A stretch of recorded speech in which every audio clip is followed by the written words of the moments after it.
Hex.com.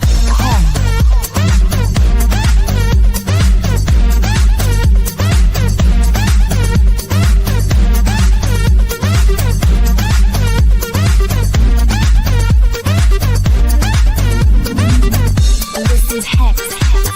This is Hex. Yeah. This is Hex. This is Hex. Yeah. This is Hex. This is Hex. Yeah. This is Hex.com. This is Hex.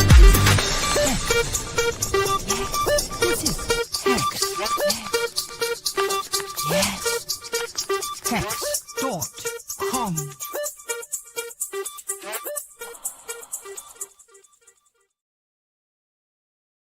Hello, Hexico. How's it going? Welcome to day 5, the final day, the final countdown. Da-da-da-da, da-da-da-da, ba-da-da-da, ba-da-da-da-da, da-da-da-da.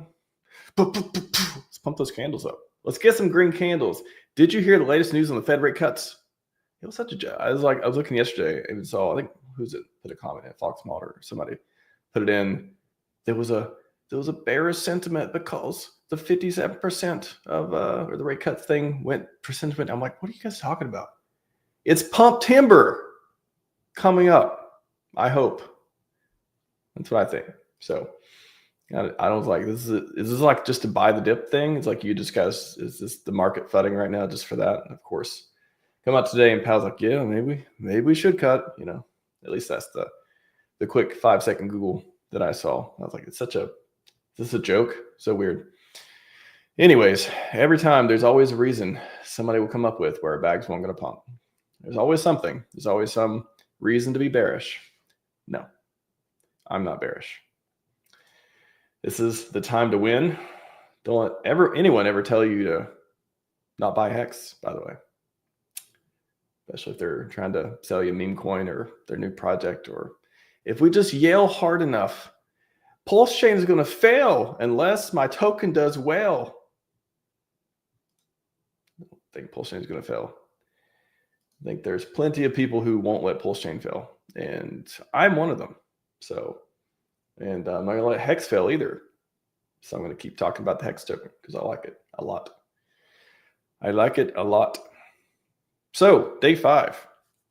If you thought day 4 was a banger, well, get ready to keep on banging. Because we're going hard today. We're going hard today with Hex Week. Let me pull up the new one here. We even got a debate panel today. You guys got tired of debating? We might even go debate meme coins for like the 4th time. Just 4 more times.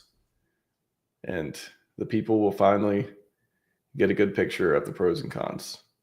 Just 4 more times. Let me find the one here.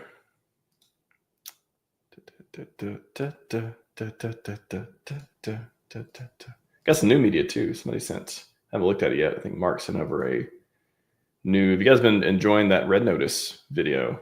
I think there's a new one that they created. I got to take a look at it and make it see something super special today as well.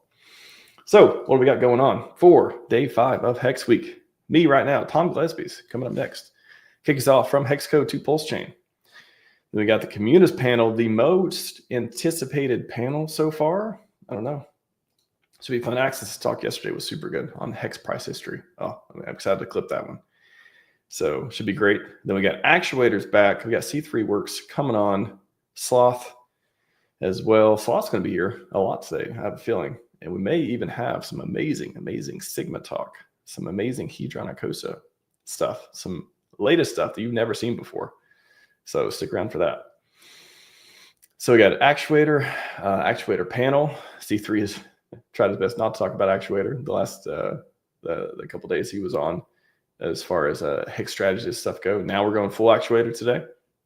Hex good old days panel. Hopefully we'll have Big Kurkowski back for that one as well. Captain RD3 should be fun. Corey, Hex Optimal, if you're out there and want to join, let me know. Should be fun. And then Hex Bulls only. Part 2 with Crypto Kong. That should be fun as well. Kong is back. Like I said, we got some Hedron Icosa. Do you remember Hedron Icosa? Remember the V2? Remember the Alex Alex, what's somebody call him? Alex Magic Beard. Hopefully he'll make an appearance in Hexco again at some point as well. And then we got, I kind of just combined the Hedronicos and Maximus panel for that. That whole segment may turn into latest Sigma deep dive. I don't know. We'll see what Sloth wants to do on that, but I definitely would like to talk about it. And then Hex liquidity. Sloth's going to tell us how liquid the Hex token is. Hex debate panel set aside an entire hour for this. So hopefully we'll at least get to 2 topics. We'll be free. I already asked Pedro if you want to talk about memes again, Hex versus memes. So we'll see if he wants to do that. It should be fun. And then we got Kyle Cruz coming back for Super Stake. Talk about that. And then Hex Moon Math. Hopefully Hex Moon Math. And then the Hex panel closing out the week. Hopefully John Wick will come back for that one as well if you'd like to, and have some great panels for that. So I'm excited. Are you ready for around 7 hours more of Hex Week to round things off? Whew, it's been an amazing one so far. So I appreciate all your support out there, participation, all the speakers. The live chat's been great too. You guys have been, I want to say you're witty. You are generous with your comments and appreciate that as well. And positive. I haven't seen a lot of bearish chat. I guess I really haven't looked at a lot of chat that much either. But either mods are doing their job or people are just coming here if they want to support the Hex token and the builders and amazing people we have in the panel. So let's do the bullish piece real quick before we get into the first speaker. So I don't know. Tell me, chat, what do you think is bullish about the ecosystem? What right now do you feel? I mean, I had a few different things I was thinking about for this one. One I was thinking about was the fact that you're still here and how our entire community, again, some people came and went and all that stuff too, but the fact that I can still get 100 people on YouTube to watch a Hex event, and however many on X and all that stuff too. Pretty cool, pretty interesting, pretty bullish, I think too. And so you got the community, you got the liquidity. I'm sure we'll talk about low liquidity and maybe Sloth will get in that today a little bit more. We talked about, me and Axis talked a little bit about it yesterday too. So you got that.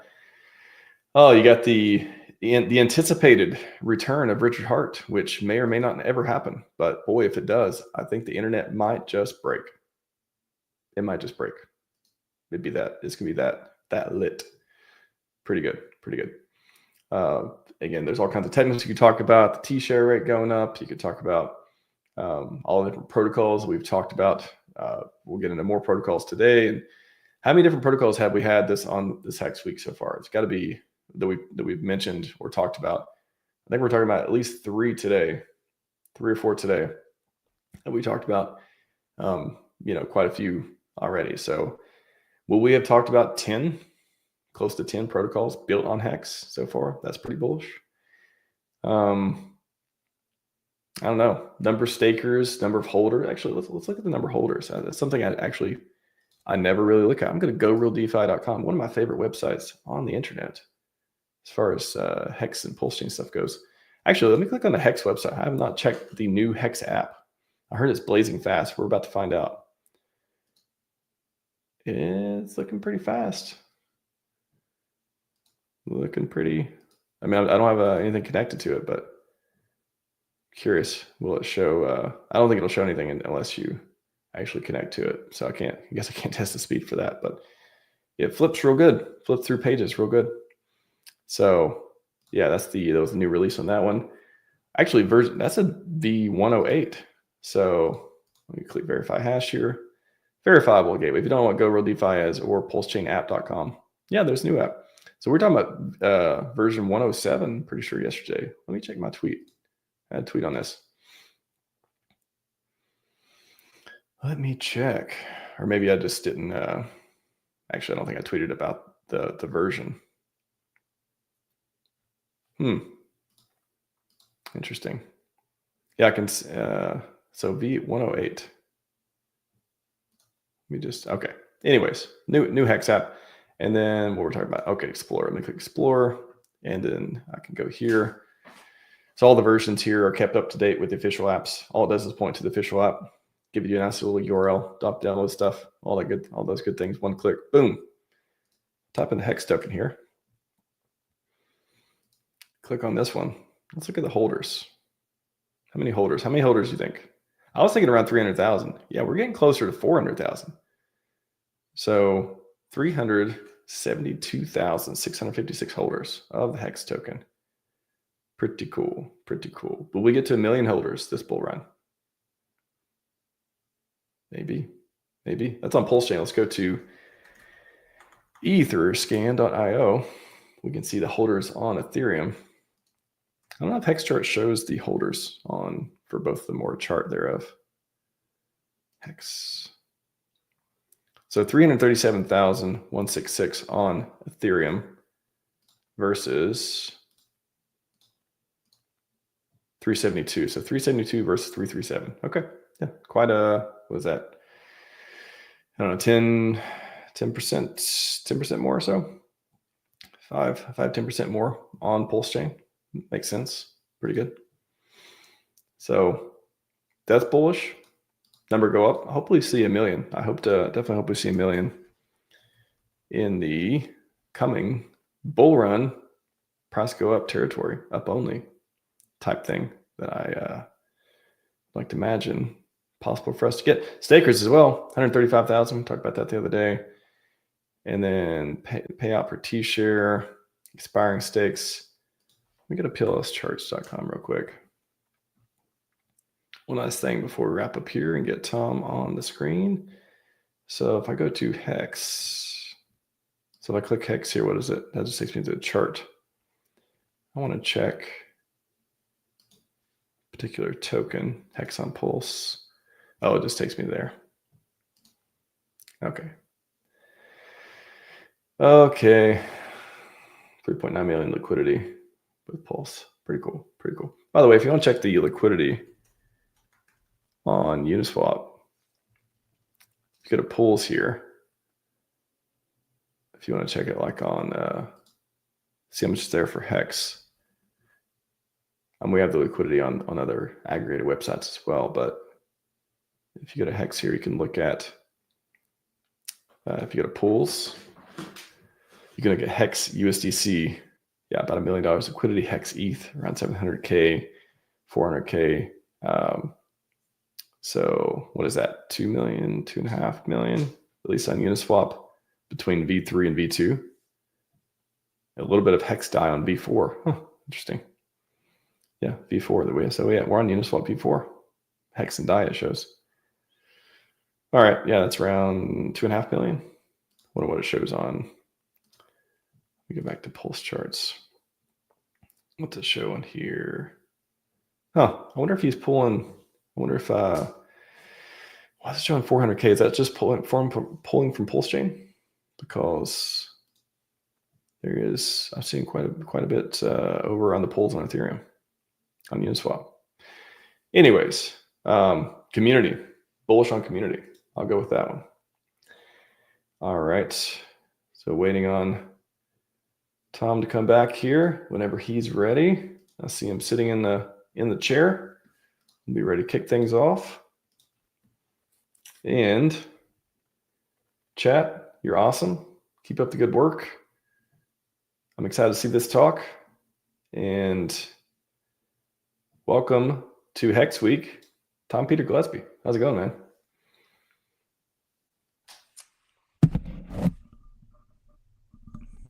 G'day, champ. How are you? Doing good. How's it going over there? How's my volume? Volume's okay? Fantastic. Sweet as. Yeah, no, it's all good, mate. Just moving house, shipping out of the old studio, heading to newer, higher grounds. How about yourself? First one. How's the first one moving to Hexco? Well, arguably it's right next door, actually, in I guess what people call PulseX, right? Okay, I like the metaphor. It's right next door. I like it. The community next door. Yeah, PulseX is that's the crazy country where people running around everywhere and anything goes. And Hexco is a little bit more like steak and chill. There you go. I like it. I like it. Yeah, week's going good, man. Glad you could join us for us. Nice to meet you as well. I think first time I've talked to you on screen, and yeah, excited to see what you got for us on Hexcode to PulseCo. Yeah, mate, I've prepared a little yarn here, so I'll dive in whenever you're ready, mate. Take it away. Right on. Okay, let's just.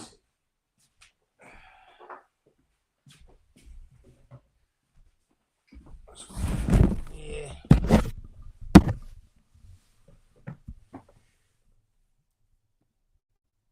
And we're away.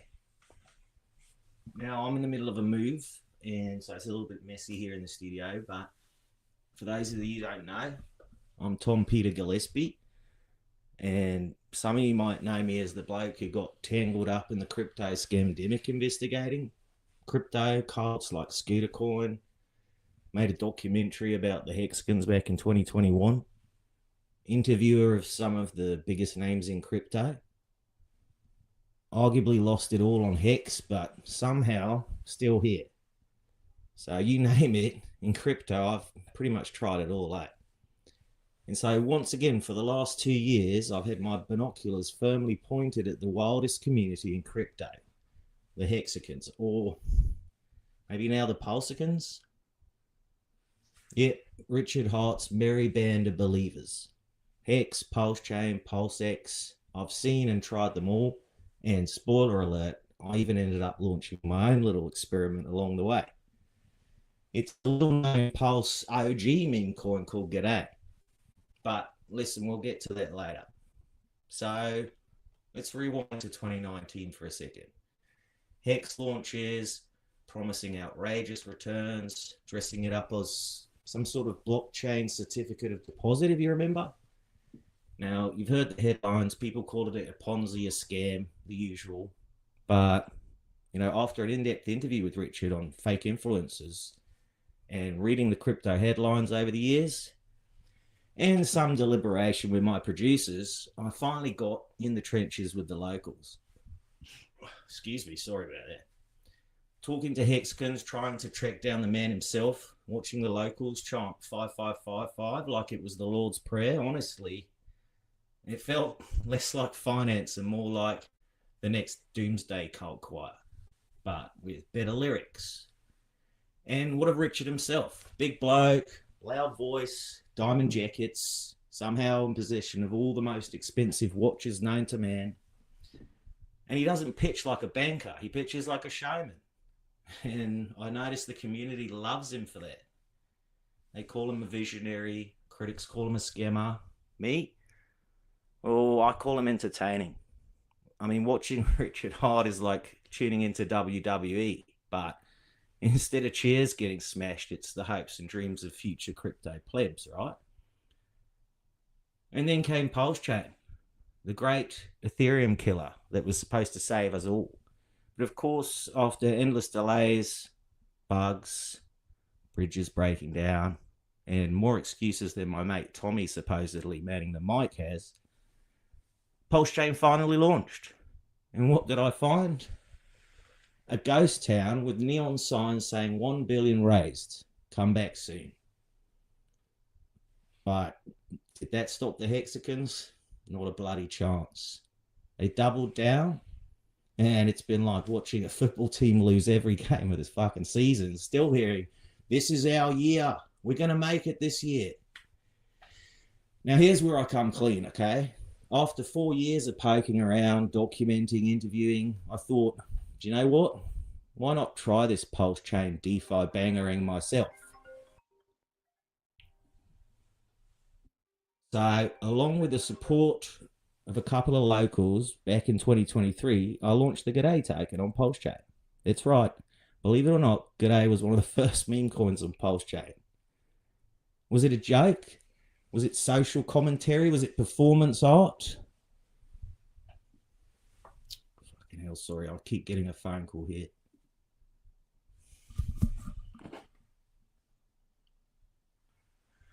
Mate, it's not the right time. I'm in the middle of a live stream. Yeah, I told you I'll get you, you're just being impatient now. I'll get you the 5K, okay, in good time. I've got a good thing going on right now with the G'day token, and I'm sure I can get you your money back. Yeah. No, I assume he's recording this. Yeah. Can we talk about it later? I'll call you back later, okay? Right, okay. Fuck up. Christ. Apologies. Bloody BitJoin Studios are still getting up me after all these years about losing all their penger, their hard-earned penger on Hex. I've honestly, it's part of the course, right? When you get into DeFi and crypto, some you win, some you lose. But I tell you what, my producers can get fucked, right? Anyway, where was I? Was it a joke? Was it social commentary? Was it performance art? Honestly, I guess it was a bit of all three, but it certainly served as a perfect catalyst into my latest documentary movie series, Degen Generation, which is definitely coming soon, by the way. I'm just, I'm a bit tied up on post-production. It's been a real mindfuck, to be honest, making light of the past 2 years. It's been an adventure, and, degenning and DeFi proper takes its toll. But what surprised me was how easy it was to spin up a token. Pardon me. Whip up some graphics, liquidity pools, put some community spirit on it with a meme competition. Suddenly you've got randos pulling up and tweeting it's the next big fucking thing for freedom in Australia. I found it hard to wrap my head around that, honestly. But what was most revealing, right, was how value was generated seemingly out of thin air. Something to do with Hart's Law.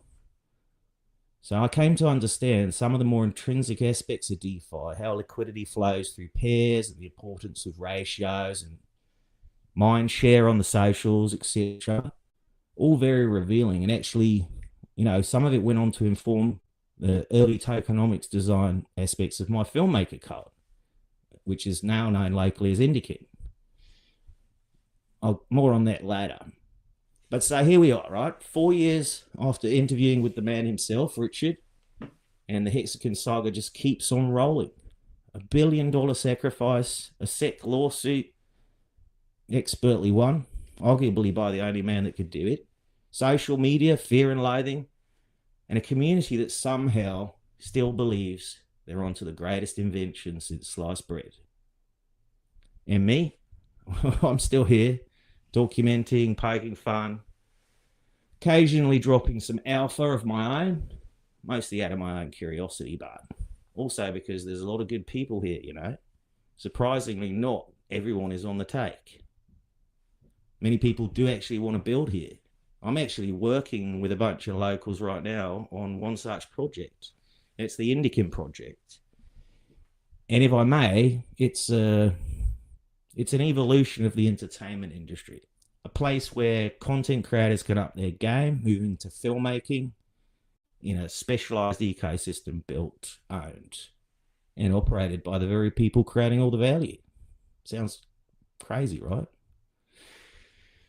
But if you understand how production houses interface with studios in the traditional entertainment industry, I think you're going to love how Indican lifts up creators to becoming their very own sort of production houses, with shared ownership in the very studio that is committed to seeing them thrive. People like Georgia, long-term Hexagon, film industry nerd, now working on her first documentary feature film. And Brian, DJ Lefty, a super experienced indie filmmaker with over 70 titles to his name. Deep PulseChain knowledge, even teaming up with Richard's brother to bring us the film Pulse of Consensus. Dr. Teed, who documents his time hops across vast expanses of space to bring us new ways of understanding one another. The Indicans are already here, right? On PulseChain. And we know for certain that we can add value to PulseChain in immeasurable ways, not only in entertainment, new decentralized systems of industry and economic management, but in exposing and onboarding the benefits and rich cultural history of the PulseChain community. That community that's been so supportive towards my own filmmaking ambitions over the past years. So it's informed by direct experience. So what's PulseChain going to actually become? I mean, really? And what of Richard Hart? A genius, a scammer, a showman, maybe all three at once?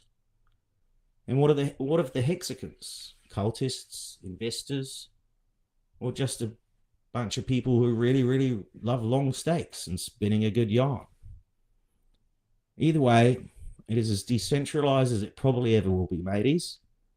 And I guess it doesn't really matter what any individual thinks, eh? I'm still digging. And if you're curious about where this Indican rabbit hole leads, go to indican.online and don't forget to tell a mate.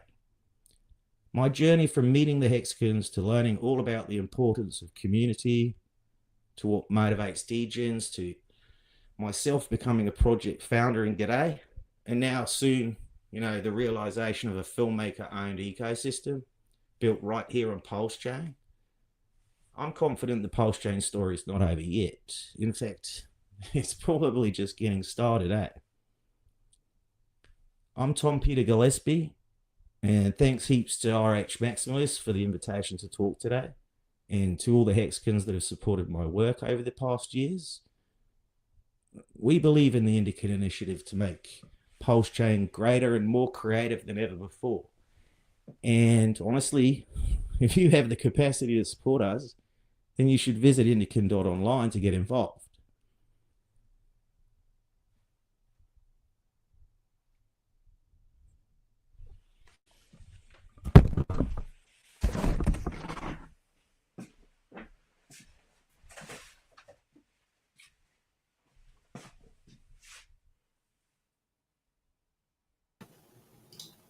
Okay.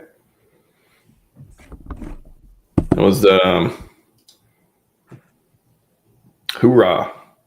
Hexco, PulseCo. What was your first? I mean, for people who are not familiar with your work and stuff too, what was the what first got you into Richard Hart stuff and like the world? Just as for people who don't know the story. Well, it was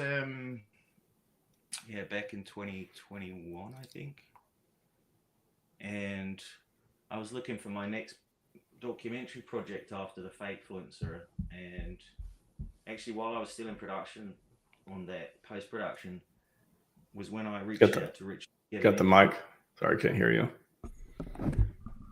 Apologies. So it was when I reached out to Richard to get comment on the Fakefluencer, or on the industrial Fakefluencer complex, and he was kind enough to sit with me for like an hour and a half or something.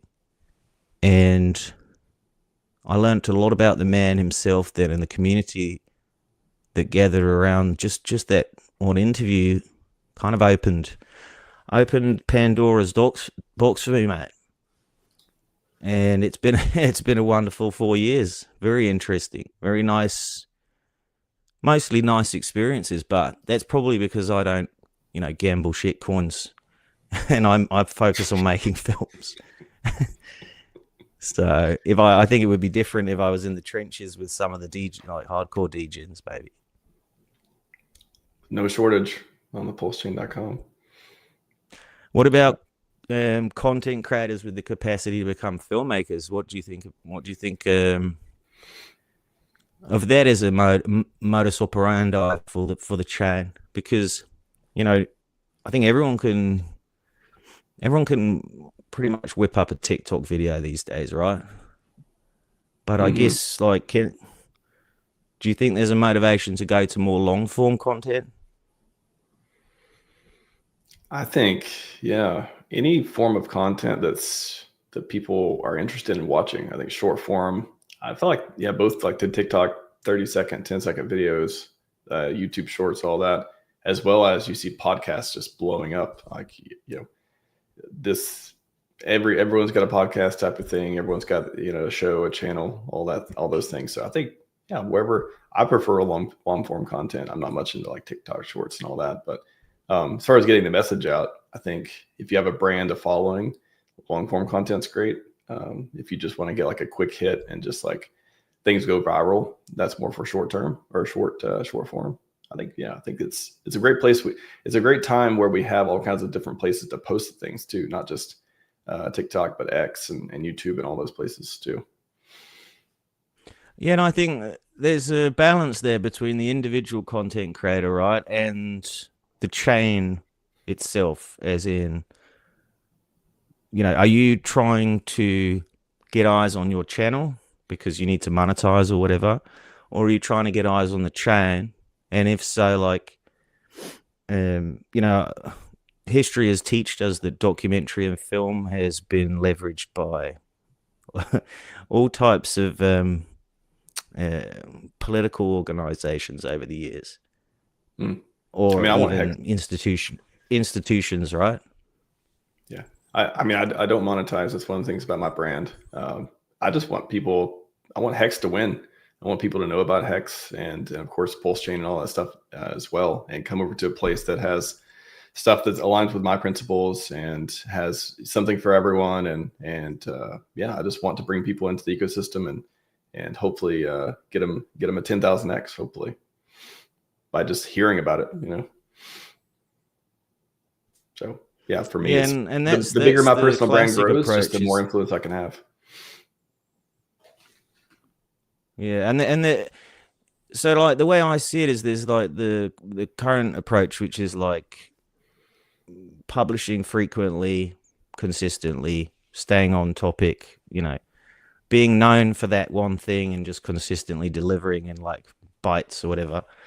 But again, like if we look back at maybe history doesn't serve us so well, but I can't help but think when you can have someone sit down and commit like an hour or two to a piece of content, these days it's a big commitment, right? But it creates a different.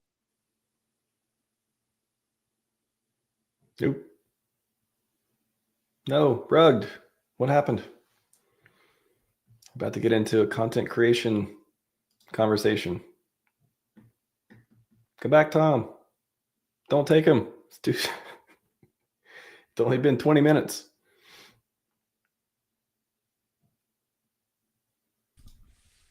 And you're back. Apologies, mate. My internet drops out now and again. No worries. But yeah, so what I was trying to get at was, one feels like running on a treadmill, trying to grab the, moments of attention from across so many other, like, so competitive landscape. Whereas, like, I tend to think if you can figure out how to grab that attention of the person and make them feel something over an extended period, be it an hour or whatever, in a more sort of narrative based. Do you know what I mean? It's a different approach, but I feel it creates a stronger or longer lasting bond with those that you're trying to communicate with. I think this is kind of like how. Yeah, and this is how I'm kind of thinking how Indikin's going to bring value to PulseChain, and I hope, in return that'll be recognized, because it's no short feat to actually put together a film, even a 15-20 minute short film. You've got to get out there and, unless you're using your AI tools and everything that's become available over the last few years. But nothing beats getting out of the building and going out and meeting real people. And there's something there, that you can't get through the digital realm. It's very difficult to achieve that until you have this cult of personality, which Richard has achieved. He no longer actually, although he did do a few IRL meetings, right? I think he did one in Copenhagen. Yeah, there was the he's European been out. tour. Yeah. Yeah, I was going to say, I think, if you provide things of value, it's just like the saying goes, like society rewards. If you create something of value, you'll be rewarded by society. And I think within the community, like whatever you're working on, filmmaking or content creation or memes or, new DeFi protocols or just stat websites, like whatever it is, if you create something of value that people use and like and, share and it solves some problem for them, or it gives them, whatever they're looking for, then, society rewards that. So I would also, we're also the ecosystem of no expectations in a way as well. So there's plenty of people who I'm sure don't get the credit for the things that they do, or they think they're doing something great, but Richard doesn't acknowledge them. Or literally Richard just I think it's been following him since 2017 and been streaming and doing stuff for 3 years. He mentioned me one time in the last ever the other day. And again, I never expect him to. I never, it's always nice to get acknowledgement and stuff like that, but it's like, that's not something I'm not going to keep working hard because he does or doesn't do that. I have I have my own focus. I don't live my, the other phrase, I don't live my emotions by the candle colors, which helps keep going in the bear market and all that stuff too. So there was a quote, actually, I saw, let me pull it up. I reposted it today. Funny enough, it's pretty timely. That talks about this. One sec.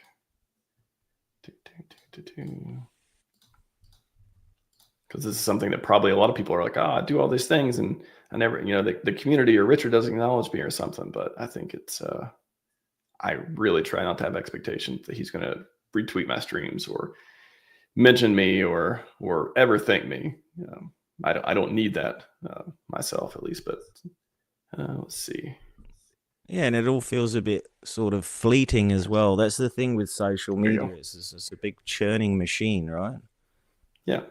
Like this one, praise others, it will bring them peace of mind. Do not expect others to praise you. It will bring you peace of mind. I think that's so true. I do not expect others to praise me. So don't worry about it. No, it makes sense, mate. Makes perfect sense. And I think I'm just like looking at it from a content creator, filmmaker perspective. I've been called both, and I just try to distinguish between what the function of each of those avatars is in this not only in PulseChain but in the digital realm more broadly, right? Because how do you're trying to achieve trust intercontinentally through screens, right? And it's very limiting. Even like we're having a face-to-face right now, I can get a lot of information out of this stream, just the face-to-face. But, 99% of conversations are happening over keyboards these days. And they're missing a lot of context. And it tells me that actually, even right now, we're still missing a hell of a lot of context, right? So it feels like if you can, even through the medium of film or documentary, create or drop down some barriers of trust, to build trust over time, because it's a big commitment, right? As well, I remember people were like, "Who's funding you?" When I first published, they're like, "Who's funding you?" I was like, "Funding myself." I'm curious what's Hex staking. What are Hexkins? What are you guys up to? I want to try the pie, see what it's all about. And it's a totally different approach. And I don't know how that translates into fiction, like now, fictional films and stuff. But I don't think it's a big step to go from documentary into film. The subject matter is interesting enough, right? And especially when you've got so many wonderful characters in Hexaco and now on PulseChain, it's more gang related, I guess. Like I'm curious. Like you were there at the launch of PulseChain, you saw what happened just after, right? That was the birth of a blockchain. It's a unique event, especially with an already established community like the Hexkins. So what did you see? Like, what did you see in those first 6 months afterwards happen on PulseChain that you got excited about or you got pissed off about? Because actually, I reposted the video recently. Me and a few other people were live streaming when PulseChain launched, which was just a magical, like, crazy thing to happen. Unbelievable at the time. So yeah, something that we've been looking forward to for a couple of years at that point. And then, yeah, there's some great price appreciation. You start seeing the bridge and all these pieces come together, and you start understanding what a blockchain is going to look like, that it's a fork of Ethereum. And, everyone's excited. And, I think there was a conference or something happening there in time. Remember, I think it was in Miami around that time as well. So yeah, it was kind of like the beginning of this thing. A lot of people, again, had these expectations. Oh, it's going to do all these X's after launch. And then it kind of like, hey, ups and downs. And then the SEC suit came around the same time the Highest of Stakes came out. And a documentary, or I guess a film made around Richard and Hex and all that. 2023 was a complete just whirlwind of like, wow, this amazing thing happened we've been looking forward to. And then, just kind of dealing with all the ups and downs from that. And then, since then, 2024 was just a grind. Jeez, that was a grind year. I feel like 2024 and the beginning of 2023 were very similar.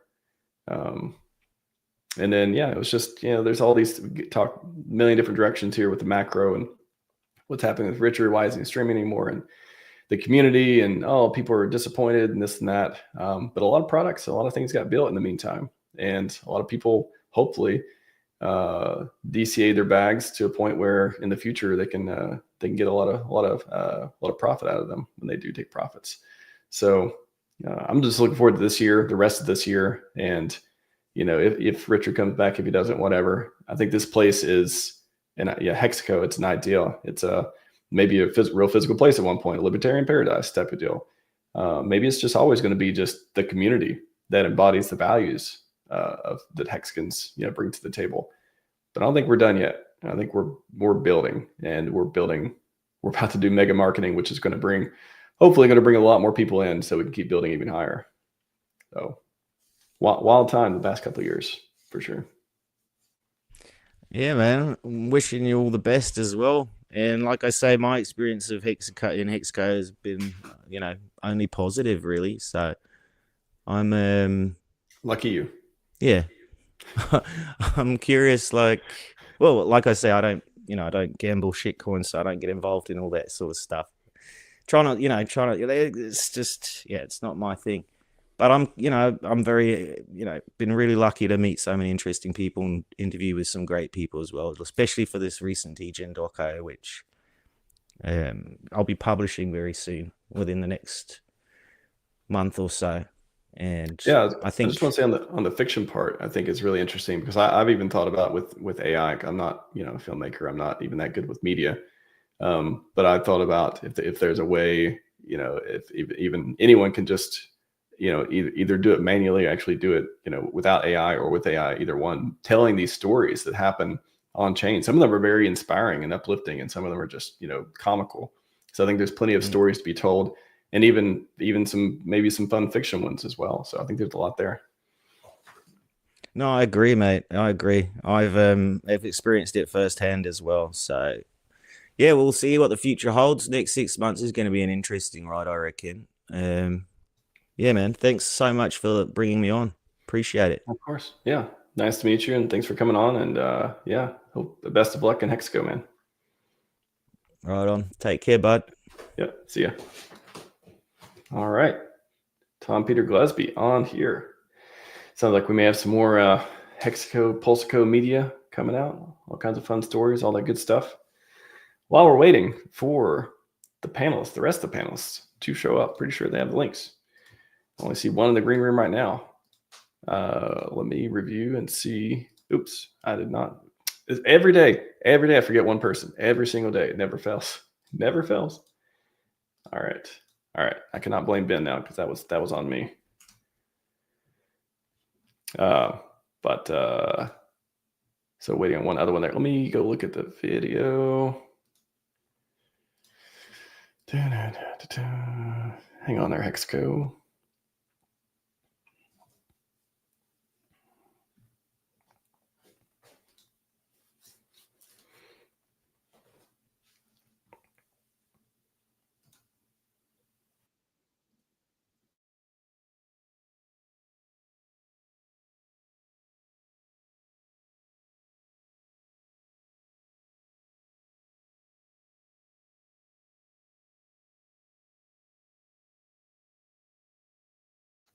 All right, I think this is going to be good.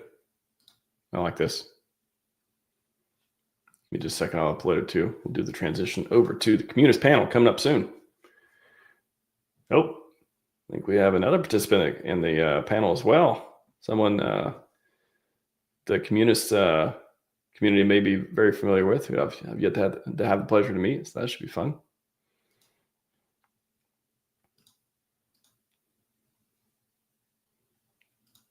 All right.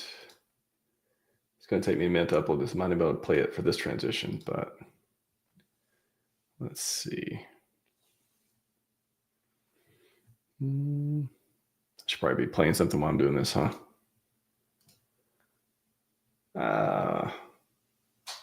All right. I'm going to play something. You guys hang out for a minute. Hey, yo, we had scanners. Why they hit us with a Wells notice? SEC versus RHMax until they notice. In the back of the court, we're just professional. We don't care, we got them RH simple songs screaming out. Heads post INC, post as we hold. Money sacking up, yeah, watch it explode. Heads post INC, post as we hold. Richard Hart versus SEC for crypto. For some reason, yo, they hating no heads. It don't matter. We got each other's back. Now we can flex. Forget a market cap. Heads could burn all of that. RH spinning in the front, psyops in the back. We stack, burn, flip and trade a little crypto. Made other platforms famous cause the DeFi is all we know. SEC sending their letters and marking their posts. They didn't expect RH11 to come and dispose. Heads post INC, post as we hold. Money sacking up, yeah, watch it explode. Heads post INC, post as we hold. Richard Hart versus SEC for crypto. PulseChain has made it clear it's the new L1. Keeping gas fees low on Ethereum, case 1. PulseX your way into crypto. Regulations gonna take things slow. Everyone knows we stack, burn, flip, and hold every bit we own. Richard Hart got the vision. 5 heads can grow. INC incentivizes us to run the show, while the SEC installs in the status quo. Heads post INC, post as we hold. Money sacking up, yeah, watch it explode. Heads post INC, post as we hold. Richard Hart versus SEC for crypto. Smart contracts running, DeFi is trust. This is PulseChain gang, you don't believe in us. SEC tried to talk, so we had 11 witness. The bear is the real test, SEC is just fitness. We taking over, no time to debate. Check your contract over, the audit said it was fake. You got the keys, and you collect all the fees, and you're not locked, so you probably pull liquidity. Hey yo, this is the future, crypto on lock. Hex is the first CD on block. SEC stepped in to stop the clock, but the validator's running the code will never stop. Heads post INC, post as we hold. Money sacking up, yeah, watch it explode. Heads post INC, post as we hold. Richard Hart versus SEC for crypto.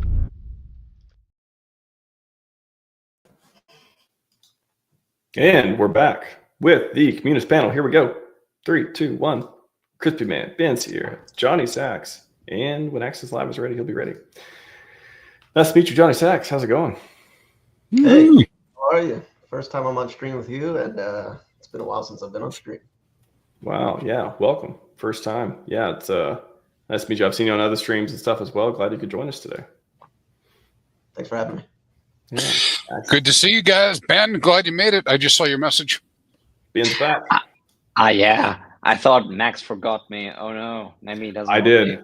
I sent it every single day. I forget to send a link to one person, and you were that one person today. Every day. Yesterday was fast. It was like every day there's one person. I'm like, just Yeah, but glad to be with you here, Crispy.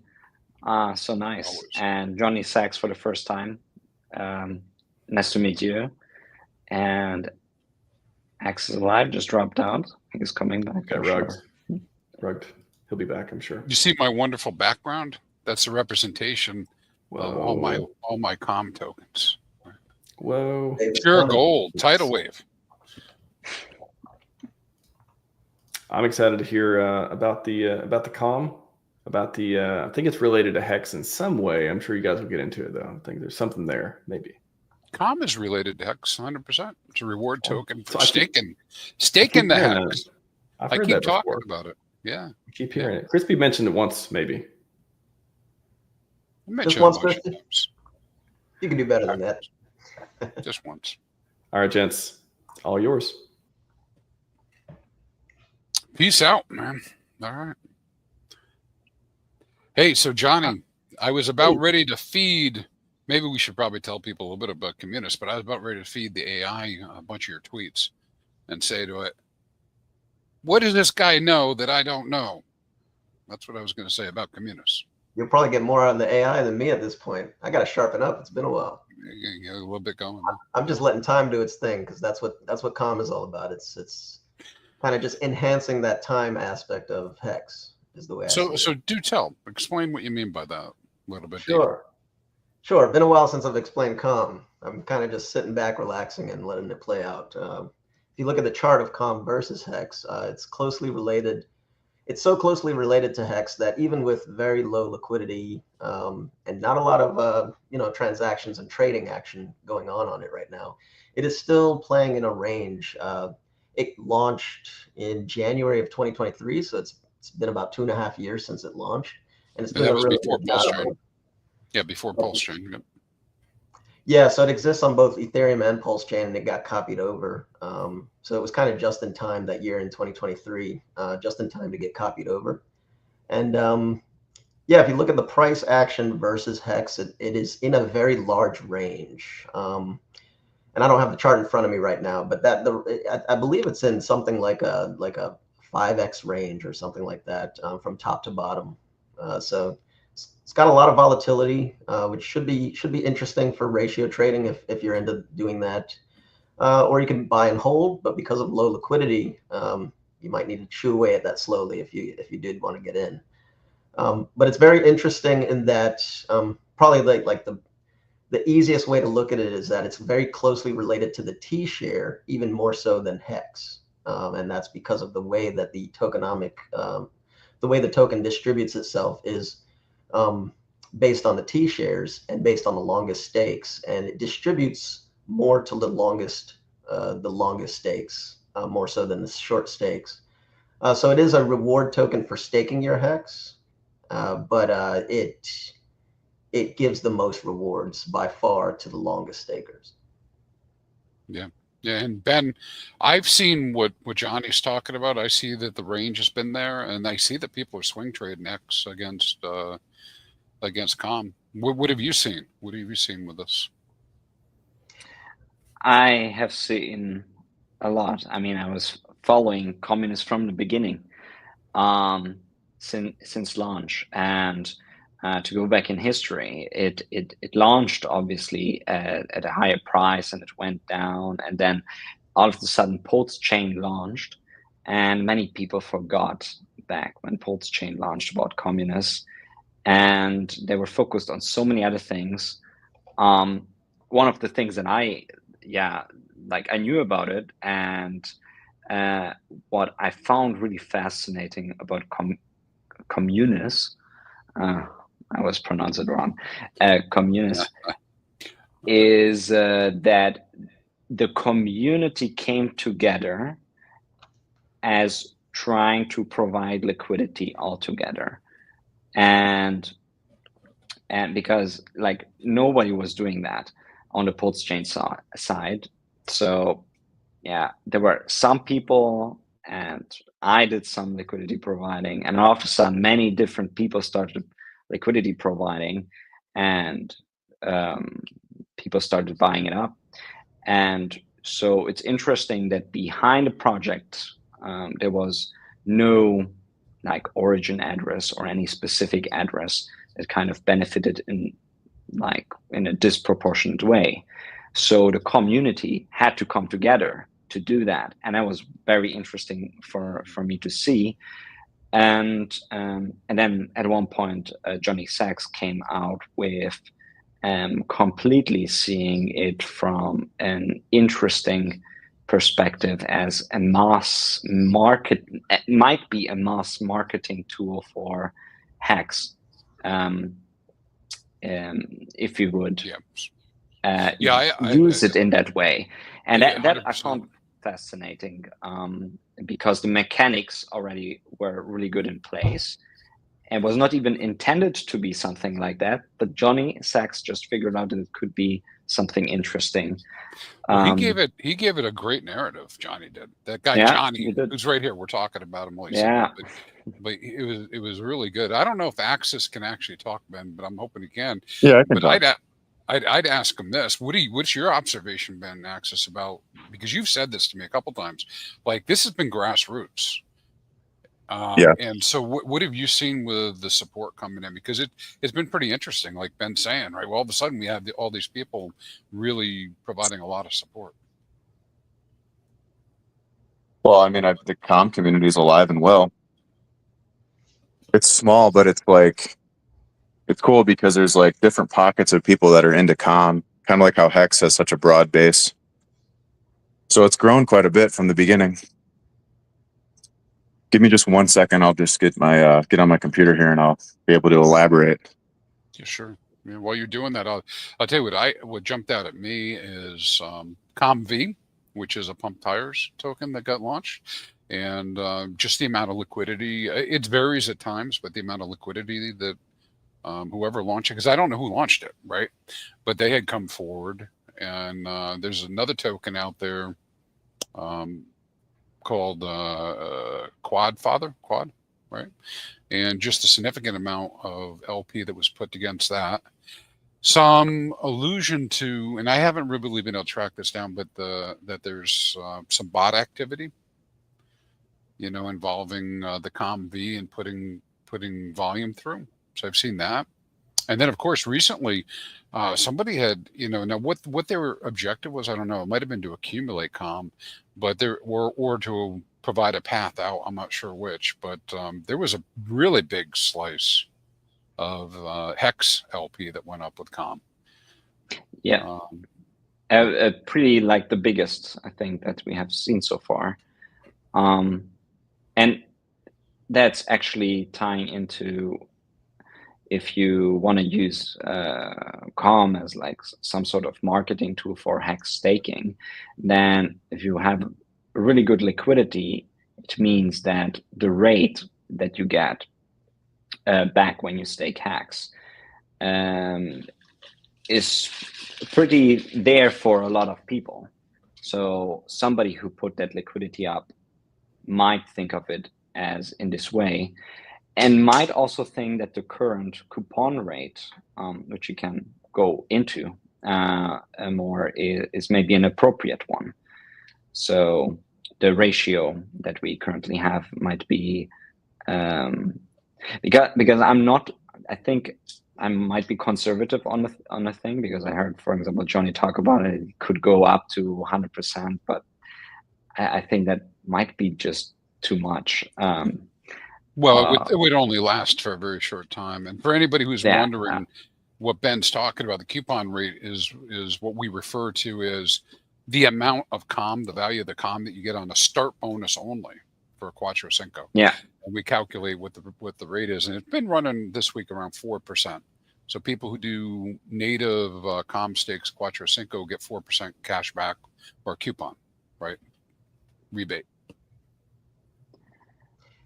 Yeah, and I think that's one of the big concerns a lot of people have is when it comes to how sustainable these quote unquote coupon rates are. So I like to call it the coupon rate. Others might find it easier to call it a rebate rate. But basically, if you stake Hex, you can actually get a rebate or cash back is another way you could put that for staking your Hex. So there is a trackable rate on how much you get back for staking your Hex. And I believe it's been hovering around 4% or so lately.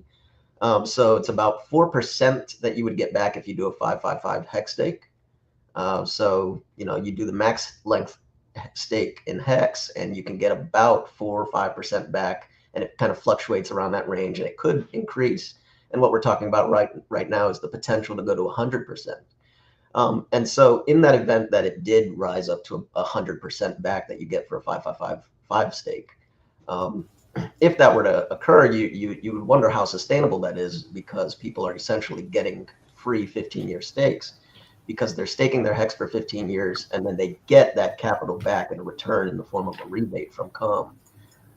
So probably, and it's been hard for people to swallow and wrap their heads around this, because immediately you think, how sustainable is that? Or, another question is, why would I be the one to put up the capital for somebody else to claim that capital? Why would you even want to do that to begin with? So kind of two big questions there is kind of the sustainability of that coupon, that offering for a rebate, as well as why would anybody want to provide that to begin with, right? So, this is where you can get deep down the rabbit hole when it comes to the mathematics on the tokenomics of this thing, and you can look into the sustainability rates and what happens with the inflation in the future. Well, you've done a lot of this work already, Johnny. So that's the thing that most people will miss, and you did it like a year and a half ago.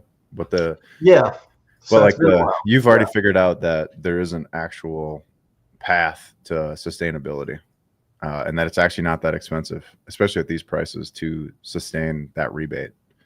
I don't know if you want to talk a little bit about brute forcing quite yet, but like the idea that this market's actually kind of one of the more organic markets, in that it started with nothing really. I mean, you had the initial staker class, and a lot of those guys have already claimed and dumped on 2 or 3 different occasions.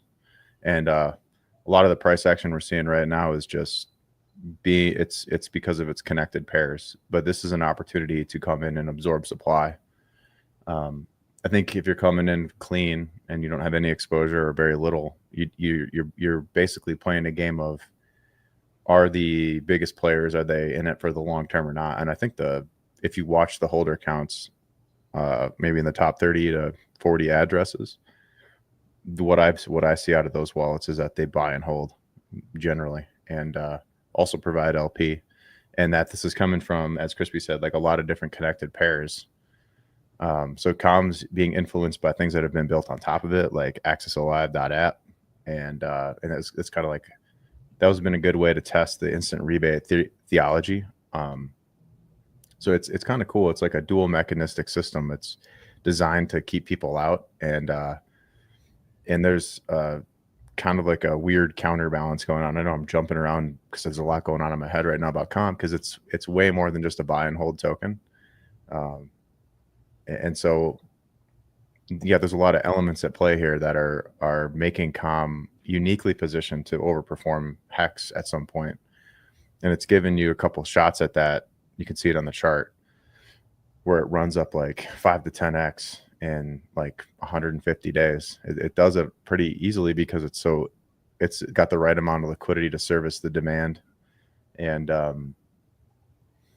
And honestly, this idea of this like equation being imbalanced, what I mean is the amount of mintable COM from new Hex stakes is so small these days that basically what you have is a supply out there that's running out every day, and the price is actually just too cheap relative to Hex, that it's very buoyant, and it has a lot of potential to actually meaningfully get to 10, 20, 30% instant rebate before you run into sell pressure.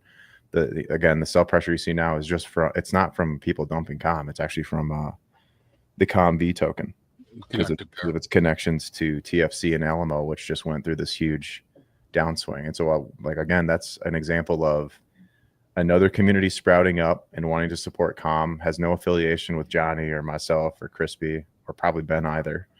We don't know who these people are. We get people reach out all the time with interest in COM. And so I think that's bullish on its own right, is that you have these little sub communities popping up wanting to support it because they're starting to see how powerful that instant rebate could be. And so it's up to the community to see how far we could take it ultimately, I think.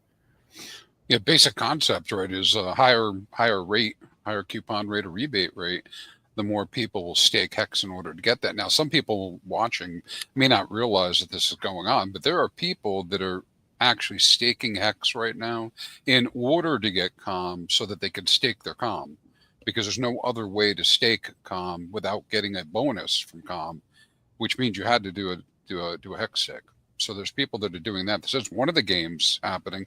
Another game is the accumulation game, right? Whereas there are people that are trying to accumulate as much COM as possible. And then yet a third group that want all of this to happen because they want the Hex price to go up, right? And so the more Hex it gets locked up, so there's like, the higher in long term, right? The higher the Hex price will be, the more Hex it gets locked. So you have at least 3 or 4 different games going on at one time, or strategies. Yeah, and I think the ultimate goal for communists is to lengthen the average stake length of Hex. So for anyone who's been around since the early days of Hex, you would know that Hex started off growing the average stake length at a pretty fast rate. And I think it was pretty impressive and nobody even expected it, but it quickly got up to an average stake length of about 7.5 years, I think it was. I don't know exactly where it's at right now. If I were to guess, I would say it's not above 8 years.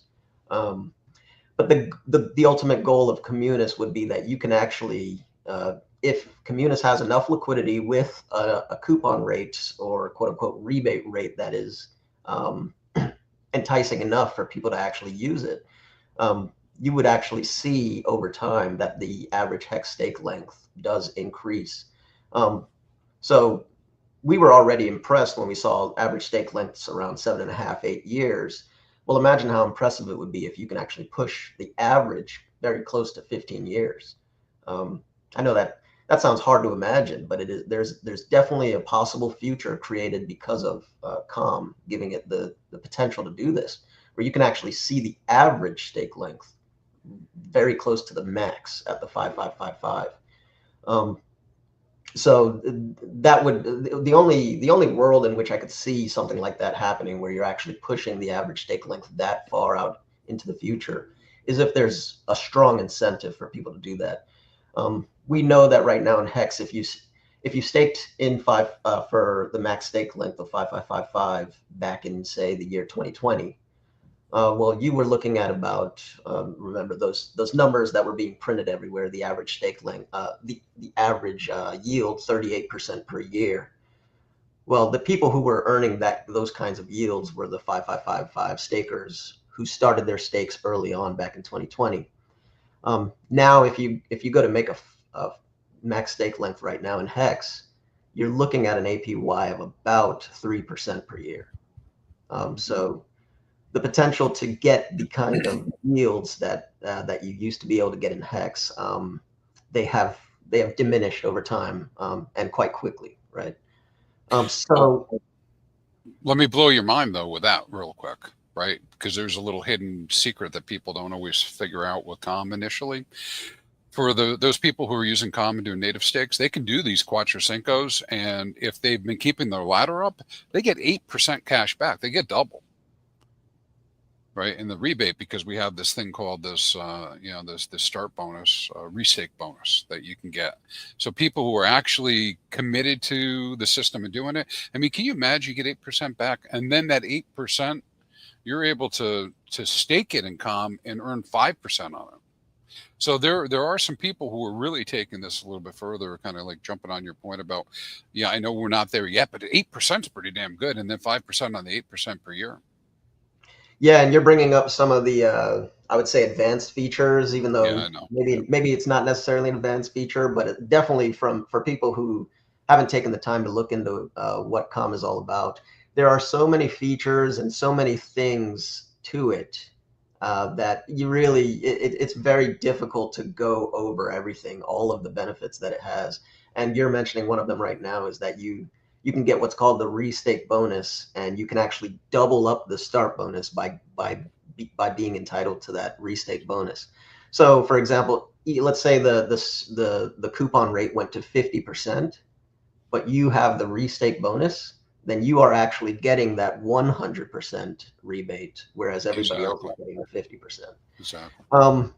So, just speaking on that right now, maybe that goes over a lot of people's heads, because you do need to look into, take the time and look into all the features that are available in COM, and you can be very enlightened by what this can do, because it's very powerful, the incentive structure, and what it can do. It just needs the liquidity. It just needs people getting behind it, reinforcing it, and time. It just needs time, really. Same way your stakes need time to brew, and they get the yield for you over time. One of the kind of, maybe I can give an easy visual of what COM is all about, because I've said that the narrative, if you want to say that what is the narrative of COM, I would say that the narrative today, right now in the early days, is that you could say that you're using COM to incentivize people to stake Hex for longer periods of time. And what happens is that so as people are doing that, and as people are buying into COM in order to get strengthen the incentives to stake the Hex, what would be happening in that scenario is that the COM price is actually going up versus Hex, which means that the coupon / rebate rate is actually going up versus Hex as well. So right now, if it's 5%, you can start an uptrend on that coupon rate to approach 50%, approach 75%, approach 100%. And over time, as that's happening, you're strengthening the incentives along the way. And by strengthening those incentives, you're pushing the average stake length back.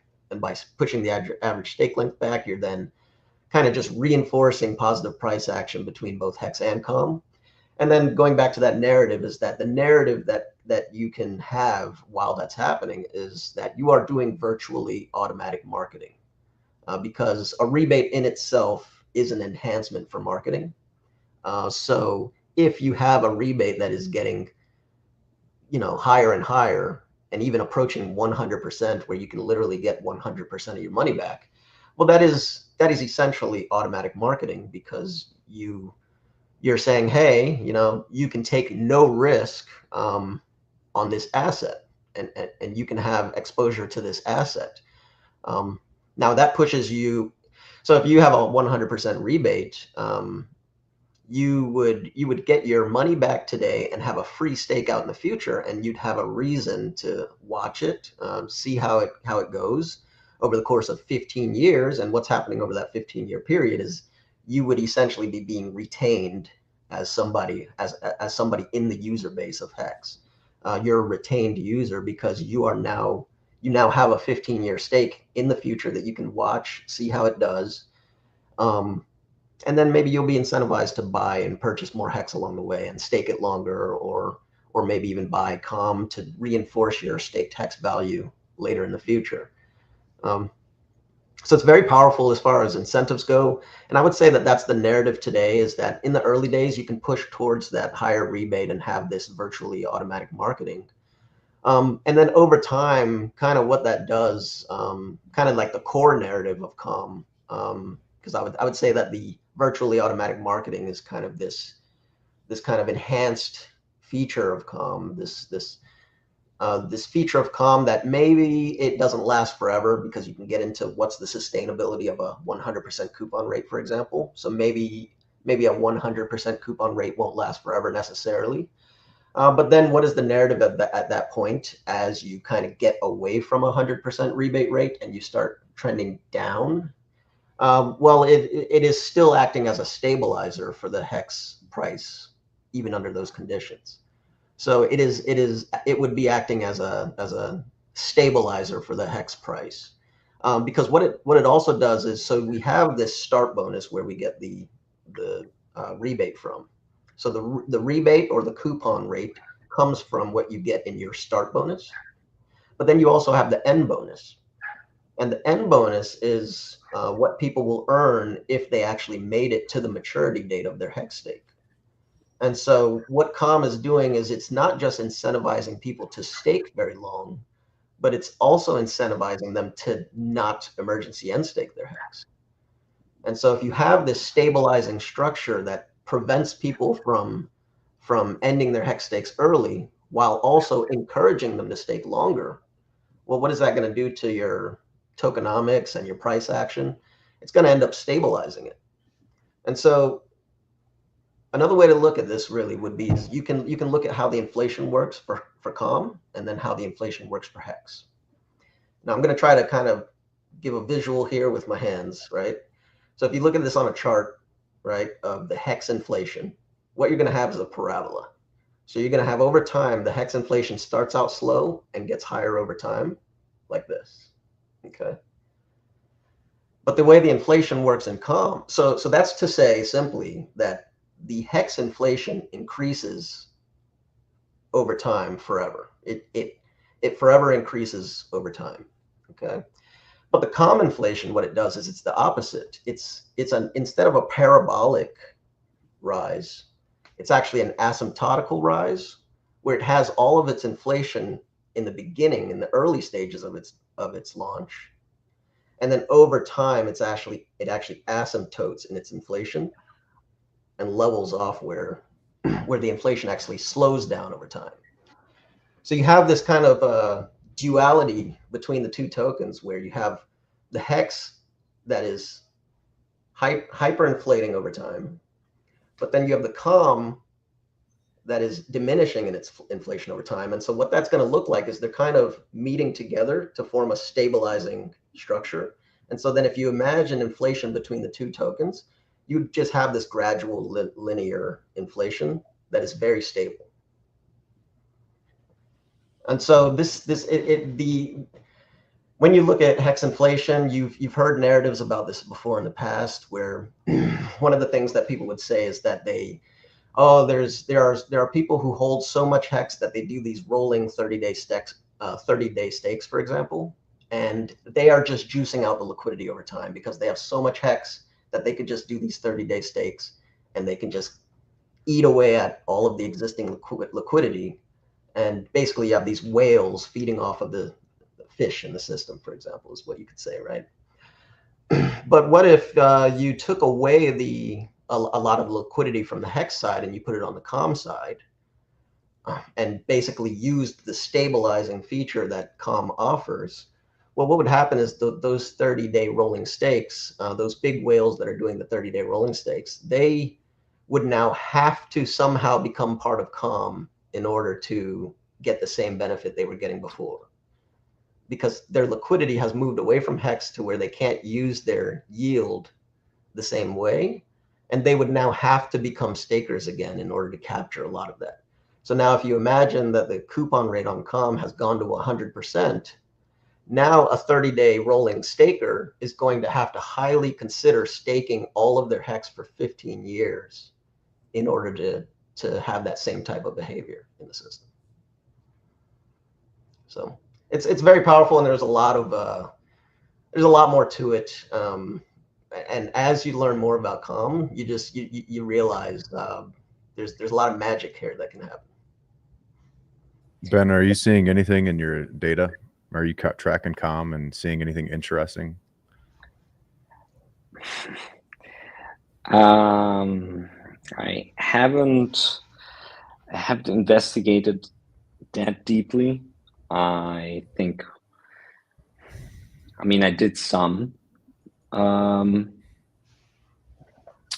Currently the activity does not look like that people are really using it like a rebate yet. Right. Not sure if you would confirm, but it might be because it's not that well known. Maybe staking is also not so popular right now like it was before.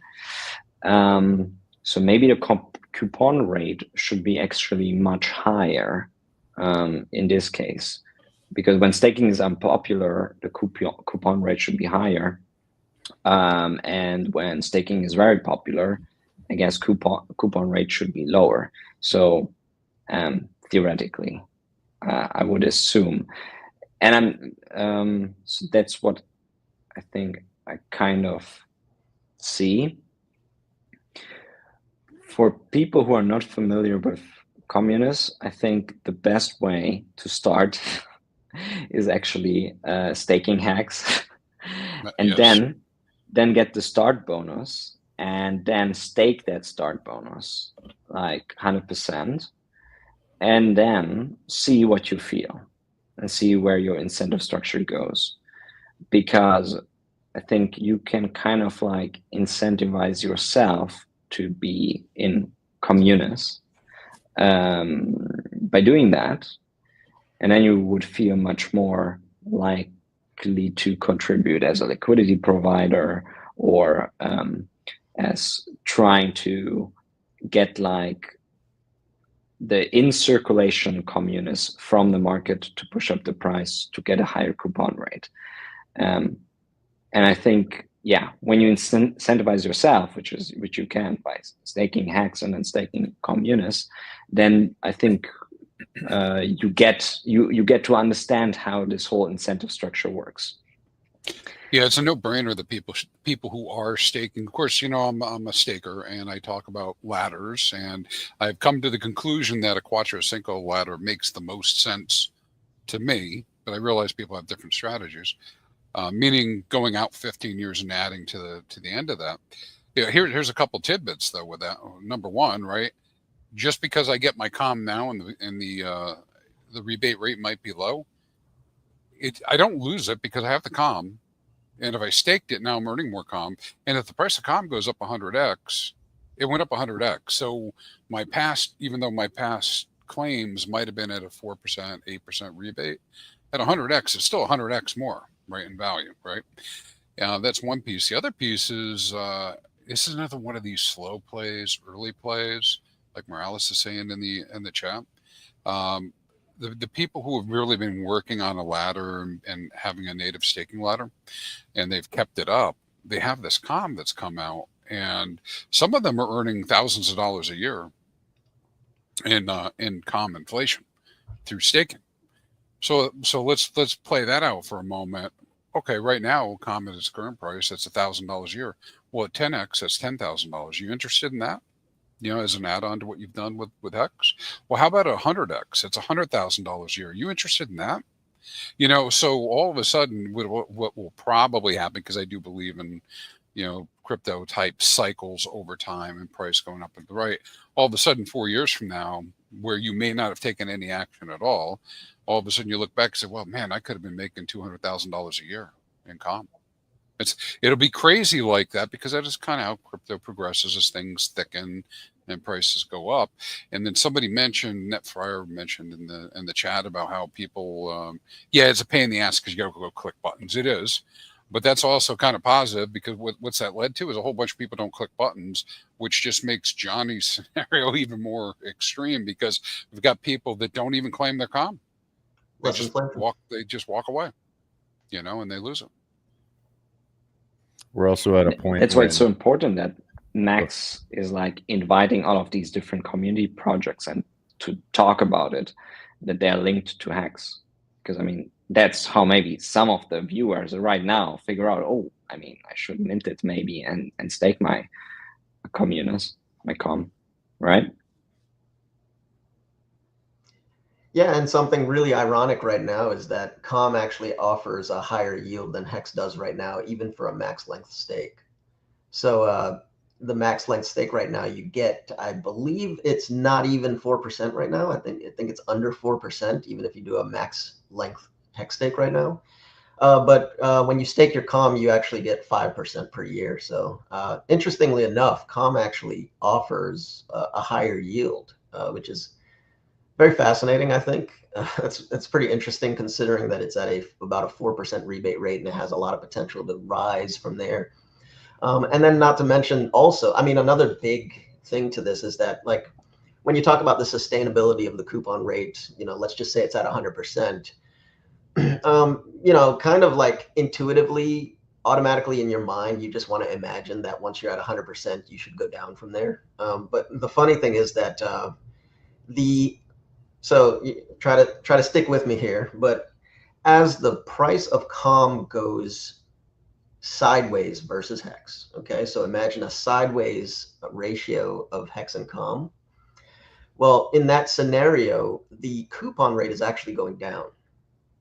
Okay, so another way to say that is that if the coupon rate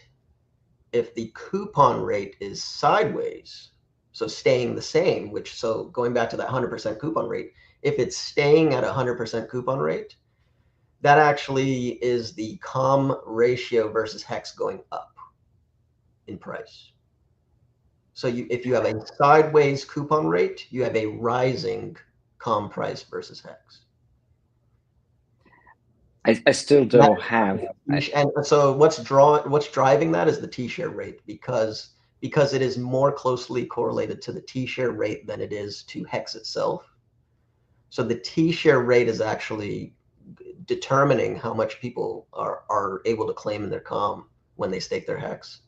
And so as the T-share rate rises, they are getting less and less com for staking their Hex. And so because of that, you can actually, the dynamic of that in the price action is that you can have a sideways coupon rate with a rising price of COM versus Hex. I would still be cautious about 100% coupon rate. I love Yeah, that like- comment. That's perfect. Speaking to potential only here, not saying it's going to go there or anything like that. I mean, it doesn't necessarily ever have to exceed the 4% that it's at right now. It doesn't need to, yeah. So that's like the whole Yeah. point is like right now, this is like I would call it the bootstrap phase of COM. And eventually those prices are unattainable anymore. So even at 10 and 20%, we actually did see people come in and mint the COM and dump it, right? And if they're dumping it for Hex, that's even better because then it's not pushing the USD price down. So you might shift the ratio between COM and Hex, but that's great for LP providers. So it's a really juicy and layered system that, you know, as long as you understand that they both have value and they're kind of like this idea of like a fusion, the two coins actually create like a single system, as like Johnny kind of laid out with that linear inflation over time. When you combine the two tokens, it really sets up nice for, it kind of explains why like you're just not going to be able to get enough COM from staking for 15 years right now at current prices to really suppress the bootstrap phase. Like that, it's already won. Now it's just a matter of people recognizing the opportunity, because market makers are going to make money on this thing where it sits today, regardless. And I think that's like so all these beautiful features, like with the debt system, the start bonus and the end payout, and whether people are using it as intended or not yet, that's all stuff that comes online gradually and compounds in stages as the market matures. And I think that's probably true of PulseChain in general, right? This market has yet to fully mature and get to 1 million users. So, I mean, this is like the very early days of COM, and you're getting all of the details of how the system works ahead of needing to know that. Right now, the best option is to just go buy COM and provide some LP out of all the options. And like one of the COM pools is paying like 60% APR right now. So it's like way better than you can get from staking Hex. And that's just additional yield to like kind of play in their trading range. You know, if you're providing LP at a high and then COM falls in value versus the other coins, you're just accumulating COM on the LP side and earning 60%.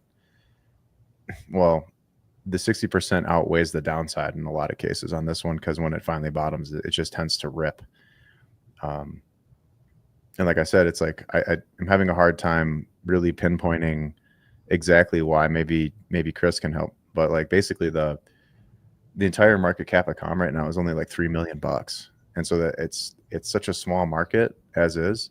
The upside is just crazy, and using it for its functions right now at 4% instant rebate is just not. We have found that it's just not quite enticing enough to get people to stake 15 years. But as the Hex market grows and matures and new people jump in and start to want to stake at higher and higher USD prices, COM will really start to outshine Hex in a lot of ways.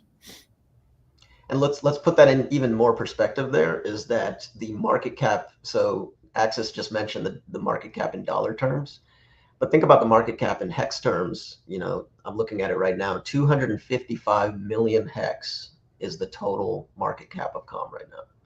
So I know people who have 250 million Hex on their own in their hands. So, you know, that's just another way of speaking to the potential there.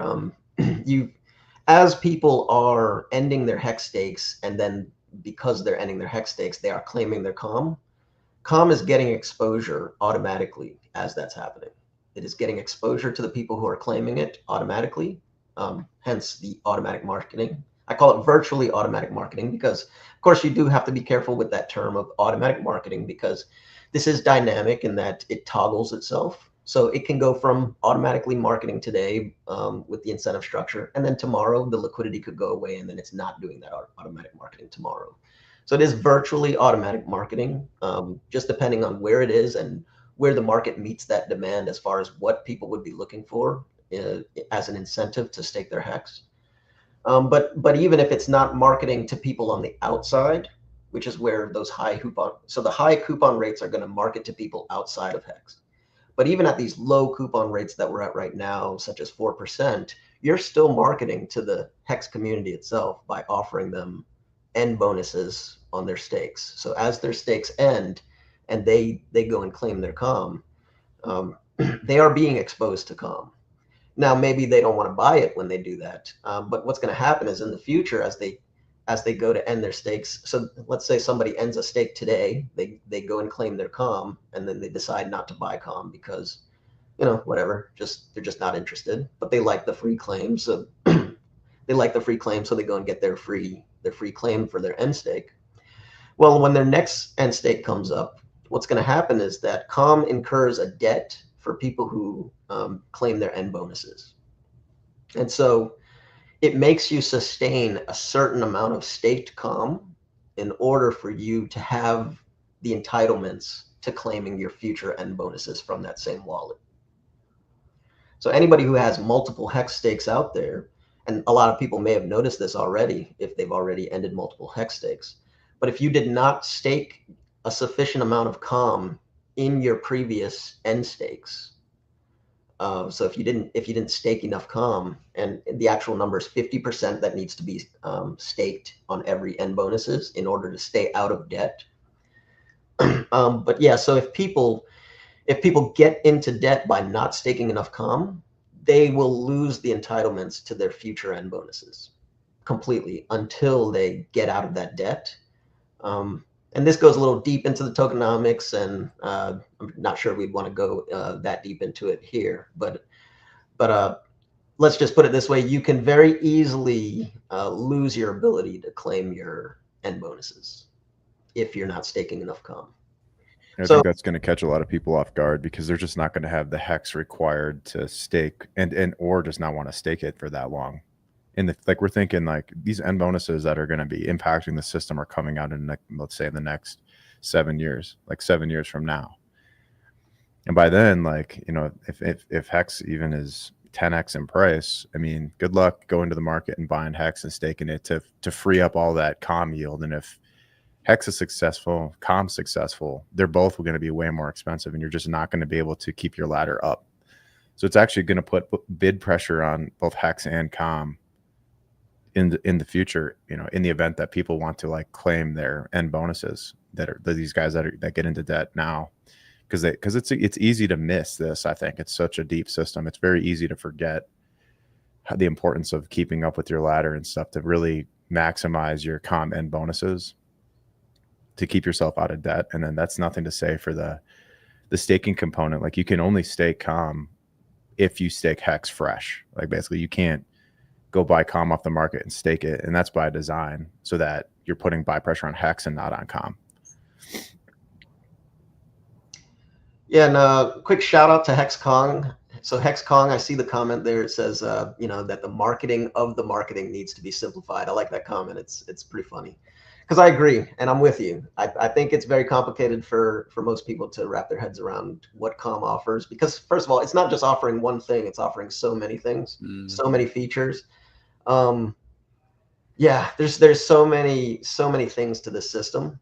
You can easily get thrown off and just lose interest just from the fact that it's overcomplicated. But that's no concern to me. First of all, this is a time thing to me, that this thing's gonna mature over time. And as I just got done saying before, that as people are ending their stakes and therefore claiming their calm, they are gaining more and more exposure to calm over time, simply by having stakes out there in the future that they keep on ending. And if they want to get their free calm rewards, they're going to go get that, whether they understand the system or not. They're going to go claim those rewards. And so they are being exposed to it. And then what happens throughout that exposure is that no matter how well you understood the system, you're going to have some level of awareness on what's going on in the price action between calm and Hex. You're going to have some level of awareness, whether or not you took the time to understand the system. And as you're ending your stakes and claiming your calm rewards, and then you look and you see that, oh wow, calm has outperformed Hex by 10x over the last 2 years, for example. That's an easy way to wrap your head around something, is that you see it's going up in price, right? So yes, I do understand it's complicated, and yeah, I'm not even sure if I'm concerned with how complicated it is, because I just know that time's going to take care of that, right? One nice thing would be, actually, to have a front end where when you want to stake Hex, you set the length of your stake and it instantly shows you like the amount of rebate that you get just instantly back, and also calculates you instantly like what you can get if you just don't get it and stake it, just with 2 buttons, like stake Hex and then get your rebate, which automatically sells it on some router like Piteas or something like that, or the other option where you stake your communist. So that kind of doesn't exist, that kind of like simplified front end, where somebody who's new to Hex can see an easy overview. I think currently it's very complicated to do so, and that might be also a reason why people are, especially new people to Hex who would take the option of getting the cash back, are not doing it, because you have to be on multiple front ends doing multiple things at the same time. Yeah, and I totally agree with that. So that speaks also to the simplicity of things, because when it comes to trying to wrap your head around something to understand it, a front end is kind of like the go-to source. Because even if you're not going to take the time to understand things from reading a white paper, for example, and understanding calculations and tokenomics and things like that, you can at least play with buttons on a UI and understand it that way. So that is powerful if we could have something like that. What I can say about that is that we have Axis here, who has a great reputation for building with a team of people great UIs. And right now, there is a UI that actually works similar to what you're saying in the Axis Alive.app. So Axis Alive, the Alive token was actually built as sort of a testing ground for this kind of HexCom fusion, just to kind of see how things would work out if you start from scratch, basically. So it's interesting that you can kind of get a good example of what you were just asking for there if you visit the accessalive.app website. Good to know. Didn't know that. Yeah, and right now, so there's a rebate rate on Access Alive, and I believe that's been hovering around 70%, I believe. So that actually speaks to how sustainable also some of these rebates are, because the Access Alive rebate has, it launched back in December or November of last year. So it's been around almost a year now, and it's still hovering over about a 60%, 70% rebate rate, somewhere in that range. Yeah, it's at 70% right now.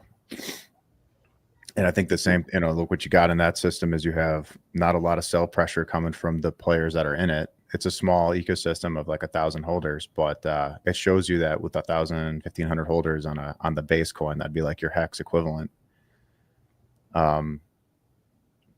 You need really high rebates to entice people to burn away something that's valuable. So it's even more, it reinforces the same points we've been driving home, which is that the HexCom fusion is designed to make Hex more valuable. And so there's really no need I think this goes back to the part about the 100% coupon rate. Like, it's not necessary, but it's not necessary to make COM more valuable. And there's a lot of opportunity on the table right now at 4%. With like the demand supply demand imbalance. I really see it as like a crazy opportunity, and it's got like and so then to like expand on this, like it's one of the most important systems for Hex, alongside of something like Actuator, which does something kind of completely in a different way. They're both trying to solve the same problem, but they're two different systems that kind of work in parallel. You can't both go for your COM and also do an HSI at the same time. So there's like a choice that has to be made. Yeah. And so I think both these systems working in parallel are kind of what the whole point of Hex was in the first place, which was to build valuable things on top of it. And I think both of those systems are going missed by the community, and both of them have time on their side. So like both of these systems are going to really explode as Hex becomes more valuable and people realize like, okay, well, I just can't get enough Hex like in the future, let's say Hex is 10 cents or something. I just can't get quite enough Hex anymore, but there's still meat on the bone on COM, or there's still opportunity in the HTT ecosystem, right? Or the Actuator protocol to try to capture more value than you'd get from just market buying Hex. And so these will be like existing levers on the sides to try to give the little guy a shot at compounding their Hex, their liquid Hex supply through price appreciation or through these opportunities, arbitrage opportunities on these systems. Yep. Yeah. Just quickly, I need to go. It was a pleasure. Keep it up. I have to go. It was very nice to see you guys. See you, All righty, Ben. We'll take care. Yeah, between I know they're going to talk about Actuator next, but between COM and Actuator, because I already have a ladder set up, right? Like I'm already committed to a native staking ladder, right? For staking Hex, there's no reason in my mind now to do anything other than Quattro Cinco. So I've become that guy now. That's like I only stake Quattro Cinco. But I mean, between the two and the optionality that's there, why would I do anything else? Yeah, something else that's interesting about like when you think about the features too. You know, you get into Hex, you start thinking about how much to stake, how long to stake for. Oh, you have to remember your stake when it comes due. Oh, you got to remember to go to those other third-party websites and claim your COM, claim your head drawn. So one thing I think that's really interesting as well when it comes to COM is that it's actually simpler from the standpoint of it's a lot less button pushing and a lot less memorizing when your Hex stakes come due. So it's simple from a user standpoint. It's actually simple to use. Just that it's more of a buy and hold itself. So one thing also to mention when it comes to COM is that so you can only stake your COM when you are claiming the COM through a Hex stake or an N bonus. Okay, so you cannot buy COM off the market and then stake that COM that you just bought off the market. You can only stake a claim. So that means that when you if you purchase COM, it really is just a buy and hold token, because you don't then take your COM that you just bought off the market and do anything with it. You buy and hold it. Whereas with Hex, you're gonna think about how much to stake it, for how much time. Remember the time that you staked it for. Don't be late or else you will be penalized. So the complexities, you know, even though when you think of the features, there's a lot of complexity to the features of COM, but all of the button pushing complexity is on the Hex end. Whereas COM is pretty simple, just buy and hold. And for the record, it is communist, not communist, right? Yeah. Well, you pronounce that. Probably depends on who you are. What your values are. It's For me, it's Latin, communist. It's Latin Yeah. for community, correct? Yeah. Okay. There's a big, there's always this piteous, communist, communist. It's like, I feel like I keep saying the right one, but then there's always someone who's like, no, I like it this other way. Like, all right. I just like saying "come at me, bro. Come at me. Come at me. I like it. There's a new T-shirt. Come at me. Awesome panel, gents. Yeah. Thanks for coming on, Johnny. Nice to meet you as well. Axis Alive, Crispy Man, kicking. Thank you, Johnny. Ass, Thank taking you. COM, all the fun stuff. Yeah. Thank you. Actuator panel next. Thanks, gents. All right. I'm ready. Appreciate it. Later. Let's go. All right. I'm gonna get a very special transition for we're just gonna do Konnichiwa. Here we go. Konnichiwa! Welcome back, Actuator Finance. Hey, great to be here. I love that transition. That's a good one. Got a Konnichiwa. Always good when you get a Konnichiwa. Well, how's it going? How's your day? Are you ready to talk some Actuator.finance? Oh, totally. I really I get to watch most of your last session here and really appreciate what they're doing over there and share a lot of the same objectives. And in fact, maybe I'll kick off with that. It was both projects are seeking the same sorts of things. And I think most Hex projects should be.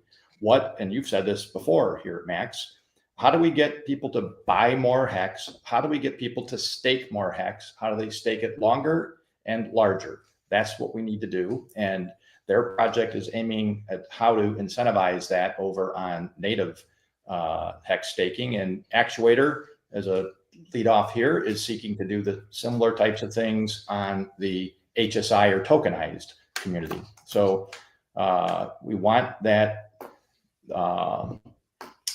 staking longer and larger and less apprehension about staking, right? I just will take one more second here to highlight that if you've been in since early Hex days, you probably recall that at the time, many people would stake heavily. I know I did, long and far, and held relatively little liquidity because we wanted all of the staking rewards.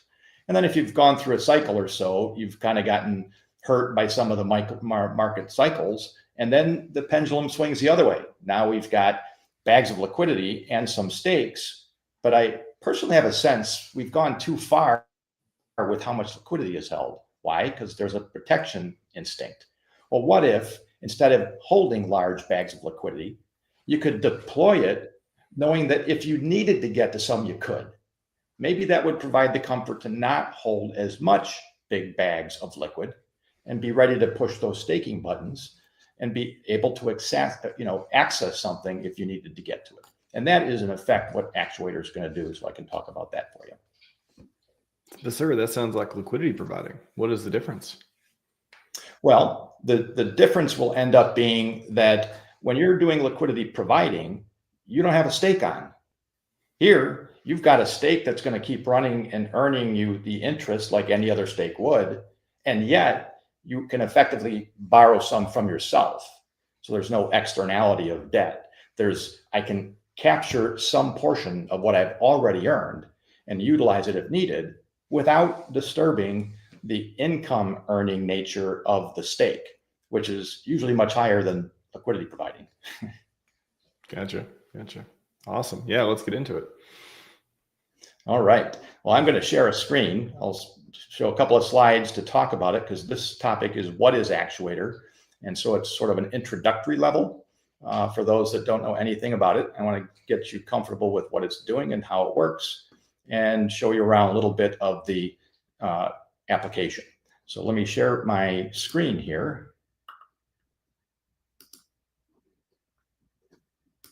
Hit that button and see if I can get this to pop up. Are we seeing some slides? Yeah, there's a little button at the bottom. If you click hide, it'll also not have that in the middle. Perfect. It disturbed it. Okay, we're back. We're back where we belong? We're back. Yeah. All right, well, great. For those that don't know me, I'm C3 Works. I'm a co-founder of the Actuator protocol, and it is a protocol designed to provide access to some liquidity in your tokenized hex stakes. And additionally, a second use case for this is that it provides a fixed rate native hex earnings instrument called an HTT. We'll talk about both of those. So you really have two pieces. One piece is to be able to access liquidity from your stake. The second is a way to have what I'll call active liquidity. So even if you're going to hold liquidity, do you want to hold it passively where it's not earning anything or only a little bit? Or do you want to hold your liquidity in an active manner that actually is earning something? And in fact, that's what the HTTs will do for you, is give you that constant liquidity with hex exposure, but with earnings. And so we'll talk about those two things here today. So first, Actuator, as I said, it provides access to efficient hex stake liquidity. You'll see how it does that. It does it by issuing these things called hex time tokens, which are ERC20s, and those then have an efficient and liquid market. This works only for tokenized hex stakes. So whereas something like COM works only with the native stakes, this is only working with HSIs. It can work with the pre-existing ones. It's the same protocol. So there's some more advanced features to understand than we're going to go into today if you're going to use pre-existing ones in terms of, your end stake date of what your HSI is relative to what you're minting for HTTs. Don't worry about that. But for the moment, at least know that they can work with any HSIs. It also establishes a liquid market for what we'll call discounted future hex. And that's what this hex time token is. It's discounted future hex. You're going to get, when you have an HTT, you actually have a hex on a future day. So if you can buy this thing at half of a hex today, and it's going to hand you a full hex on a future day, you've grown your bag, haven't you? You paid a half a hex and you get a whole hex, your bag went up. And so, and yet you've retained liquidity. So that's what the second innovation here is. And the fourth bullet here says that that is a fixed rate return in native hex terms. And that's super important. If we think back to February when, you know, some big whale staked very heavily, and all of those holding traditional stakes of any form, right? Of any form, whether it was in perpetuals or it was native or HSI, whatever form you were holding it in, those depended at the return of those that you're earning depends on the actions of others. And we got a pretty big action of others back in February, and the returns dropped. Now, anyone who bought HTTs, which we'll talk about here in a moment, in the few days prior to that event, they had big returns locked in, and their returns didn't change one bit because of those actions. They still have those same big returns locked in all the way till the end date. And that's important to know. So it's a fixed rate product here in native hex terms, and it's the only one that I'm aware of that exists. So that again becomes not a better, worse. That's not the point. When you're building a portfolio, you want it to be resilient. You want to make sure you're building in different components that play different roles, like notes on a piano, right? How great would the song be if you only had 5 notes? So you want to use these to sculpt the portfolio the way you want. And of course, there's no counterparty risk associated with ours. We're on PulseChain. We've had 2 security audits, a financial audit. It has the right objectives here: immutable open source contracts, no admin keys, and it's using proven code in the form of these HSIs.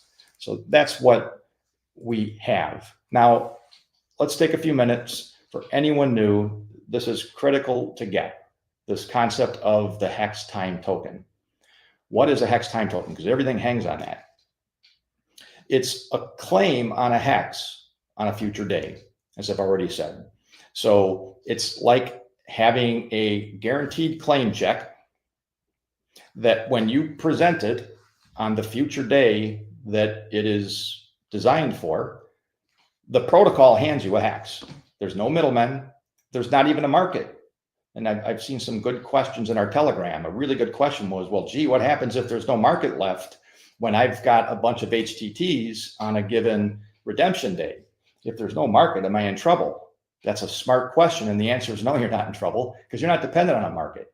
The protocol has the ability to hand back to you exactly what you're due, because systemically it knows what is due on all the days. And it's got under its control the hex necessary for redemption. So you're not dependent on whether the markets don't even exist. It's a protocol swap, much like you would do when you do an end stake. You're not dependent on what's going on in the market. You're going right to the hex protocol, and the protocol is going to do exactly what it says it's going to do. Such is the case here. So when you go to the application, what you'll see when we get into it in a minute is it will tell you what the APRs are and the discounts that you'd be buying each of the 3 different HTTs at.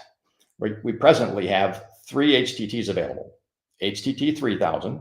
That means that the hex time token redemption day is hex day 3000. Now, we were on day 2090, I think, the last I looked, but we'll look, the app will show you that.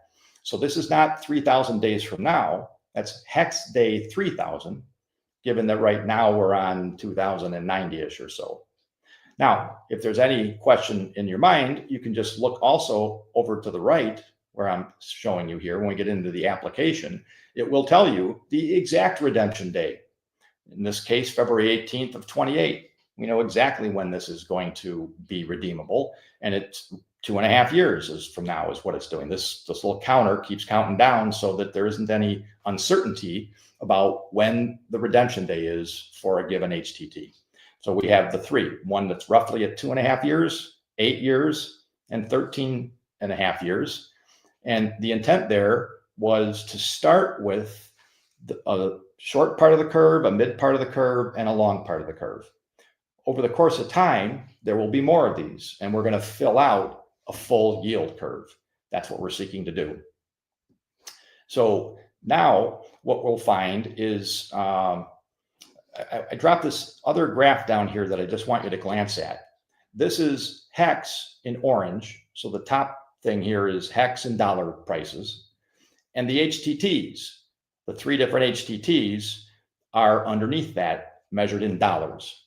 Well, I trust that you see a striking observation that they track each other, right? They track each other through the different market behaviors since last October, with the obvious recognition that the top one being orange, which is Hex, is always on top, and the other ones are differing distances below.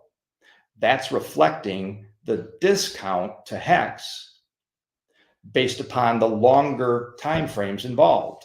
So that bottom one that's green is the HTT 7000, and you need to be able to get that at the biggest discount, right? In this case, it's showing 50% discount, 50% discount to the orange curve, because that's what generates your return for waiting until HTT 7000.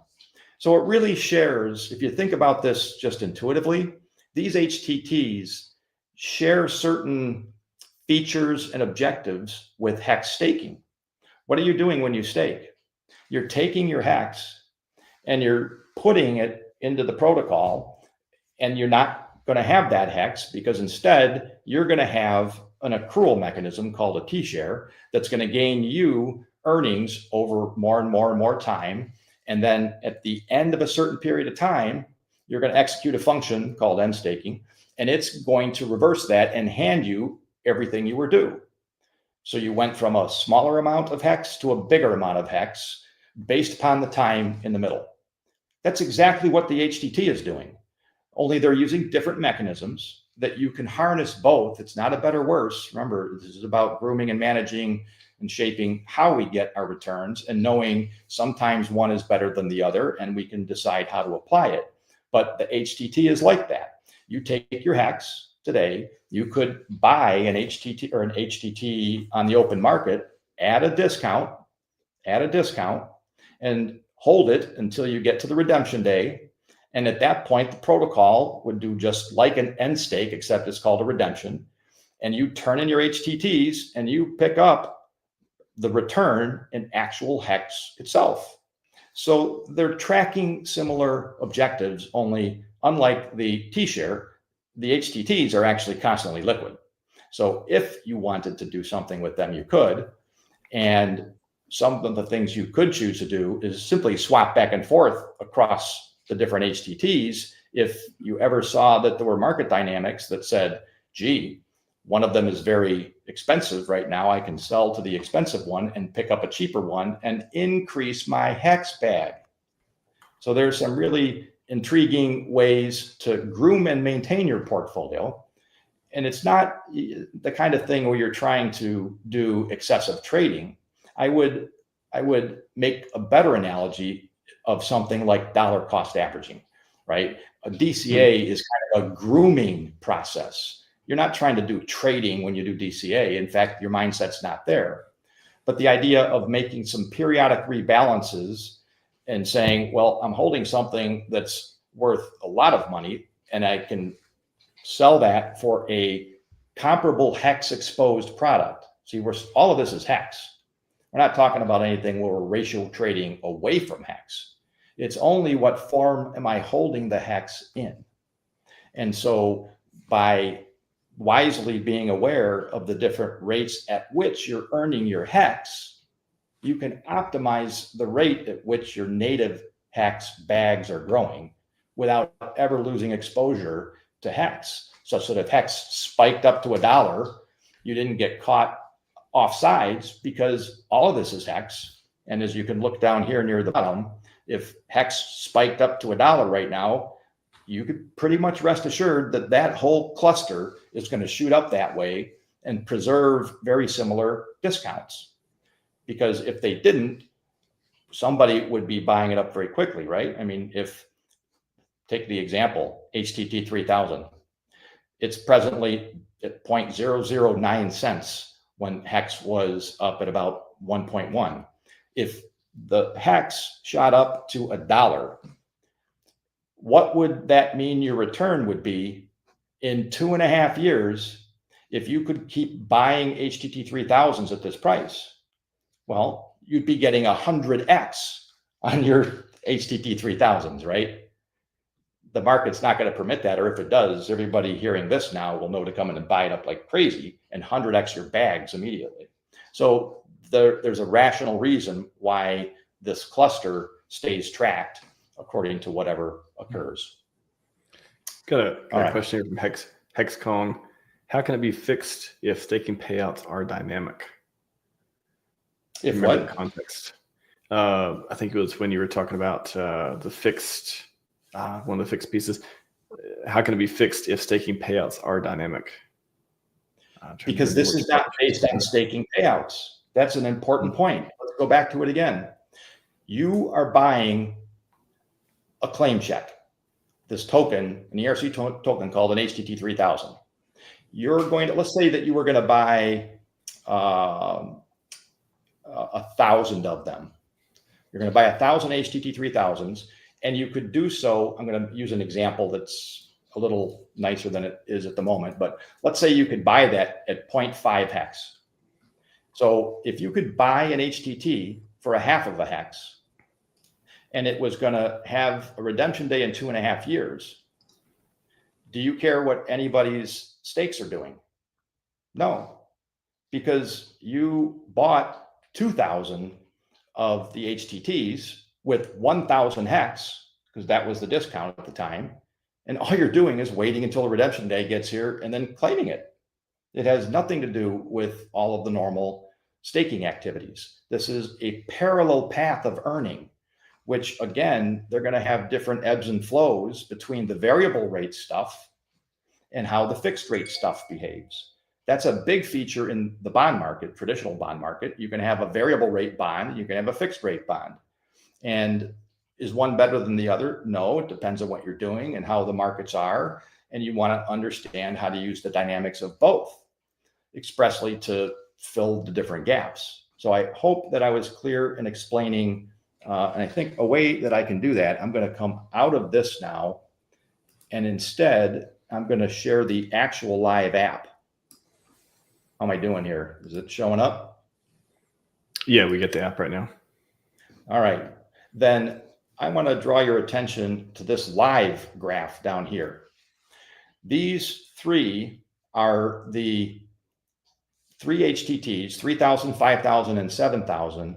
But now notice here, measured in hex terms. See this scale? Value in hex.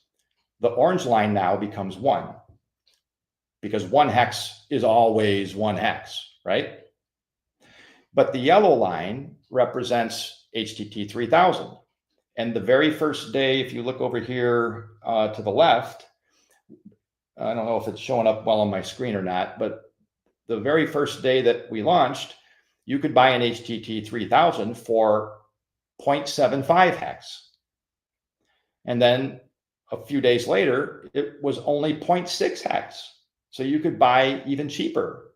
Now remember, every one of these HTT 3000s that were getting purchased, when redemption day comes, they're all going to get 1 hex. The return comes from the discount rate they bought it at, right? It's like a zero coupon bond, if anybody is familiar with those. But you don't need to be if that's foreign to you. The concept is you're all going to get 1 hex. Every HTT is going to get 1 hex at its redemption day. So the cheaper you buy it, the bigger your return. And that's all that matters. There isn't anything else that happens in between. That's why it's not dependent upon mining rates or any of that stuff. It's a very different approach. Now, notice that over time, especially after this February area, what did we notice happened after February? Well, that was when we saw the rates collapse pretty heavily on the T-share earnings because of the staking. And it didn't take long for the shortest maturity HTT, which is HTT 3000, which only has 2.5 years left. The market immediately looked at and compared that to anything else it could do and said, I'm buying a whole hex for 0.6 or a whole hex for 0.6 of a hex today. And I only wait 2.5 years to get my return, which at that time would have been north of 60%. That's a big number. So people bought those up, and then some minted and pushed back down. But as time goes on, notice this shortest curve is moving closer and closer and closer in time to 1. And that should be very logical, because the day before redemption day, what do you think its price is going to be? Really darn close to 1 hex, because the next day, that's exactly what you're going to get for it. So the natural progression of these curves will be the farther out they are, the longer they are, the cheaper in discount they'll be. And they'll be, that will ebb and flow. Sometimes it'll be a bigger discount, smaller discount, but that's where some of the value lies in making decisions.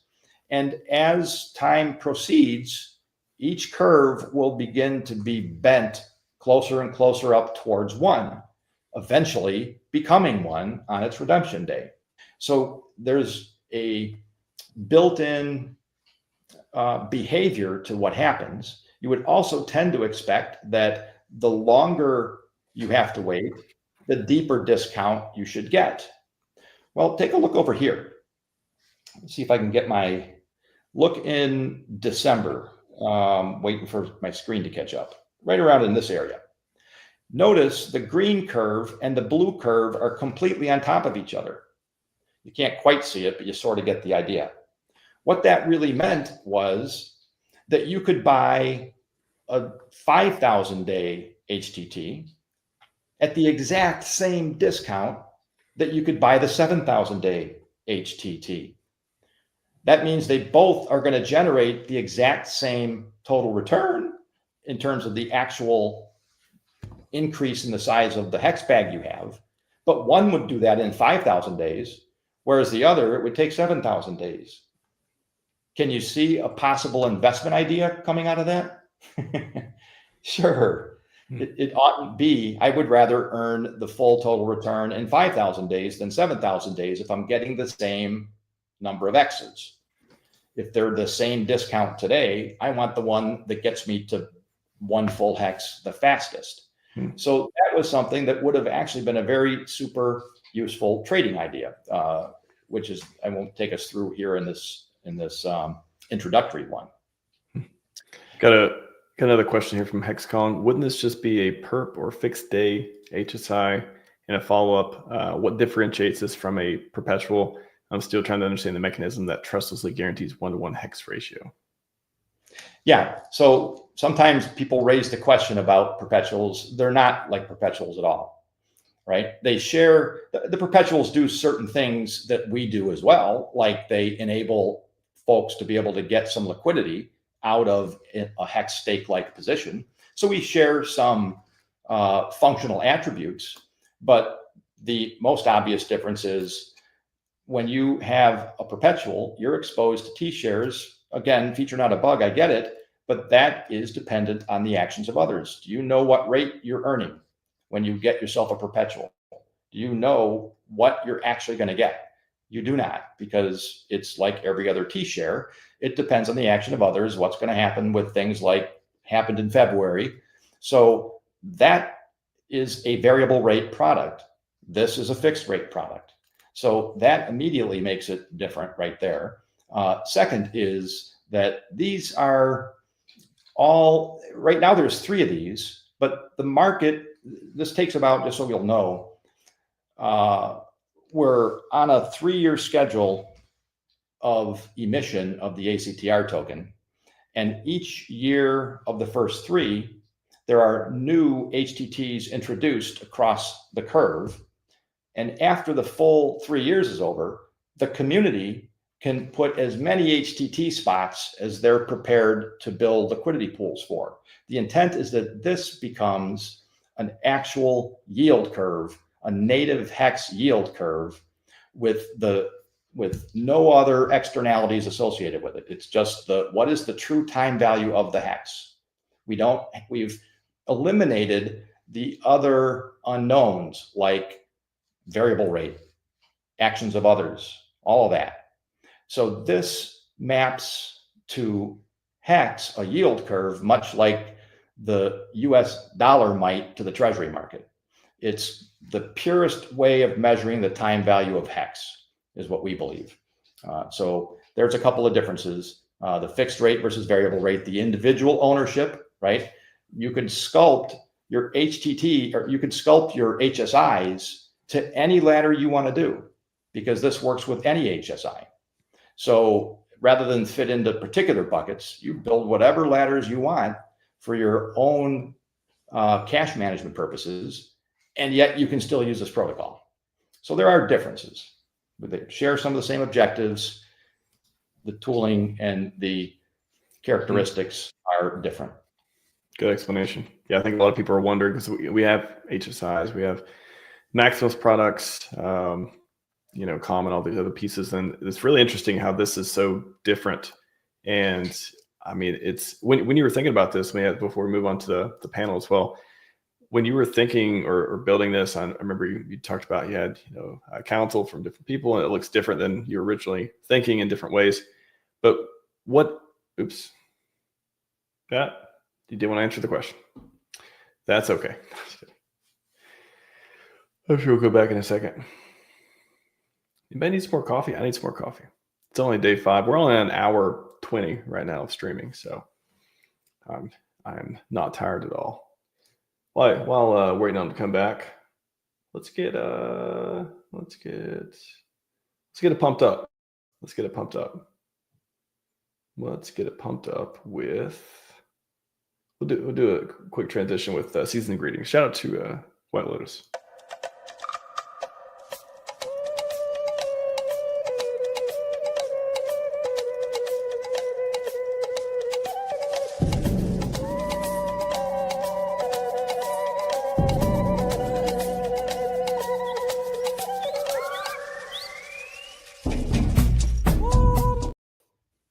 And Bill's back. How's it going, Bill? Lost you. Sorry about that. I thought I was stopping screen sharing. I stopped streaming. I thought you just didn't want to answer the question. That's okay. Either way. Try it again if you want. That's up to you. No, it's. I was saying. I was getting to.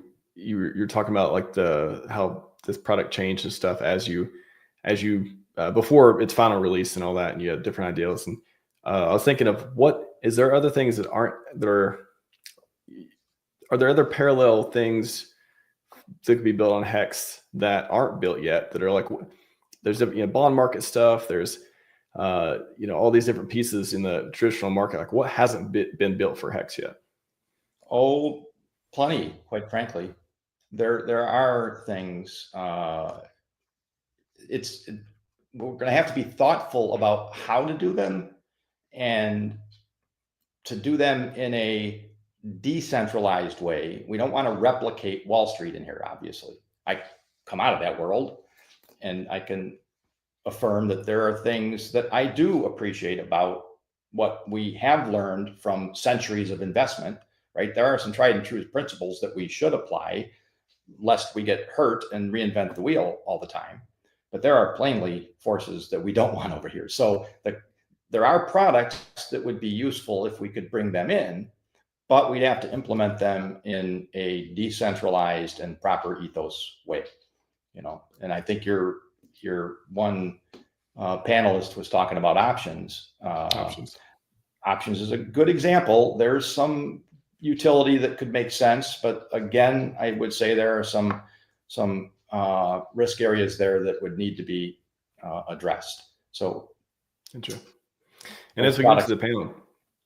As we get into the panel too, I want to make sure people understand how to use the product. So like I was going to ask, okay, I've got an HSI, because you mentioned it's HSI only, right? You can't take a native stake and use it. It's got to be a tokenized HSI. or your hex itself. You can start with Or hex. just The okay. platform will let you create that right there, but it does Gotcha. either start as an HSI or become one. Gotcha. Okay, so Hex or HSI, and then you can use the platform from there to mint HTTs. Exactly. So you get to work on both sides of the market, because if you take your hex, let's say you felt like the prices of HTTs were way too high. They're so close to a hex that you'd rather be the seller of the HTT. Well, the way you do that is you take your hex, you create the HSI, and then mint the HTT from it, and then sell the HTT back to hex.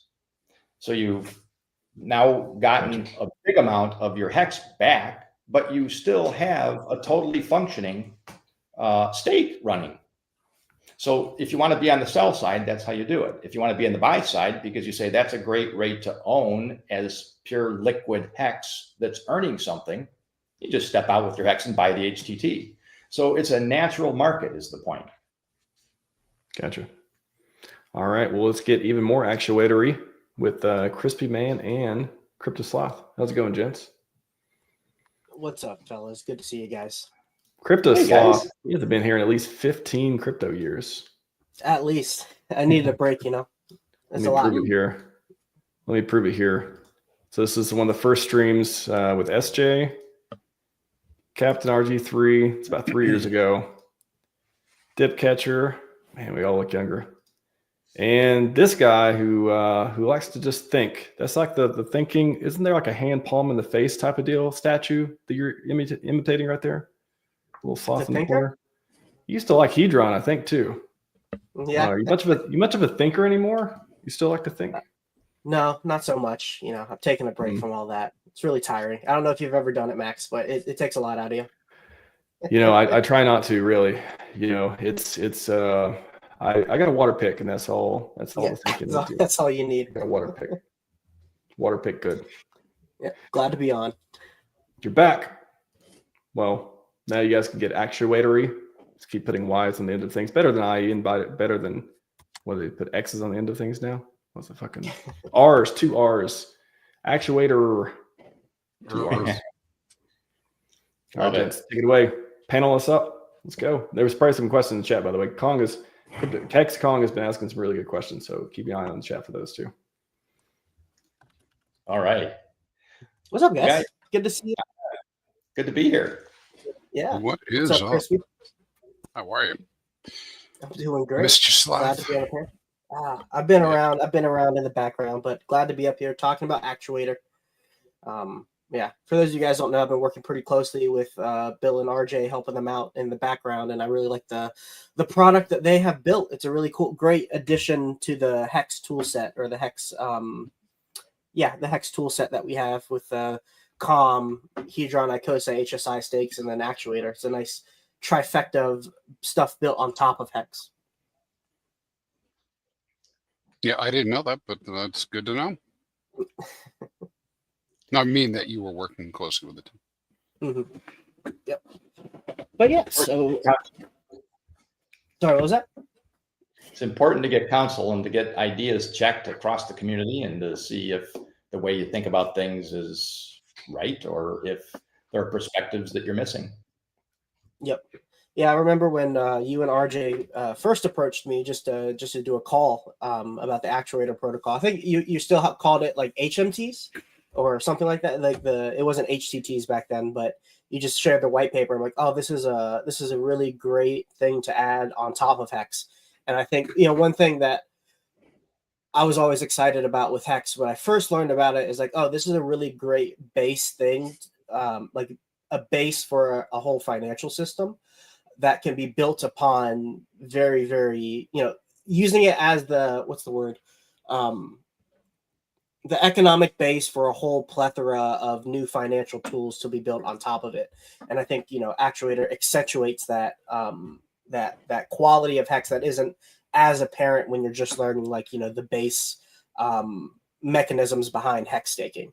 And this is, I think, also really important for any, when traditional finance people start to come into Hex, this protocol uses things that are within their vocabulary and within their skill set already for them to go ahead and wrap their head around the ecosystem and give them a way to enter the ecosystem in a way that they're like comfortable, because they understand like what a yield curve is. They have a different way of analyzing the market and finding ways for them to enter it with more efficiency than just buying and staking Hex, which at some point in time, that avenue of entering the Hex market, most of the value will be dried up or taken by the current staking class, just because it's not feasible to be in like a dolphin anymore. Like 1,000 t-shirts, even right now, is still a decent amount at these lower prices because the t-shirt rate has gone up. This offers a way to get into this ecosystem with squeezing a little bit more, getting some more juice for your squeeze, I guess you could is how you could say it.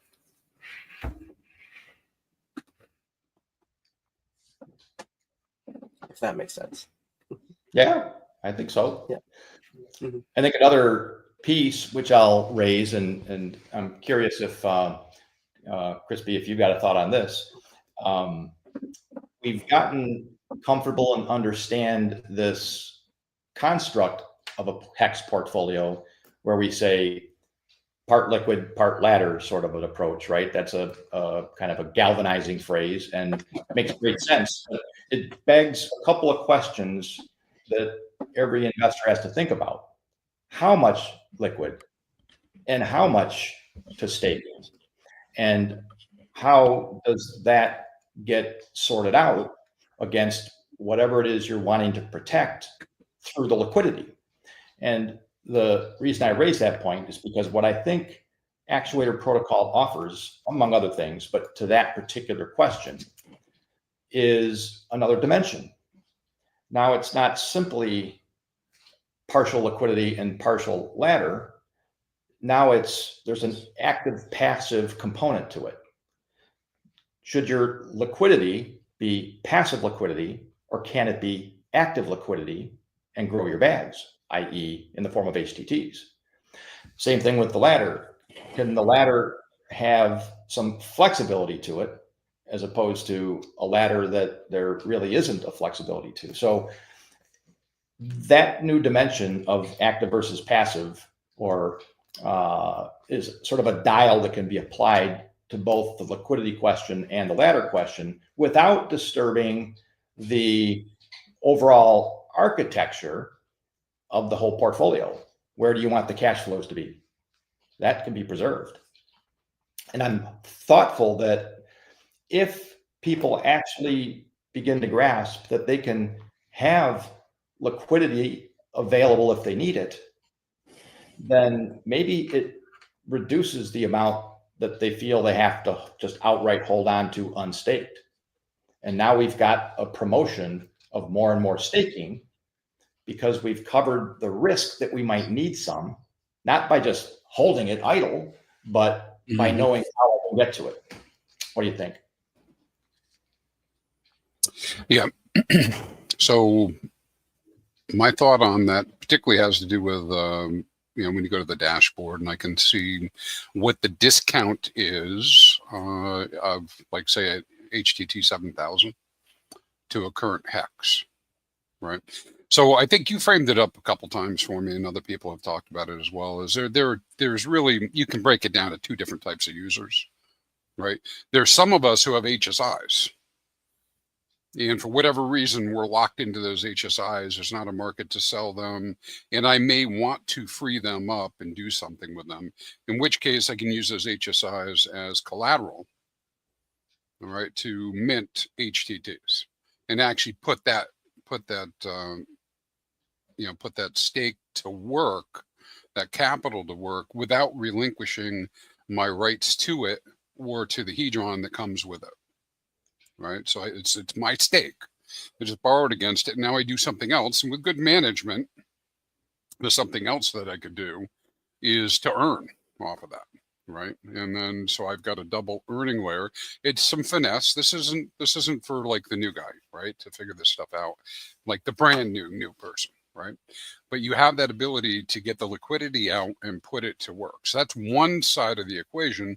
And like, for instance, I have a landlocked wallet out there that has HSIs, Nothing's going to that wallet. Nothing's leaving that wallet, right? It's just locked up HSIs. Well, that was a way to, mint those, do it in a smart way, and actually take some of the HTTs and swap them for Hex at the current rate, and put an LP up and earn, I don't know what all the rates are right now, but earn a reward rate of between 20 and 40% in the form of Actuator tokens, right? So that was taking stagnant capital, right, in the form of an HSI, putting it to work, and it just so happened that I chose that methodology maybe to do it, right? And the other side of it, it was another good one, which I think you were kind of inferring this. Maybe I got it wrong when we just said this. A lot of people holding their Hex liquid, and so why are they holding it liquid? For various reasons. They want the optionality and they want the flexibility. They're waiting for a top, whatever it might be. Well, it's also stagnant, sitting in their wallet, right? There's some pretty significant LP up. I think it's what, 180K ish or something with HTT 7000s. Well, if I have that Hex and I know that every HTT that I swap for is a Hex in the future, and you just went through this in your description, right? I can realize an immediate ROI by swapping into the HTT, and I will have even more Hex in the future, right? Because of that, because I'm getting more of these HTTs now at a discount. And then a similar process. So if I have, the numbers won't work out exactly like this, but if I had, 500,000 Hex, I could decide to take 250,000 of that Hex, swap it into an HTT 7000, secure in the fact that it's going to be more Hex, right? Because now I have even more of those tokens. Then turn around and take the two of those and pair them together in V2 LP, making a thicker pool of liquidity, right, for the HTTs. Earn it's a small percentage right now, 1 to 2% APR on the V2 itself through automated, compounding while burning PulseX, right, because it's a V2. Then take that and stake that in the Actuator farm, and again earn an additional APR on top of that. With the idea being that, what I'm doing is I'm increasing the value of my Hex over time, and at any time I can pull the farm down and reconstitute it all the way back into Hex. And I also know that while there might be periods of time where we have a lot of volatility in prices between HTTs, because people do things, right? People will sell, people will buy. While there might be some volatility, the closer we get to the date, it is one Hex, right? So I know that just from, observation that over time, it's going to get closer and closer to parity. So anyways, it's all a very low risk methodology, I think, to earn even more on my Hex that would be liquid otherwise. Well, that's the key. There are a handful of strategies that you can do with your liquidity to not make it completely idle, but yet give you both liquidity at any time you want it and constant Hex exposure, which you want. Like I say, you could take Hex and just dollar cost average it into HTTs. If you were to have done that, you could go look at the graph and say, all right, every now and then I'm going to step some of my liquidity more and more and more into HTTs. Every time you do that, your bag gets bigger. Your bag gets bigger. Size, yep. Yeah. And you're just waiting over time. And then, eventually you're going to harvest that one way or another. You either take it all the way to redemption days, or the curve begins to move up more and more towards one, which it will naturally do. And you're going to realize it through that. But the bag's getting bigger in native Hex terms. Well, and I think some of us, when we first started looking into it, we're like, wow, wait a minute. This is like free money. No, it's not free money. It's not free money. What's happened is you have two sides of this market. Somebody wanted to get value out of their HSIs. Now, what they did, not my business. I'm not really concentrating on what they did when we're talking about this side. I just know that these HTTs are on the market in the form of liquidity, and that I can go purchase them at a discount. Why that situation's happened, that's a whole nother story, right? That's, those people have to manage their own stuff. But it becomes an opportunity for me to go get more hex at a discount, right? And then on top of it, earn on it, which is what we were just talking about. So yeah. And you're earning on a fixed rate. Don't miss that. Your earning is a fixed rate. Yeah, on the buy. On the buy. Yeah, on the buy. On the buy. And what I mean by that, guys that are listening and ladies, is he's shown previously, right? If it's at a discount to hex, I'm locking in an ROI. If I was to keep those HTTs, I'm locking in an ROI over that period of time, automatically upfront. It's, I'm getting the best price then. Everything else is gravy on top of that as far as being able to earn. Yeah, I'll throw my 2 cents in there. Definitely the farm liquidity pools have some of the best risk parameters or risk profile specifically around impermanent loss, because it doesn't matter which token you end up with more in, they're both base hex exposure, whether it's having that actual hex token itself in the liquidity pool or having the HTT token that will eventually one day be redeemable 1-for-1 for hex. So the impermanent loss risk on these pools is, as close to zero as you can possibly get outside of doing, hex and like a wrapped hex token for whatever reason. Yeah, there's a little leakage due to fees and that kind of stuff, but I think that's overcome by just the simple compounding. Yep. And, Christy Mann's example, if you have 500,000 hex just kind of laying dormant liquid in a wallet and you wanted to put it to work in some shape or form, it doesn't matter how high or low the APRs are on the farm. That's more APR than you're getting than by just holding the hex tokens liquid while still having the same base price exposure that you would already be having by holding those tokens liquid.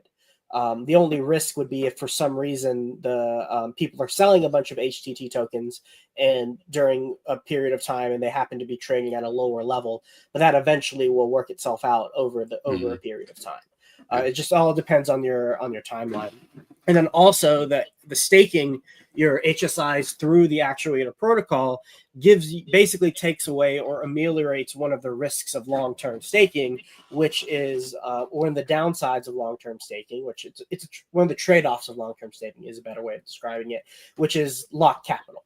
So if you do a normal hex stake, your capital is locked. You have to wait at least 50% of the time to get your initial principal back. And then after that, you slowly unlock the yield that you get every single day. But with the Actuator protocol, when you do that stake, you automatically get a % of the value of your principal back because you can immediately mint 1-for-1 HTT to all the principal that you have in there. But every single day that you get a payout based on the T-share rate, that's a new number of HTT tokens unlocked that you're able to mint. Now, of course, the value won't be 1-to-1 relative to what the hex price is, but even if it's some fraction of it, that's some fraction of liquidity that you now have available to you in order to extract if you need to, or to like play the market cycle. So you do a 5-5-5-5 hex stake, you throw it in the HTT 7000 pool, the market cycle top comes around, you mint whatever you can to preserve your USD value, and then you come back in, rebuy the bottom, pay off the loan that you took against the protocol. Now you have your whole hex stake plus a little bit of extra USD capital. So it opens up options at a decreased, I would say, magnitude that you can take advantage of them if you just did it liquid, but while also hedging yourself to get the T-shirt exposure that you want, so that you have that going forward into the future. Which Christy Mann, as your streams and information that you put out shows, that's a rapidly decreasing opportunity to get own T-shares over time.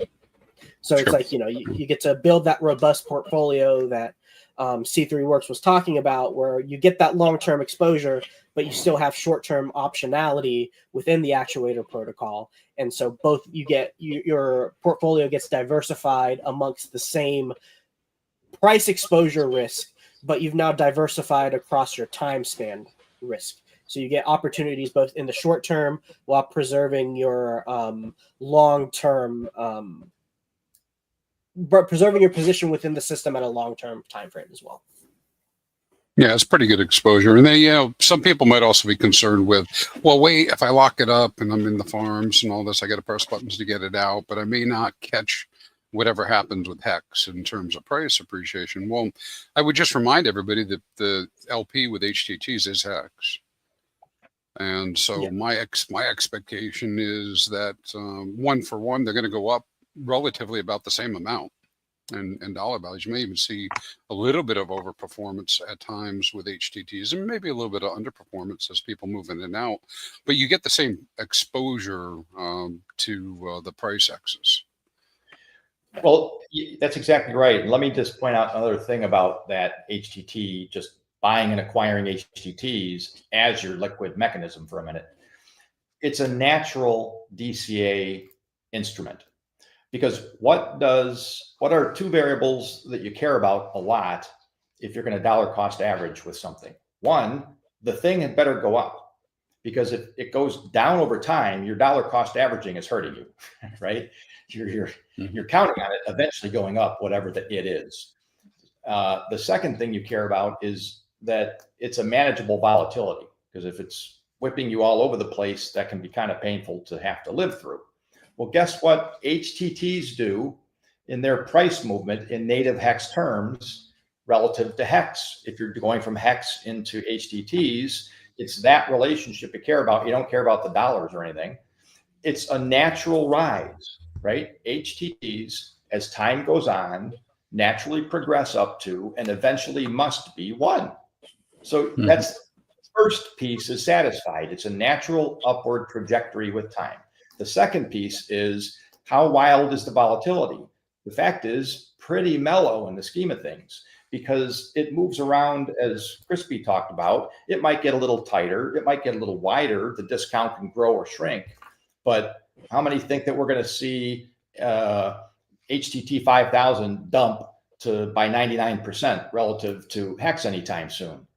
No. Somebody might do it in the moment, but I'm buying. Man. Of course you are, right? So there's a natural limited volatility and a natural upward progression, which is perfect for DCAing your Hex into these things over time and growing your bag while being liquid.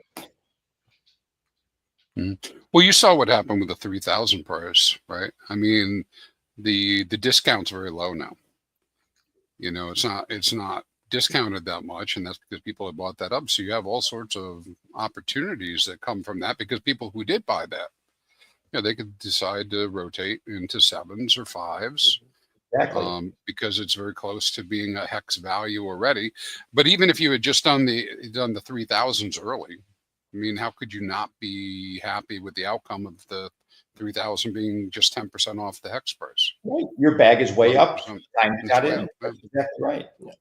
And you got another element on top of that. If you have any sophisticated liquidity providers in the farms right now, let's say somebody does dump one of the HTTs down to 99% of the value or 1% of the value of Hex.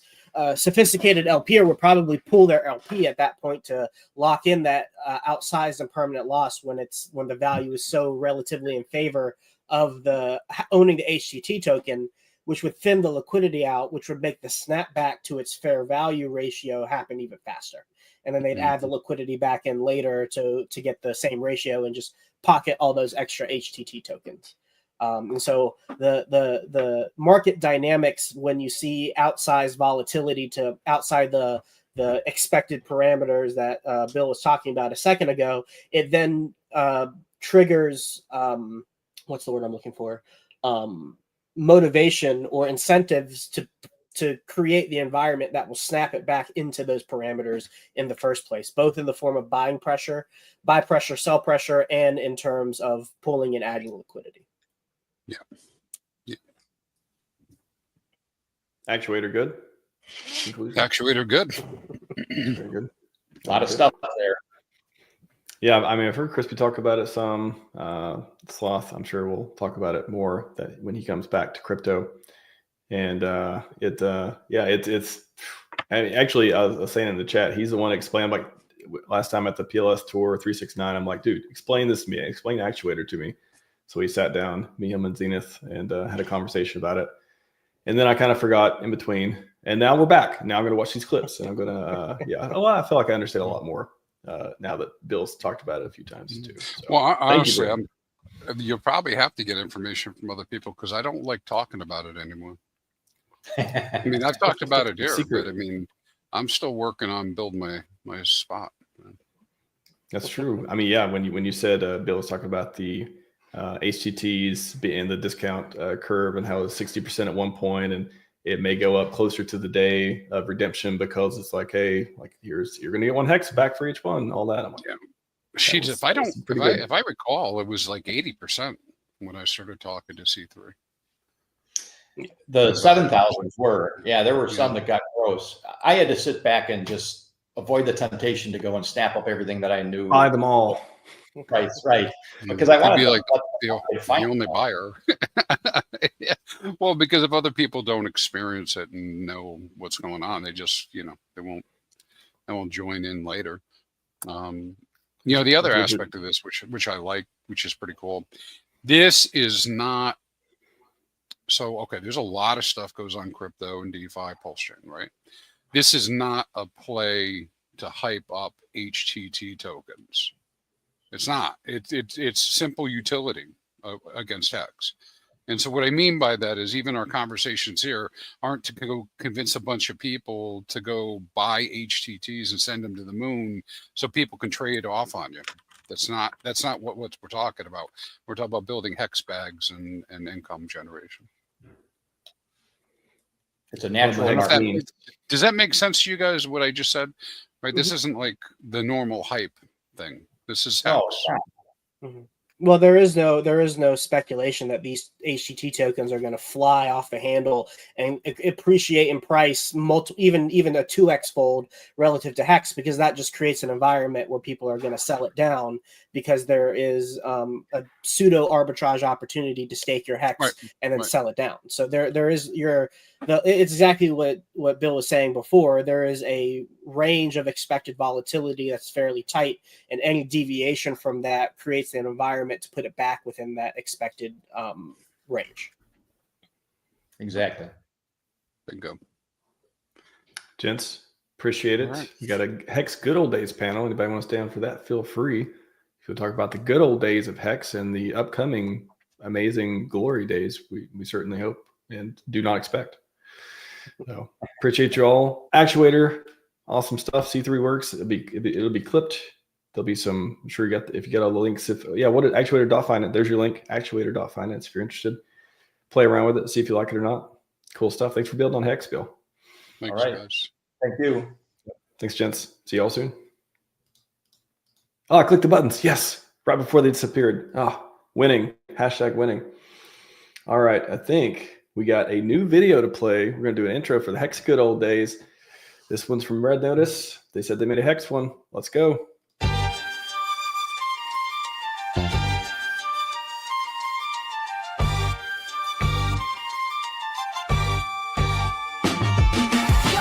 Stacking Hex, we going to the moon. High yields popping, riches coming soon. Money long, watch the gains balloon. Rich your heart's vision, breaking every rule. Hex on fire, feel the bullish boom.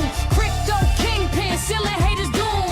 Time deposits rocking, yields that consume. Getting out on Mr. Epic Zoom. From the blockchain depths, Hex was born in 19. Rich your heart's brainchild, a mind and machine. Like certificates of deposit, but decentralized dream. No banks, no fees, just pure crypto cream. Tokenomics tight, inflation capped at 3.69. Longer you mine, bigger the shine. Outdated 3 times, immutable code so fine. Private keys yours, power divine.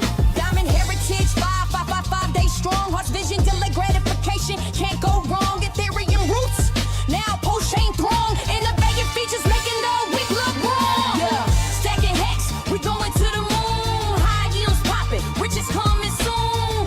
Money long, watch the gains balloon. Rich your heart's vision, breaking every rule. Hex on fire, feel the bullish boom. Crypto kingpin, sealing haters doom. Time deposits rocking, yields that consume. Get it now, or Mr. Epic Zoom. Romans legendary, 10,000 likes up, no cap. Share price 16,000, that's a thunderclap. Community hyped on X and Reddit flare. Testimonials glowing, millionaires everywhere. Beat the SID league on wins in the air. Success story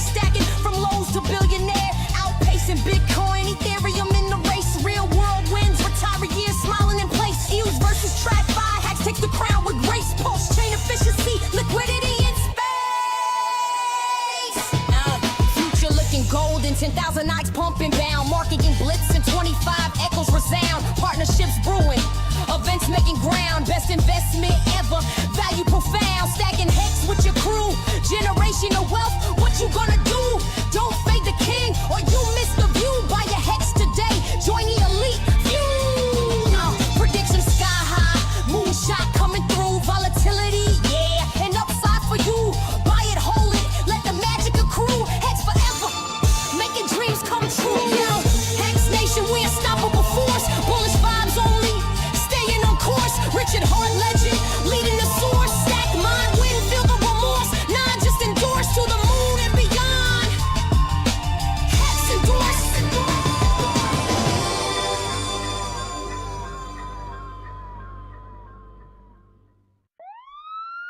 Don't look at me, I'm a ghost in the street with a red notice. Hex to the moon. Yo, yo, yo. I like that song. New one. First time I've heard all of it. I watched a little bit just to make sure it was a video. And then that was good. I like it. Shout out to Red Notice. They got a couple great videos they've contributed to us to play here. It's only a matter of time. That's for damn sure. Okay, speaking with his hands. If he unmutes his mic, he can speak with his mouth as well. My apologies, sir. There we go. No worries. Yeah, you know, I don't know who's writing that stuff or if it's AI or not cranking it out, but it sounds fantastic. So enjoy Pretty all good, that. right? Pretty You good. jive with it, right, Big K? I'm all right with it. Yes, sir. Got a real quick update here. Richard Hart tweeted, everyone, 15 minutes ago or so. I've been told in the chat, I've done more for Ethereum than you have. Tag someone who also did good for ETH. Congrats, ETH, on new all-time highs. It's been 1,382 days. The ships come in, and 200K free electronic devices will very soon be spreading the good word about ETH, PulseChain, PulseX, and Hex. Free open source software is the future of finance. Peer-to-peer, digital, immutable truth. Ooh, hot alpha bombs there. Trust in math, not men. The PulseChain train is coming. Look at that train. Look at that train. Smashing like resistance. That's what that is. Smashing. I like it. I like it a lot. And you notice everyone's going to point out he did not mention ETH again. He's replaced ETH with, or sorry, did not mention INK again. He's replaced INK with ETH. His new core token is ETH. Welcome, everyone. Breaking news. INK is out. ETH is in. That's what that means. That's what I got from it. Oh, good stuff. Richard tweeted, everyone. That's what we. That's great. That's great. I was gonna tag Gavin Wood for losing a whole lot of money in Ethereum because I think if he didn't lose all that cash, the Polkadot shit so early on, we wouldn't have people wouldn't feel like it's as immutable as it is. So cheers to him for not only making Ethereum but then also losing a shit ton of money and making a sacrifice. Yeah. Sacrificial Polkadot land sounds like a thing. Yep. Yeah, didn't Polkadot go down? I think that's one of the ones that went down like 97%. There's a very it went down a lot. It was I mean, it did end up launching and everything, but their initial like deployment of it, like there was a line of code wrong and they lost like $40 million or something like that. It was locked for. Oof. I think it came up in a debate the other day. We're like, oh, Hex is down, but did you see Polkadot? There we go. Yeah. Polkadot. Thank you for a back pocket Polkadot. That's right. All right, gents. Feel free to talk about the good old days. Hex, 3, 2, 1, go. Good old days. Good old days. I feel like I belong on this panel, guys. I wasn't around in the good old days. I'm not an OG. The only one around. Yeah, I came in during the PulseX sacrifice. That's where I even missed the PulseChain sacrifice. Well, I feel like we're gonna get a lot of the feels of the good old days over the next, 6, 8, 10 months or so. So I'm excited for everyone else to get to feel some of what we got to enjoy over the first. Well, we definitely had the Hex. flood and the bear market that Hex got right in the beginning, right? Like I got to go through that with you guys, so I feel like. Oh yeah, that's the thing is I felt like the first time around that we weren't like I was like, man, it couldn't like no one else is gonna get to feel the pain that we got to feel over the first, getting the hate that we got for as long as we did. But then, the bear market was longer. It's been longer than we expected. And a lot of people have gotten to feel the pain, We've all Would you say that the pain was equal to when Hex was experiencing his first FUD, bear market? No, we definitely no. Like early on, there was nobody. There was just nobody here. So like I didn't know what I was doing. Like if it wasn't for RG down here, if it wasn't for RG, it wasn't for Hexo doing their regular streams, like I'm almost sure I would have sold, but and not made the stakes that I made, and not nearly as had the bags that I did if it wasn't for the little bit of community that we started to form early on. Because there was no cool songs, there was no awesome graphics. It wasn't 160 influencers. There was none of that. Nobody. We'd have like 12 people show up at our streams. We'd be like, sometimes we'd have more people on stream than that we're watching. Yeah, for real.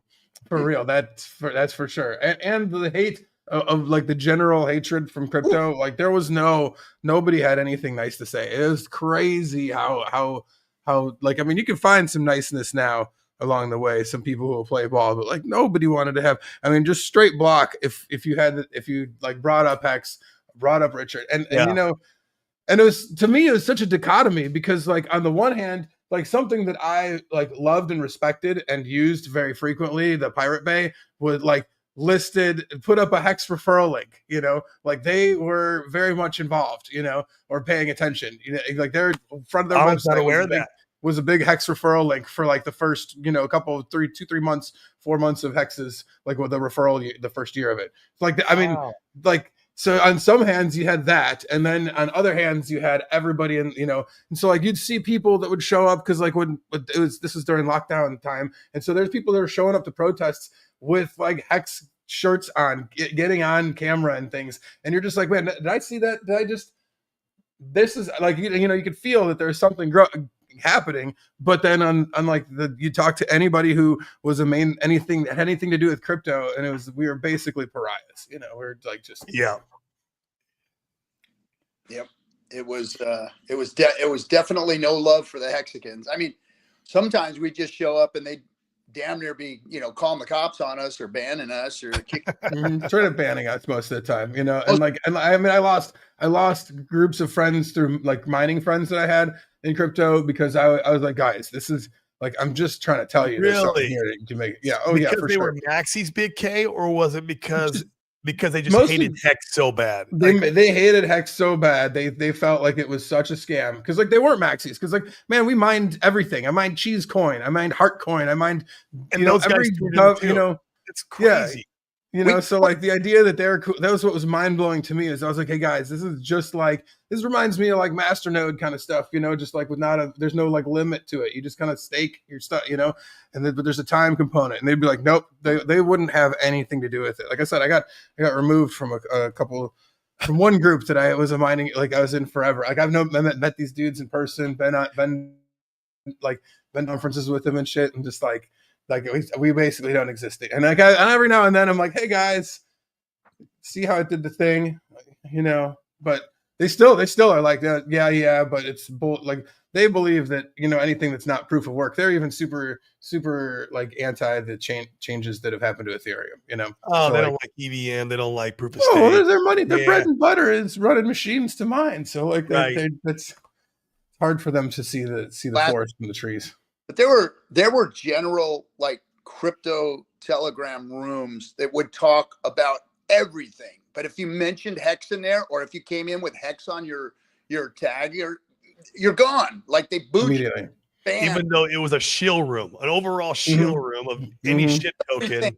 There. But if you were a Hexican, out of here, buddy. We're not around here. We weren't welcome. It was a wild feeling, because it felt, made me feel like I was on the right path, because like that's part of the whole, like I lean into those sort of situations where people are telling or whatever counterculture thing is going on. I'm like, oh, that's the contrarian. Well, now I'm more play, interested. Right? I don't know why, but now I want to see what's going on in there. I wonder why, when we finally won and beat them all and climbed to the top of the rankings without even being ranked, right, dancing on graves and shit. I mean, it was like a victory. Finally, we got aided everywhere. I mean, you name it. Yeah. So yeah. But that felt, but it was, and we weren't dancing on graves for like everyone else's benefit. Because like, again, it's not like we were just Hex is up to it was 20, 30 cents, 20 some odd cents when we were making that video. I mean, it was almost at the top of that video. And like when that happened, like we weren't, nobody still accepted. It's not like all those guys in crypto were like, oh, they're so cool now. Oh, we like them because they made money now. It's not that at all. We were just like thrilled, and it was cathartic for us to feel like, hey man, we didn't need any of that shit. We didn't need any of those dudes. They can all suck a dick, but like none of that help, like, you know, without their help whatsoever. And we still look where we still are, you know. That's fascinating. So what blows my mind today is, you know, knowing crypto and being involved since 2014, seeing pump and dump rooms and scams and ICOs and all this shit. It's like, how in the fuck did we 10,000x with all the shit that came at us? I mean, there was nobody, nothing, no entity, no centralized exchange, no nothing that was leaning into Hex. It was just grassroots community out there getting blasted in the face and kicked every single day, and we still did a 10,000x. So that should tell everybody something and give you a hint and a half for your ass about what's to come, because it's a different climate now. It is a completely different climate.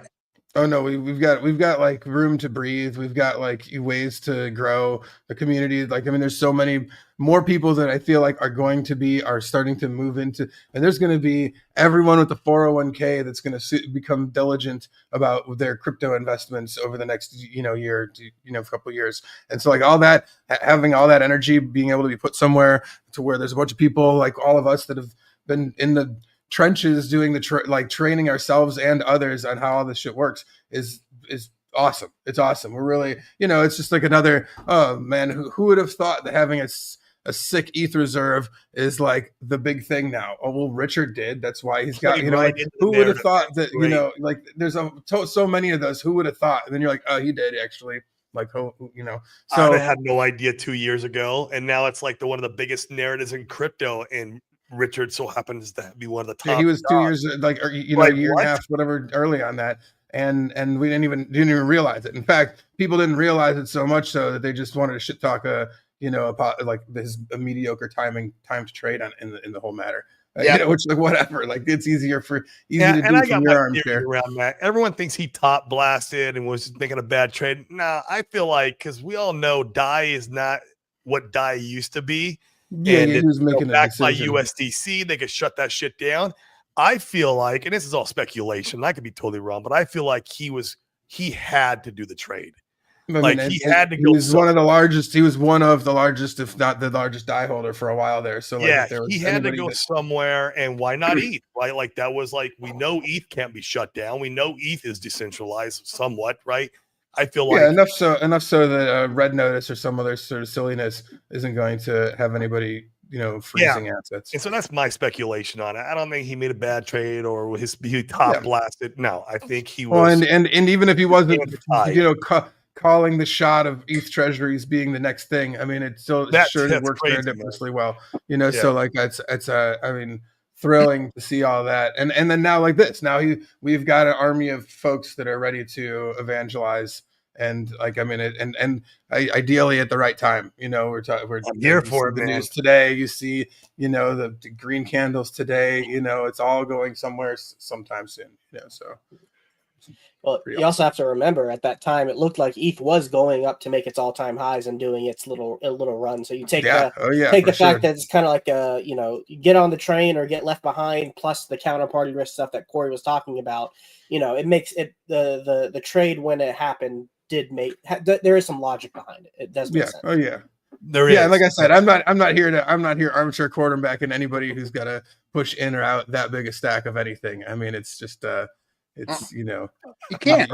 You do it at whatever level you're doing it at, and then 10x that, and it feels uncomfortable, and then 100x it or 1000x it, and good luck, dog. Good luck making the right call, So I'm stoked with how it all has worked out, and from where we began all of this, like I said, some dreams to maybe hit a penny one day, It's pretty impressive. And now penny's FUD.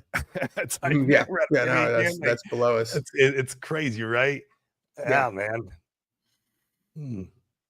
and yeah, I mean, like I said, it's funny how much, you know, how we were talking about this yesterday, how much we didn't really, you know, I don't like, just took it for granted the time and the FaceTime and knowledge gained from like accessibility really of Richard for all that through all that time too. You know, like this, it was just something that I expected to just it was a thing that was always going to be there. You know, so like that I also really appreciate a lot of that. You know, like I learned a ton from that I probably wouldn't have learned from rewatching old videos because I mean, when Richard would stream, it was like, I mean, he'd say something, hey, should I stream or whatever? And like, I you know, it would be like, hey, I'm going to be busy for the next, like, I don't know, 2-3 hours. Y'all going to have to deal with your own shit. Sorry. You Or know, like, 5-6 hours. Sometimes, you know, yeah. Like 8 hours, man. I was like, what the hell? You know, and that, whatever that was, you know, like that like I learned a lot and paid a lot of attention to it. And I did some too. of the things were stuff that was gone over multiple times. You know, sometimes you'd be like, "Yep, here goes Richard with the greatest hits here," you know, and he'd go into greatest hits mode. And but like you know, for me to, you know, even now, you know, sometimes now I like, you know, I'll be repeating myself to somebody recently. I'm like, yeah, this is how usually the market cycle goes. You know, Bitcoin, and then it's ETH season, and then he moves into like you know, large caps. And then we'll see some kind of alt season. And like, as I'm saying that to myself, to somebody else, I'm like, oh yeah, that is how it works. And like, I haven't like vocalized it, you know, in a little while. And when you do, you're like, yeah, it's reinforcing for my own self too. So it's not the same, but man, it's sure looking like it's going to rhyme a lot, you know? So yeah, that's it.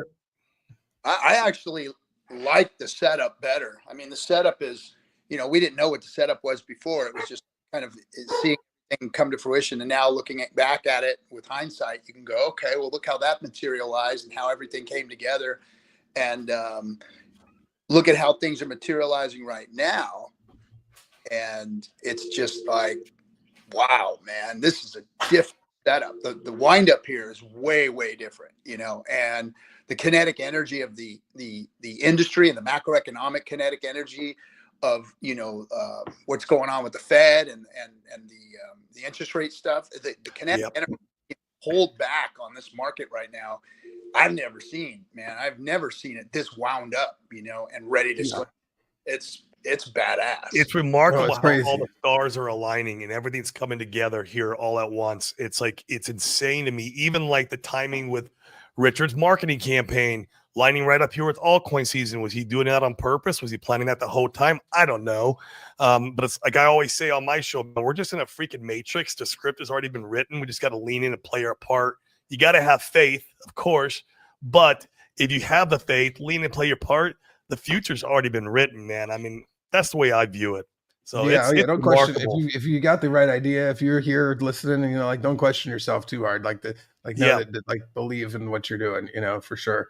I remember like last bull cycle right before Hex took off, like that Christmas, after first year, you know, whatever, I got in this like super heated argument with a family member of mine who's a banker, and got the full like crypto's a terrorist scam drug, whatever, or, you know, the full thing. And like just from there till now and being like, well, they're going to actually use it for all of Wall Street. So that's cool. You know, like it's amazing. You know, it's really like you know, like I said, you feel vindicated. You're like, all right, here, you know, and then to have the rails that we have, you know, built ready to go for all this is awesome too. It's so well timed, and it's all Jamie Dimon endorsed now. Yeah. And he used to be like the meme. He was like, it was like it's like my Sailor too, you know, Sailor being like Bitcoin's garbage at $2,000, you know, and it's amazing at 20, you know. So it's awesome. Yeah, it's great. It's great. No, it's way different. It's more wound up. The ease at which it can move forward now is just like, you could see it, you know. We saw how it moved before. Like we would sit here on these streams 3, 4, 5 hours and dream of a penny. You know, we literally of a penny. If it cracks a penny, and that was moon math. Like people would say, oh, you're rocket ship man, you know, you talking about moon math there, 1 penny my ass. And popped a penny, 3 pennies, 12 pennies, 30 pennies, and it was just like, oh shit, you just don't know how fast this thing moves once it starts getting that kinetic energy going behind it, and it moves. So under your hat. I think we're in for a run here. Songs were written about penny hex. People were writing songs about it. Yeah, we were. There were songs written about it. I jammed. I remember jamming those songs, being like, "Oh man, please," and it happened faster than I ever imagined. And then it's the typical. And remember Richard super early on being like, crypto can go way, way, way, way higher than you could ever dream, but also like way, way, way lower than you could ever expect to. And until you feel that from like top to bottom, it's like hard to really like get that through to somebody's head. And you're like, no, lower, Well, higher lows next time will definitely be good. I mean, yeah. Low and at a penny, a half a penny. If that was what we thought, I mean, and then for it to sit at the dumps at the bottom of the bear market at what we were dreaming of at that time that's freaking success right there. Man. It is. It's, I mean, just in the fact that like I said past few days too, that we're all here doing this stuff, like we're still talking about this 5 years later and making it like, and it's still fun, engaging, interesting. I find new people that are engaging all the time that I want to do, I like to stream with. It's wild. It's got an amazing speculative stickiness that exactly as Richard, as designed, So the community does it, man. I mean, that's what stuck me around the long, why I'm here. I mean, it's the community that really bought me in. I mean, that's why I love this asset. And it's awesome. And it's remarkable how people will FUD Hex and say it's down 97, 99%, but they don't talk about how much it's up from the bottom, on the bottom of the bear. Like it was up, to your point, RG3, I think it's still up like an 80 to 100x from the absolute bottom, which is crazy. Like they don't talk about that. No, nobody wants to hit that log button. No. And that's the thing. I mean, it's that's the, it's a cognitive dissonance that unless you've gone through the whole situation, you're like, when people talk that shit about it, I'm like, well, I don't know. I'm like, I don't know. I feel like I would feel it if this was the case, but I still feel like I'm pretty up. I still feel like I'm doing all right. So I don't know. And I'm sitting up at night smoking my cigar. It doesn't feel too bad, to be honest. No, it does. It does not. It does not. It could be better. I mean, I get it, and we're all working towards that, But man, it's not. But I agree. We're still, I'm still living a dream, and doing my best to hope that like other folks out there can actualize it, some of their own version of it too.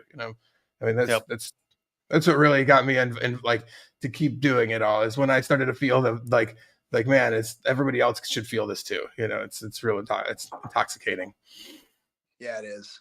It is. And then, to have this community grow with all the new people that have come in, like you guys, for people who bought in from 3 cents to 56 cents, and to have this community grow with people like that, I mean, that's freaking fire, man. I mean, to have it grow probably faster than it grew when we were building it, the community, to watch it grow now at this bear market the way it has been with the people that are coming in and what they're doing. And it's just that's staying power right there. That's strong. And what's going to happen with that during another bull run is, man, there's just so 10x community. Let's reinforce everybody even more, and like there'll be a whole new wave of Hexkin graduates that'll be ready for their next, for the next 4 years of whatever happened, the next cycle. That's it. I mean, my first buy on Hex was about 33 cents. That was my first buy. And if you're buying at 33 cents, it's still pretty OG, dog. That's it feels like it was painful, and we'll put a lot of money in there, but I DCA'd, and then of course I put most of my money in here at the lows.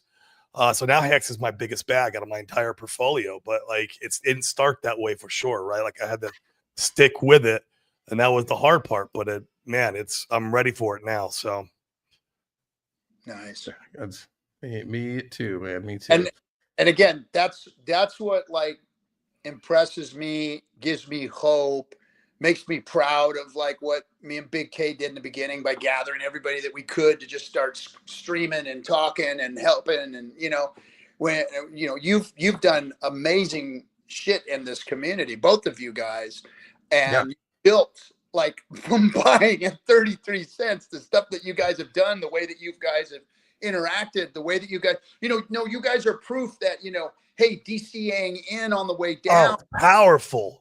You know, and how So powerful. powerful. You changed your entry point from 33 cents to, you know, somewhere probably around 7, 6, 5 cents, something like that. Yeah. You know, I think it's around 3 cents now. I think it's the last time I figured out, because my best buy was, and I attribute this to Dylan. You know, Dylan, the famous Fiat Dylan. Love that guy. And I think I told the story last one's on here, but he made this rap song right at Hex's bottom at decimal 0035. And I was doing my monthly DCA, and he got me a little euphoric with that rap song. So I put all my money in the Hex there at the bottom. I didn't know it was the bottom. I had no clue, right? I thought maybe I'm catching the falling knife. I have no idea, but it was the bottom. And so, like, that's how now Hex is my biggest bag. But the power of DCA, man, it's incredible. People don't realize that. Like, they feel like, here's the difference between SAC price and the bottom of like Pulse. Like, if you go and you've only sacked and you're at decimal 001 and we do a 10x, great from the sack price. But if you bought the bottom, you get 100x. Like, it is crazy, the difference. And you don't got to go, you know, put all in at the bottom. Like, even like, so if you put 100 grand there at sack and you come in and put in a 510 at the bottom, I mean, that 510 doing 100x way surpasses your 100K that you put. It's powerful. People don't realize the power of DCA, man. And it's like, yeah, you got to sit down and kind of crunch the numbers, but it's crazy. Yeah, no, and I'm super excited to see that power in like the full force, and for everybody new, like that has like, man, the fact that you've been live streaming and onboarding and killing it as hard as you have from 33 all the way down and back up, and have that story to tell, because like I'll never have that story to tell of like I got into something at this rate and just believed all the way down. Like I was, you know, like my story of like I Hail Married at the beginning, you know, it's just very different, you know. It's quadruple 0, 5, 6, you know, and like your story is like more powerful and more realistic overall. Like mine is not like, I'm not like kids be like me. It's not what I'm telling you, you know. But like your story, like yours is something that like everyone can, you know, get something out of that. And I want to see y'all's wins more so than mine this cycle around, you know. Y'all y'all deserve it, you know. I you know, it teaches proper behaviors when it goes on the way down versus run to the hills, drop everything, sell everything, run to the hills, get out of this shit, it's going to zero. You know, that's not the answer. The answer is, hey, here we go. The opposite.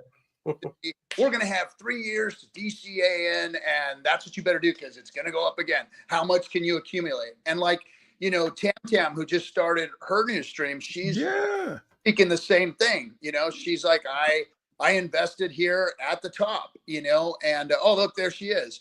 And, you know, she DCA'd in, and she's like, she's hoping that the price stays down a little bit more so that she can accumulate more, you know, and that's her message out there. And that's what has to be the reality of what's going on, because the next bear market, there'll be a narrative. There'll be you know, there's a call to action. Hey, now it's time to get all your people who may have gotten in as it was going up to, you know, start changing their entry price and dollar costing in for the next few years, you know?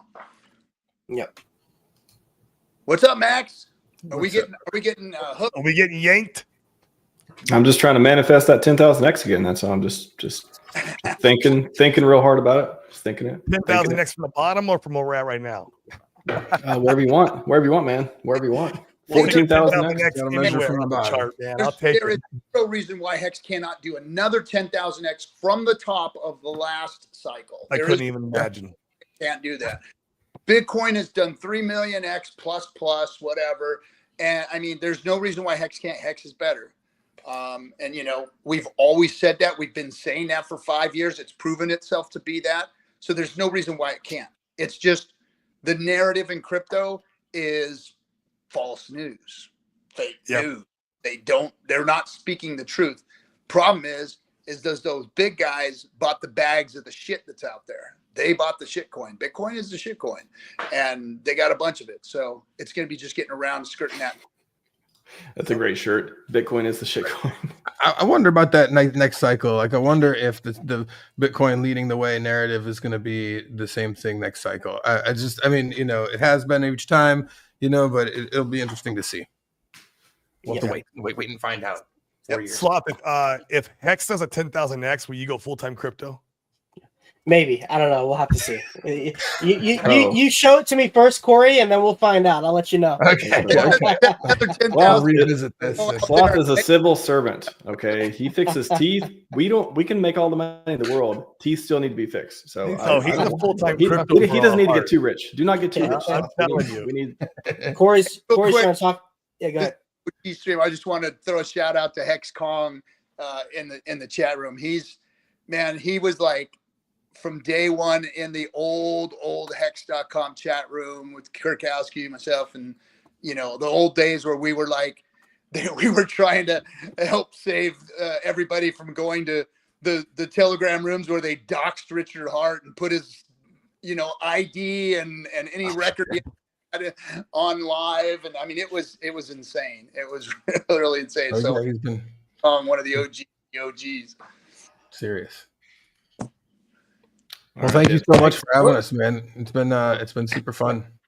Of course. There's a hex panel later on. It's really cool to do like an OG hex like the olden days talk, but like still there's so much fun shit to talk about that's coming that like we ended up talking mostly about, you know, the bullishness that it is. So that's Actress did a segment on here yesterday that was absolutely fire. He pulled up the hex chart from the day, obviously, of inception when it first came out, and he explained like almost day by day through the whole entire chart of all the you know, the FUD, the FOMO, everything else. And it was wildly entertaining because I didn't know a lot of that stuff, right? And it was just, I would recommend everybody go back and watching that segment. It was awesome. Yeah, it will be clipped hard. That was a great one. Yes, it was. Yeah, I appreciate all of you. Again, Sloth will be on a lot more today. He decided to show up on Friday and just basically spend the entire day with us, and may have some hot alpha coming up as well. I want to hear the alpha, Sloth. Come on, bro. 10,000x. Brand new stuff. I've not talked to him about it, but I'm very hopeful. He has brand new deep dive explanation of new protocol thing. I certainly hope so. We'll see. Sneak peek. Big K, Captain RG3, Corey Gary, and the Sloth. Appreciate you all, gents. Thank you very much. So much. RHMax. Yeah. Peace. Yeah. See ya. And I clicked. Yes. All right. That's the game. I always want to win. If I can click fast enough before somebody hits end, and then I add the next person on by accident. All right, everyone. What should we give Kong? What kind of 10,000x? Hex is complete. Not complete. They're not the same thing. Promise returns and go build something. How much X is Bitcoin up? Yeah. 1,000x over a penny. Who's designed to replace fiat currency? Back to the 10,000x. Smart fucker I am. Everyone else cries and whines like a little bitch. 1,000x over a penny. Who's designed to replace fiat currency? Back to the 10,000x. Smart fucker I am. Well, then it was fucking designed. 10,000x, it's impossible. How can he do that? Listen, you stupid fucks. Everything else is up higher. Bitcoin to 2 million X. 1,500 fucking dollars. Hex is up over a penny. We certainly hope it does a 10,000x from man. That would be, what's that? Is that $100 from penny? Is that right? What is that? 100x? No. A 10,000x from 10,000x from a penny? That'd be $100, right? We're definitely around there. Quick math. Chat, check our quick math. I'm just going off the top of my head. I think that's right.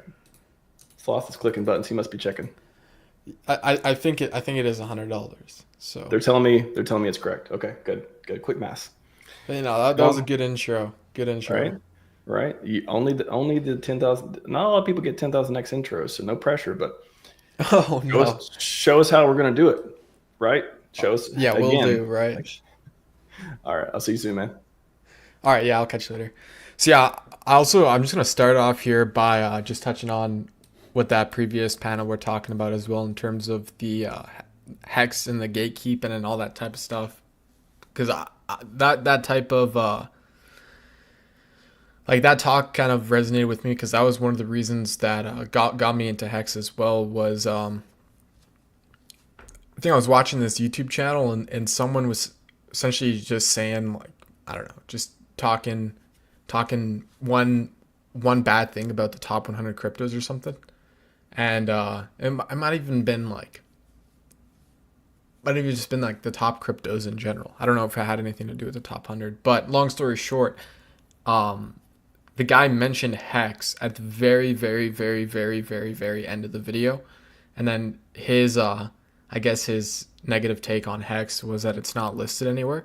And I was like, that's interesting. Like, well, why isn't this Hex token listed anywhere? So that's kind of what got me into the whole Hex ecosystem and everything like that. And I think that'll tie into the conversation here of Hex to, I think it's Hex bulls only. And we'll show you guys kind of what I'm looking at, talk a little bit about, like, I think the journey of Hex, where Hex started, where Hex is now, and kind of what I think even the future of Hex could possibly be. So if you guys aren't already aware, Hex, and I might share my screen here just because I think it's definitely worth pulling up the chart.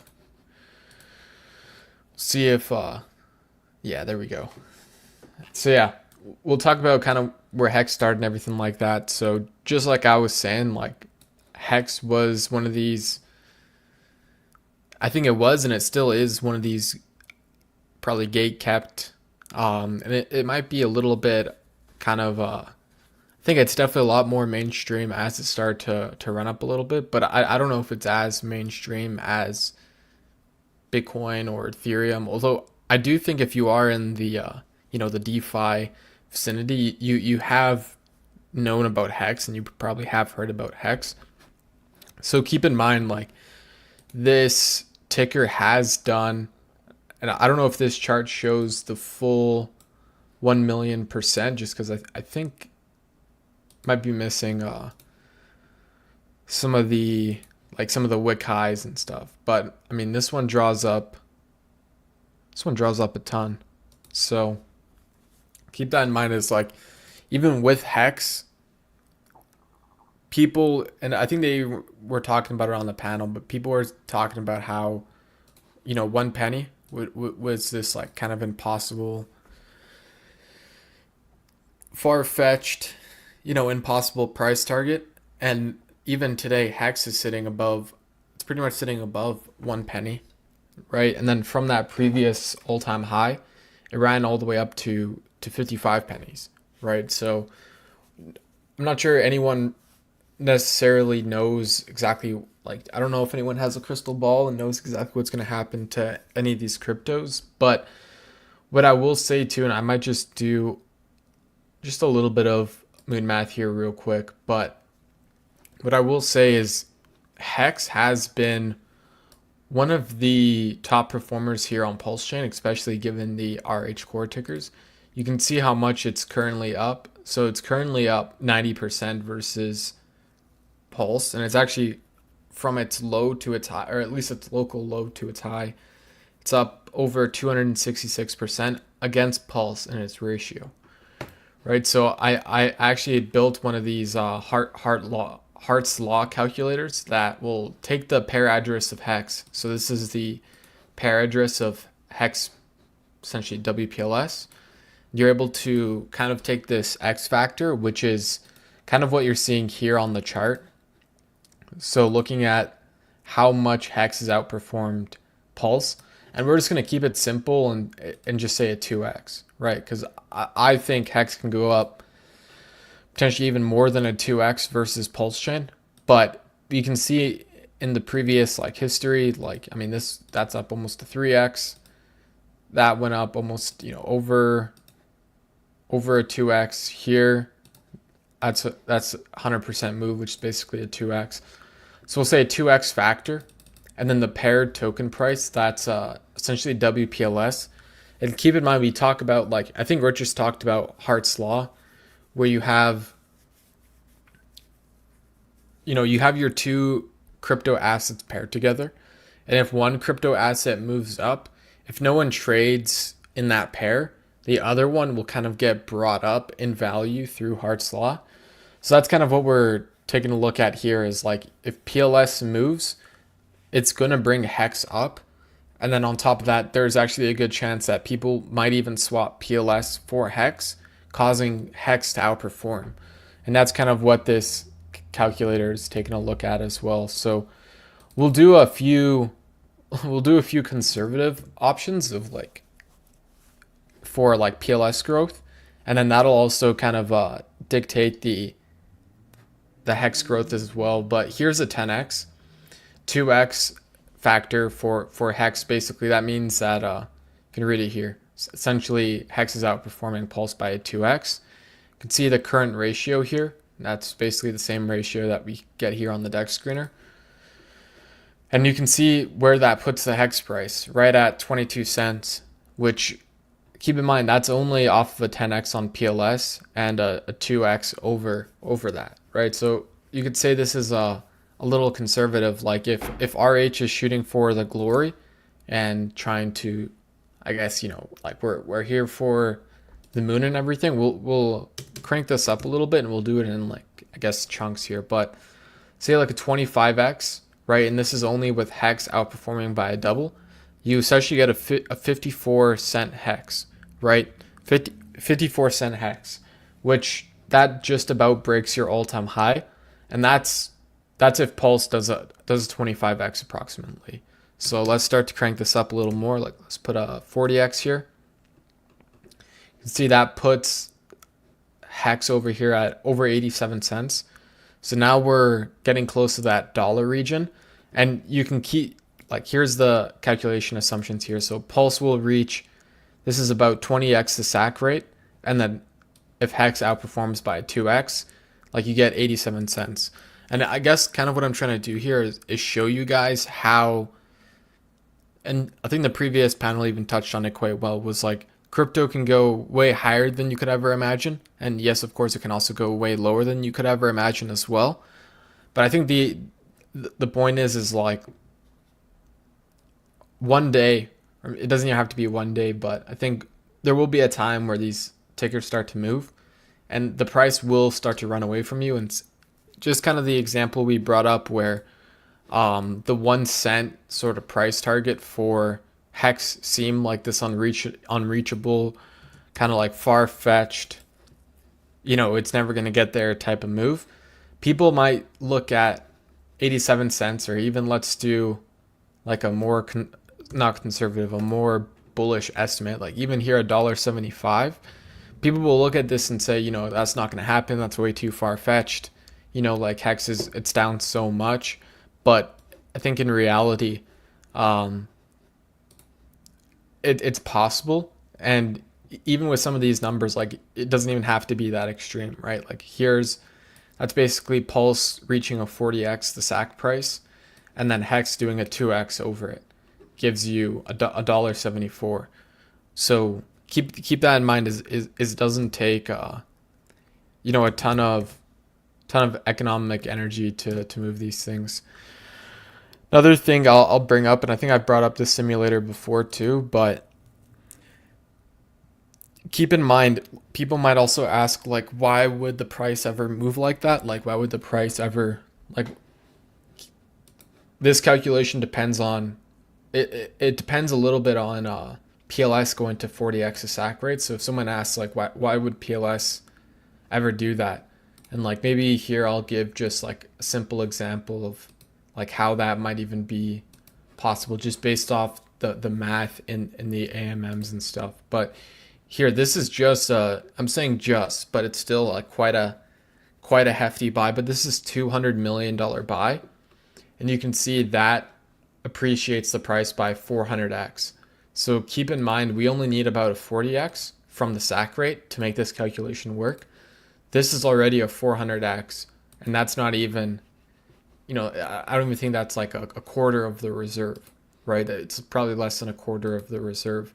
And like even here, we'll add some sell pressure and we'll recalculate and see what happens. But even with the sell pressure, you get 180x on the pulse price, right? So let me do that real quick here, and we'll say 180x on the pulse price. And let's just say this does, like it outperforms it by 50%. This is basically saying.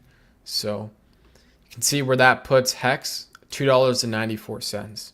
So also remembering what I said when I was saying, and like even with the previous panel was saying, when like Hex came out, you had all these guys kind of just dreaming for at least 1 penny, right? And that seemed like super far-fetched, super kind of insane.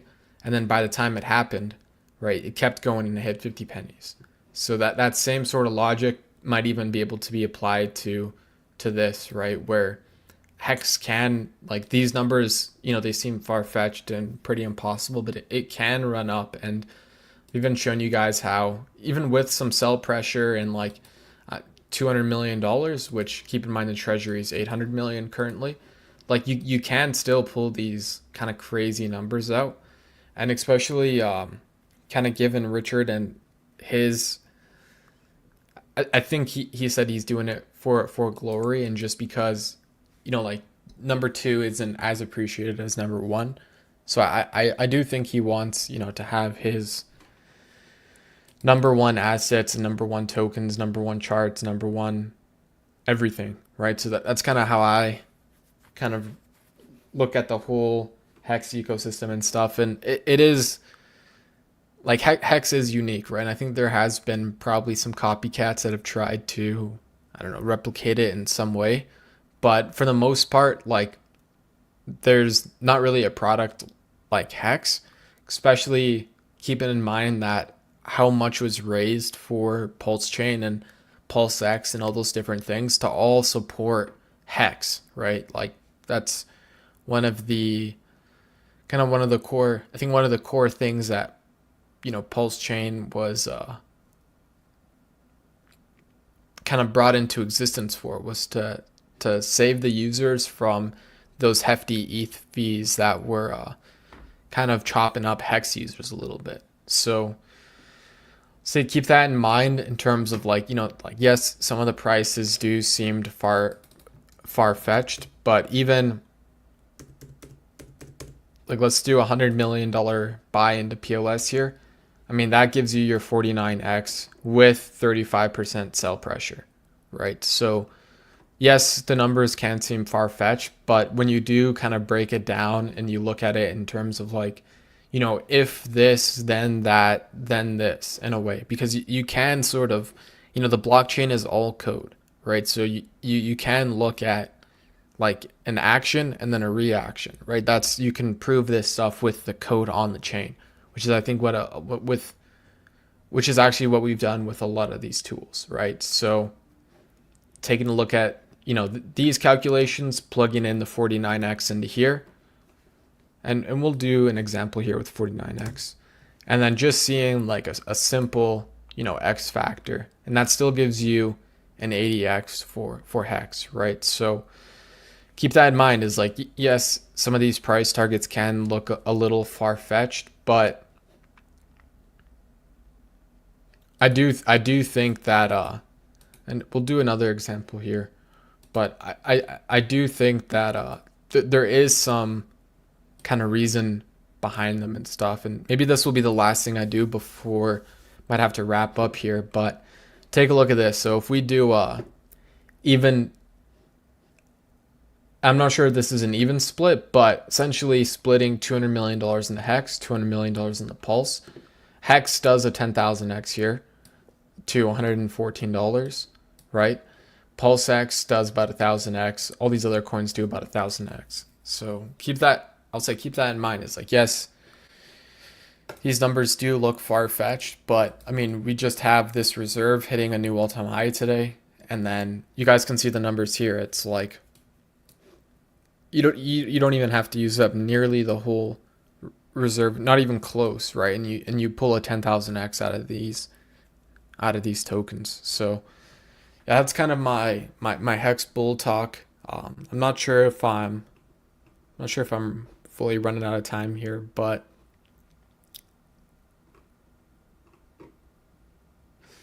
Yeah, maybe I'll riff on a few other things here until Max jumps back in. But let's take a look at the chart here as well. I think I brought this up earlier in terms of Hex being one of it's essentially one of the stronger RH tickers, or at least it has been in this recent market period. And I'll show you guys why I say this as well. So here, I'll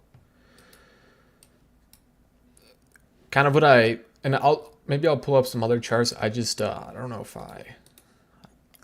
know how messy or not these will be on this computer, but you can kind of see pretty much the structure on this chart. Like, you had the initial sort of run up, you had a retracement. Now we've made a new all-time high on this chart. And then, yes, we had a little bit of a retracement, but you can also see here, like on this retrace, it did retrace essentially in a higher zone than it bottomed last time. So long story short is it is making these higher lows against PLS. So Hex looks pretty strong, and maybe I won't compare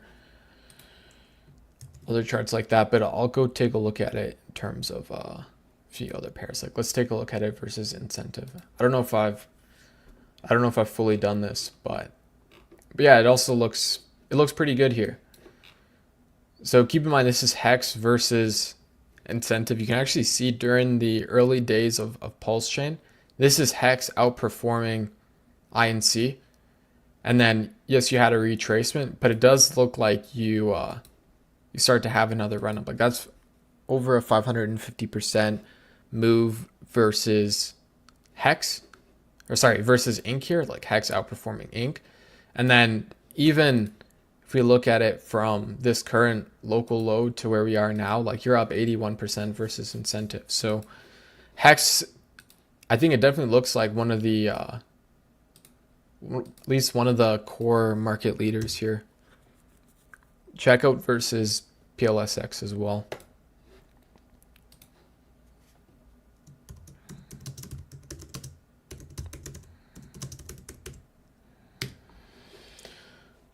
All right. Let me turn this on the PLX chart.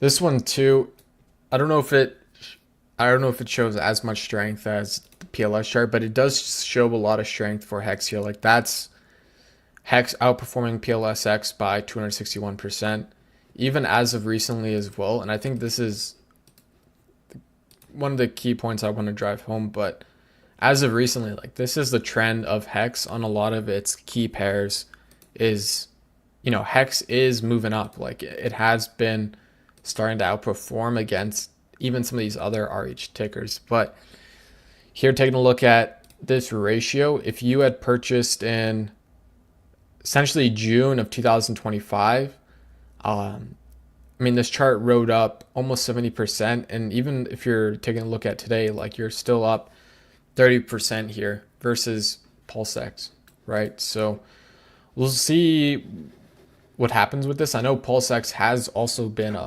one of the stronger RH tickers too, but Hex, especially in the short term, I think it has kind of taken the lead here on some of its pairings, even with some of these other core RH tickers. So Hex strong like bull. I think so. Like, you wouldn't want to try and tackle Hex while it's coming at you. So that freight train, I hope, runs all the way to the moon, past the moon. High fives Pluto. Just has a grand old time. I'd like to see that happen. Let's do it. Why not? Why not? Why can't we do it? What is there anything stopping us, Kong? I don't think so. I think no, I don't really think so. Can't think of anything either. Good. Oh, bullish, man. Awesome work as usual. I will see you back soon for the panel. We may have some amazing sloth. Better bring it, sloth. better bring it. We have some new Sigma information. Came across the desk yesterday. Gonna be fun. I think you'll be excited. New Yeah, I'm protocol excited. come. New protocol. Is there a new protocol, or is this code word for something else? New protocol. New protocol details have came across the desk and have been free to share, as far as I can tell. Okay. Well, I'm excited then.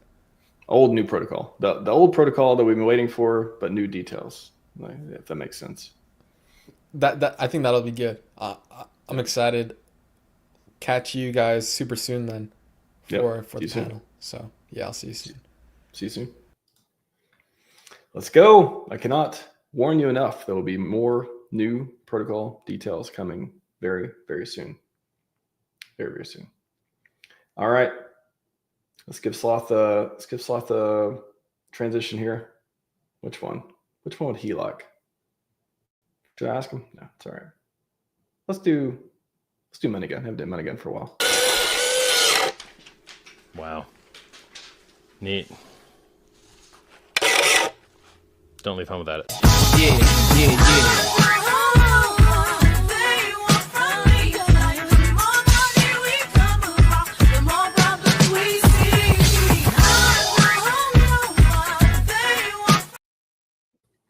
You got a money gun at home? Not yet. Not yet. Yeah. Supreme is not in the budget quite yet, but we're working on it. Got a couple more crowns and fillings to do. It could be Costco. It don't have to be Supreme. It could be Costco. It could be I Dollar don't know, Tree. I feel like if you're buying a money gun, it should be Supreme branded to play out the whole joke. Dude, that was the video. Oh man, I should get that video and play it here too. It's so good. But I took the money gun to the bowling alley when we had a meetup a couple years ago. Did the money gun there, and I had these RH fake bills to go through it, and it was super fun, super cool to do. Oh, the good old days, you may say, the middle ages, the Middle Ages. Hey, Something everything's like gonna be so fun. Just close your eyes the next 2 years. It's gonna be great, man. Don't worry. And then here we are on the precipice of glory. Here we Right. are. Yep. Here we are. We're back. I've heard that something amazing has come across your desk, Sloth. Is that correct? Yeah, you put it on my desk yesterday. I did. It was put on my desk, and then I put it on. I was told it was Yep. free to share. So I'm okay to share it, right? Like I don't want to do something I'm not supposed to do, Max. far as I know. All right. Well, you take responsibility then. I could not be clearer in the message of free to share as far as I checked. I was like, lit, let's do it. Lit as in cool, not lit as in, shout out to Lit, by the way. I haven't seen Lit for a while. Shout out to Lit. Yeah, it's pretty basic. It won't take me too long to explain it. It's pretty straightforward. That's definitely sarcasm. I've glanced the doc and I'm like, let Sloth read it. Yeah. Well, most of the details aren't that important. The main core of it is pretty straightforward. I did run it through an AI too that I didn't have time to even look at right now. So I'm heavily uninformed. Seems to be a pattern in our conversations, Max. You're like, I'm not uninformed on this. Explain it to me. I mean, we just bro down and it works, man. That's all I know. The people want to see it. All right. All right. Now I'm scrolling down. All right. Yeah. I'm good on the same. Probably won't take me 15 minutes. So I'll let you know when I'm done. Done explaining it. Sounds good. I'll be back soon. All right. And I'm going to share my screen too in just a second. And yes, Yoza, I still hold all my Hedron and Icosa. I personally never sold any, so we're still holding on from the very beginning. All right, so let me share my screen real quick. Hold on.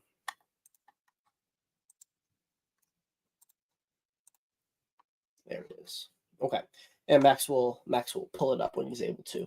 So yeah, I got some extra details on the Sigma protocol that was teased by Alex. Of course, my normal disclaimer when I talk about Hedron, Icosa stuff or anything that Alex builds, I am not a part of like the official team or anything like that. So all the information given to me was just given to me through other people. I'm not like on the inside of any of this stuff. But a while ago, a new Twitter page popped up called Sigma Protocol. It is actually not directly related to icosahedron version 2, which we're still waiting for updates on the launch date, testnet, all of that stuff. If you want more details on the upgrades that are happening to Hedron Icosa, go to the Icosa Telegram, Hedron or Icosa Telegram room. And in there, in the pinned messages, you'll see all of the details and information that will be applicable for the V2 launch, which I'm excited to get when the time comes. But the Sigma protocol at bird's eye view is basically a decentralized, non-custodial ETF protocol. So it allows us to create baskets of assets and bundle them into an ETF for people to be able to hold them by holding like a single token. We have similar things that exist right now on PulseChain, but there are some key differences. I will explain those differences when I explain the protocol. But just going over what the protocol is, this Sigma protocol will create two different types of ETFs, an equal weight asset ETF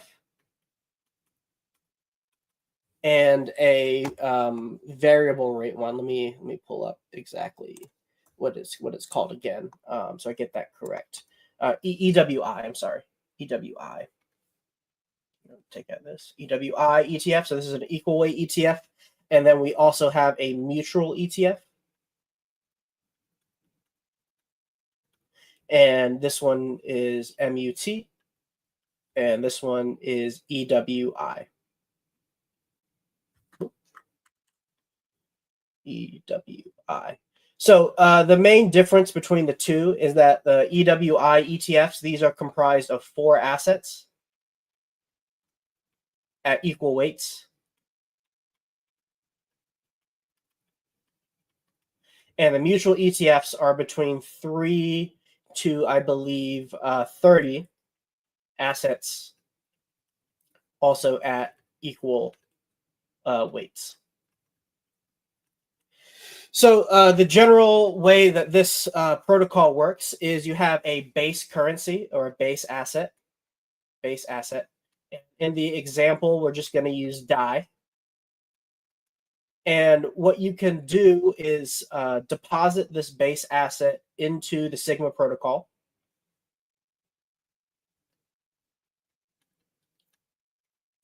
And then what the Sigma protocol will do will swap that asset for the ETF assets. So if we're doing an EWI, it's 4 assets at 25%. Let's just use the PulseChain core assets because there's 4 of them. So it'll swap it 25% into Pulse, PulseX, Hex, and Ink. And then the protocol will then spit you out. It will spit the user out an EWI token. And the number of EWI tokens represents your share of the ETF. So, if you put in $1,000 and there was only 1,000, and let's say you get 10 EWI tokens out from it, then your 10 EWIs would represent 100% of the shares. And then let's say somebody else puts $1,000 in and then they get 10 EWI tokens. Now your assets represent 50% of the shares. So it's a 1-for-1. What you put in is what you get out, and your share of the total percent of the EWI supply, or you can pretty much exchange EWI for MUT. It's the same mechanics behind both. The only difference is the number of assets that are backing that ETF. And so your percent of the total supply of EWI or MUT is your percent of the ownership of the underlying ETF. And what Sigma will do is it will swap this stuff directly on chain. So these will be DEX swaps. So DEX swaps. So you have one asset that's deposited. In our example, we'll use DAI. And then the Sigma protocol swaps for the appropriate tokens in that ETF. And then it'll spit you out a specific EWI token. You can then, of course, take that EWI token, put it back into the protocol, and then it will spit you out the underlying assets of that specific ETF. So Pulse, PulseX, Hex, and Ink in this specific example.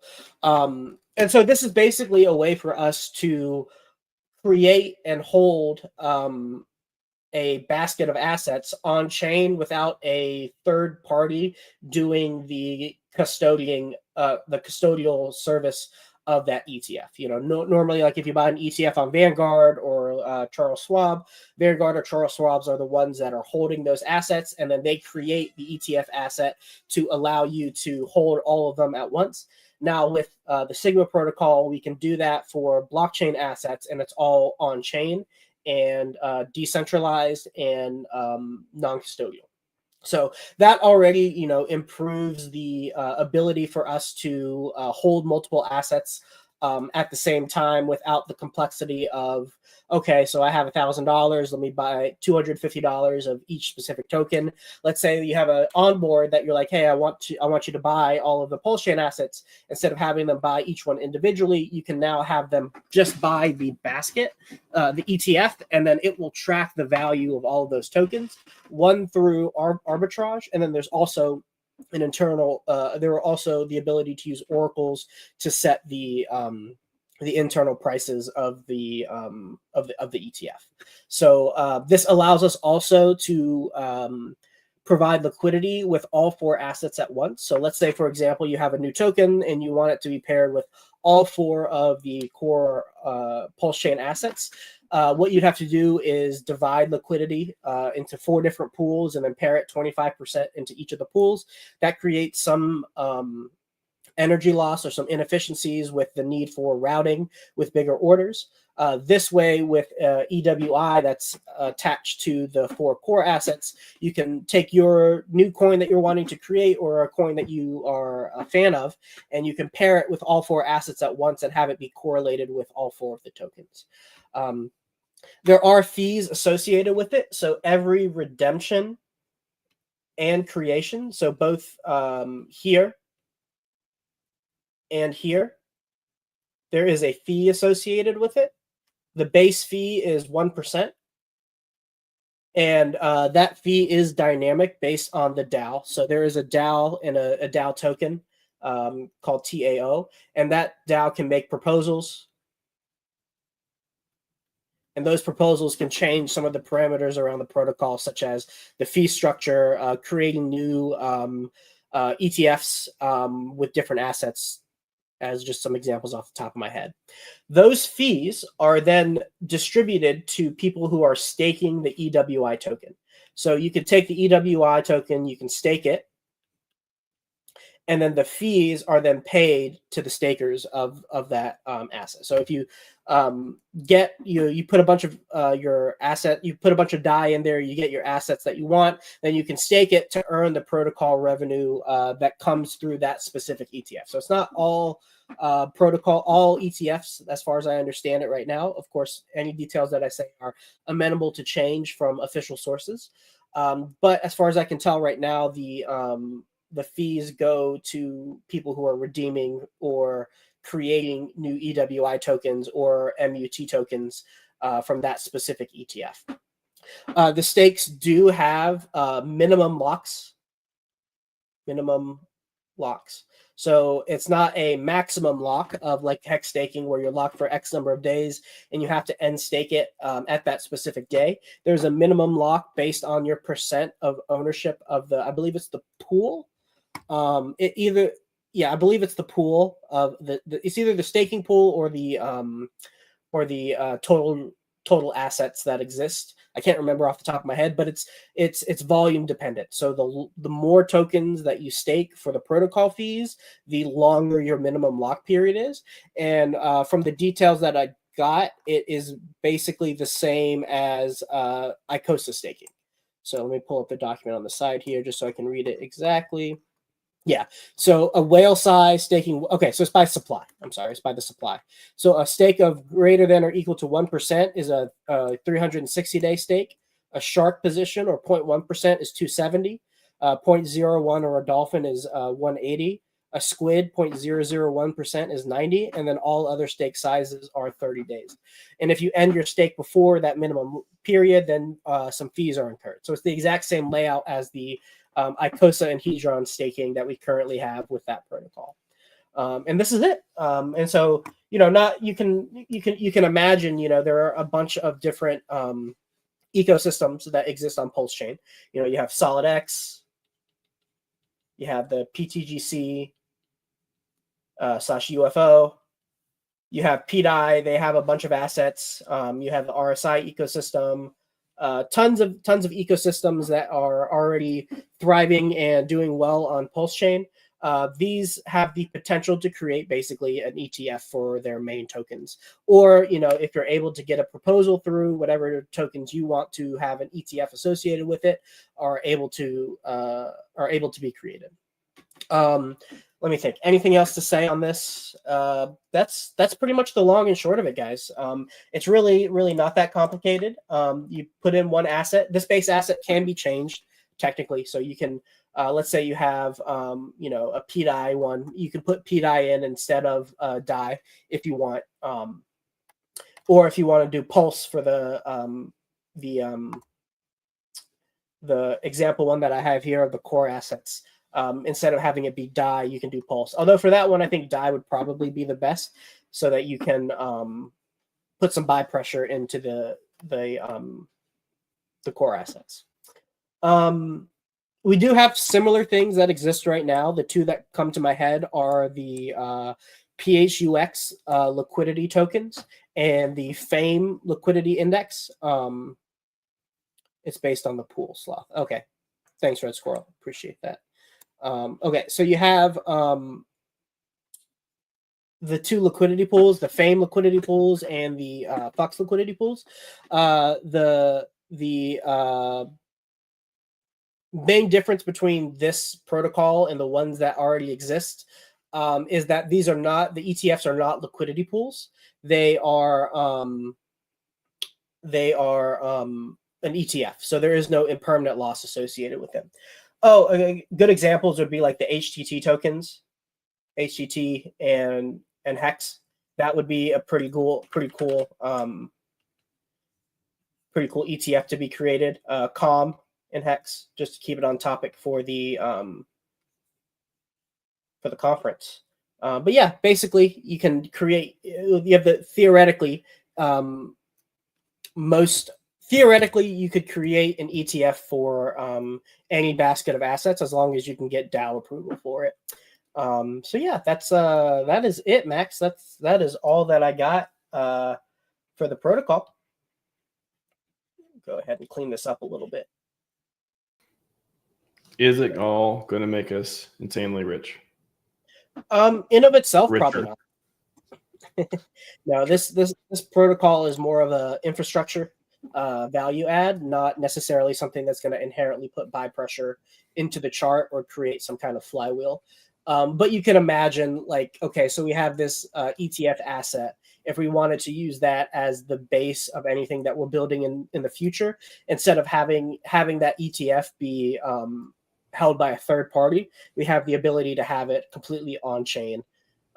And so, yeah, it's not something that's going to directly create a bunch of buy pressure, but it does make onboarding easier, for example, because you can just have them buy this token and then they'll own all the assets up front instead of, okay, go and swap into all of these. And there can be some, confusion when it comes to DEX swap. So if someone's like, hey, I don't care about all this decentralized mumbo jumbo woo-woo crap, just tell me what to buy and hold.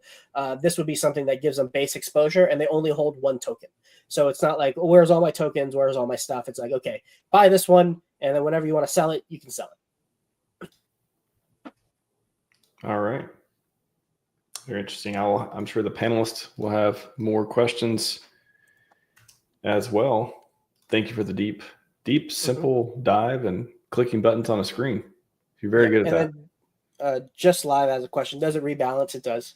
Yeah, there's some internal rebalancing mechanisms. Yeah. Sweet. Gonna welcome where Fast is. Oh, as soon as I said it, boom, you're in. Kong's back as well. Here for the tech. I'm back. You guys came to the right place if you're here for the tech, because were you watching Sloth play around with his mouse for the last 15 minutes?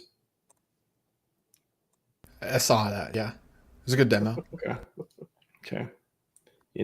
So just to get people framing too, there's so many different projects that Alex has talked about the last couple of years, and everything from Rocket Pool Fork to Icosa Hedron V2 to now Sigma. It launched the other day, and then we got some more information on that now too. What is the other? Wasn't there something else? You talked about doing something else. The data center is like kind of like what is the thing? Infura, but for PulseChain type of deal. So there's that. There's like four or five different. Am I missing one? I feel like I'm missing one. 4 or 5 different projects he's talked about. He mentioned like, hey, you guys think I'd be interested in this particular thing? There's one other one. I made a list of them. Every 6 months I make a list of these to run myself. Watsa? That's Watsa. But I want to Watsa. Watsa gets its own printing protocol. That'd be cool. Yeah. Hex on ETH, he's provided a lot of utility for Hex on ETH. That's how can we bridge Watsa's to Hex Fair?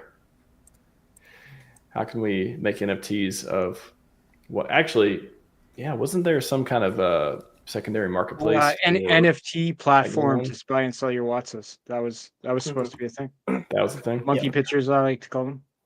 That was supposed to be a thing too. Yep. Yeah, images for Watsas beyond the default. Oh yeah, I remember that. I thought those were. It sounded like they were a lot closer. Yeah, we made a bunch of AI images back in the early AI days of it, but it never we never got around to actually adding them to the metadata. I just remember doing a bunch of AI prompts and submitting a bunch of images.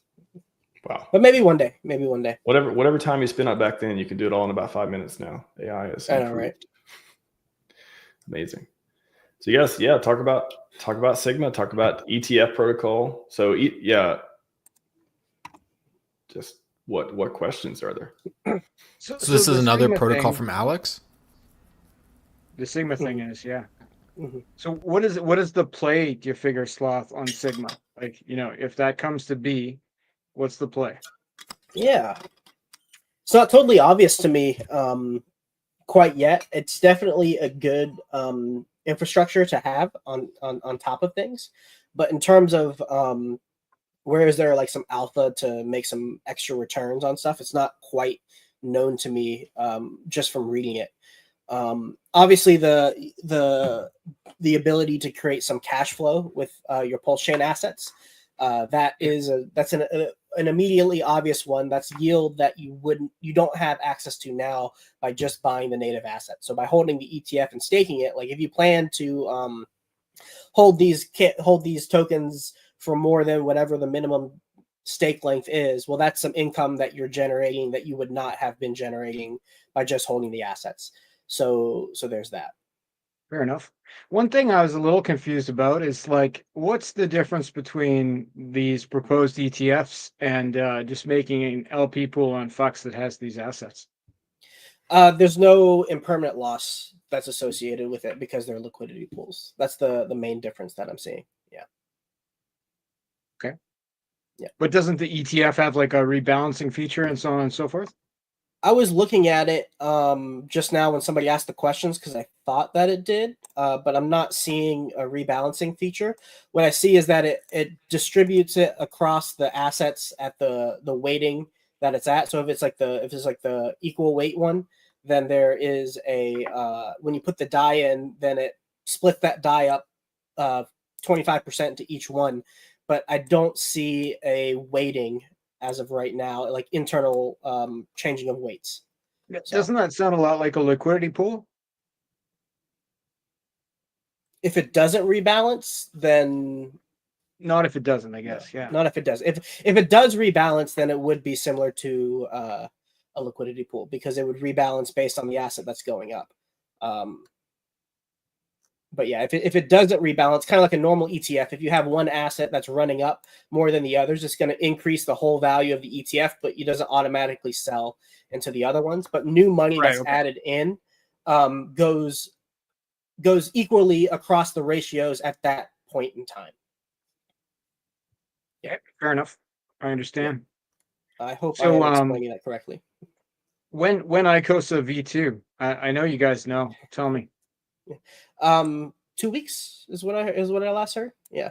Okay, great. Yeah. That So works for me. we'll have to have a test net first, as far as I can tell, or at least when the official information came out, there was talk about test net will be launched first, which makes sense. You should. It's good practice to have a test net before you launch anything, if you're able to. And so that'll be like the first heads up, based on the official information we have. And like, how is he gonna? How do we think he might make ICOSA V2 better than ICOSA V1? Yeah, so the main thing is going to be the interoperability of each asset across Ethereum and PulseChain. So all of the features that we have right now for Hedron and ICOSA, like bidding on HSI auctions, for example, you have to use the native asset on that chain for that specific like HSI stake. So EHEX HWIs need to be bid on with eHedron on the Ethereum blockchain, and the same goes for on the PulseChain side. But when the V2 goes around, both of the eHedron, pHedron, eHedron, eICOSA, PA-ICOSA can be swapped for each other internally, or one for one. So it's like a bridge you can think of, where each of them becomes a wrapped version of another. And so that's going to theoretically stabilize the prices, as well as allow people to utilize both tokens on each chain, depending on where they see there's some value to utilizing those tokens. Yeah, that's probably the biggest utility add to the protocol. And then let me think if there's anything else. The NFT marketplace will be good, so you can buy and sell NFTs, specifically like the HSIs and the Watsas for the protocol, using Hedron and ICOSA, and maybe any other assets that they add on top of it for bidding. And then there's also some quality of life updates too for like the HSI auctions. So the end date of the auction will be spaced out over a period of time, so it's not like it ends at this specific time. It could end any time between this time. And also, when a new bid is added at the end of the so like towards the end, like let's say you have a thing auction ended in 5 minutes or like 30 seconds, somebody makes a bid, then it adds 5 minutes to the time. The additional time will be variable between like 5 and 15 Stop bots minutes. from sniping them as much, sort of thing. Exactly. So make it harder for bots, kind of make it so that it's fair for the intended user, the person actually clicking buttons. I'm down with the quality of life stuff, but like I'm sure you guys understand that the main thing with ICOSA is to have like the ICOSA to Hex ratio be in a spot where it makes sense to mint ICOSA by turning in your Hex stakes, right? So you have that potential arbitrage, which is always fun.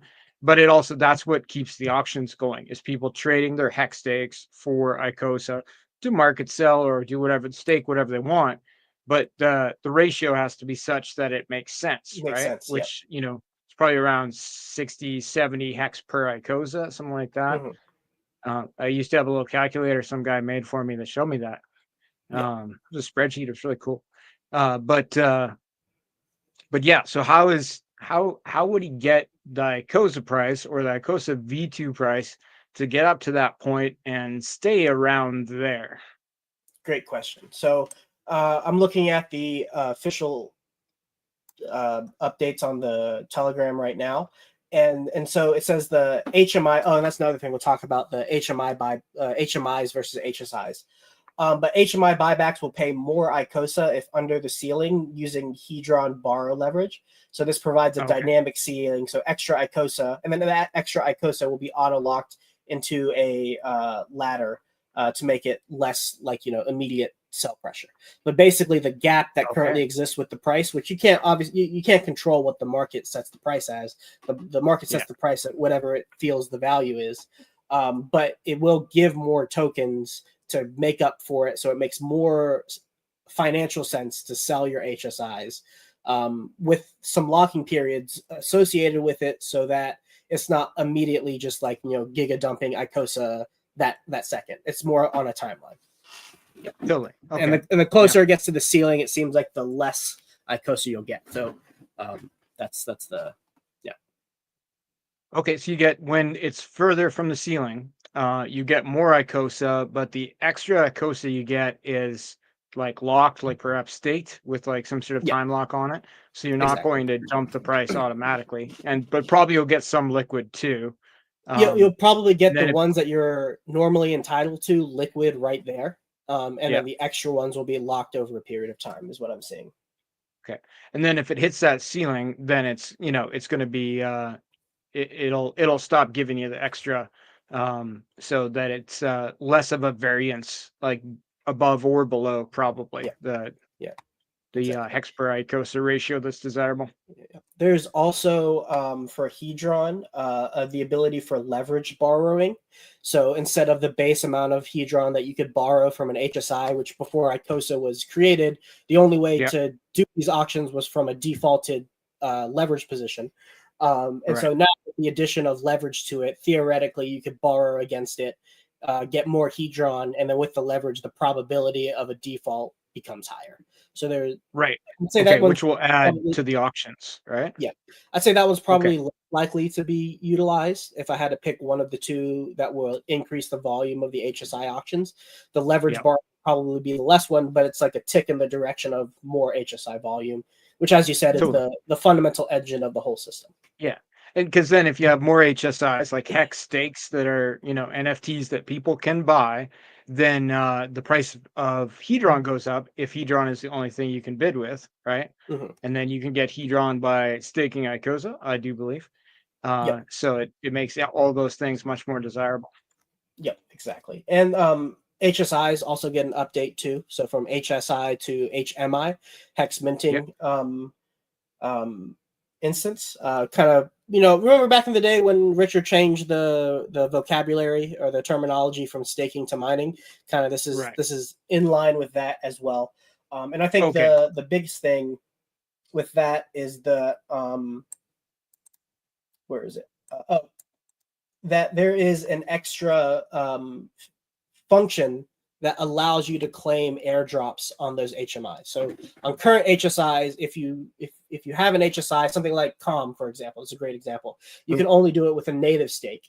It appears that with HMIs, you're going to have that functionality to run arbitrary functions outside of the normal HSI base functions to be able to collect those airdrops. So the whole so COM will work on top of HMIs, is what we're thinking.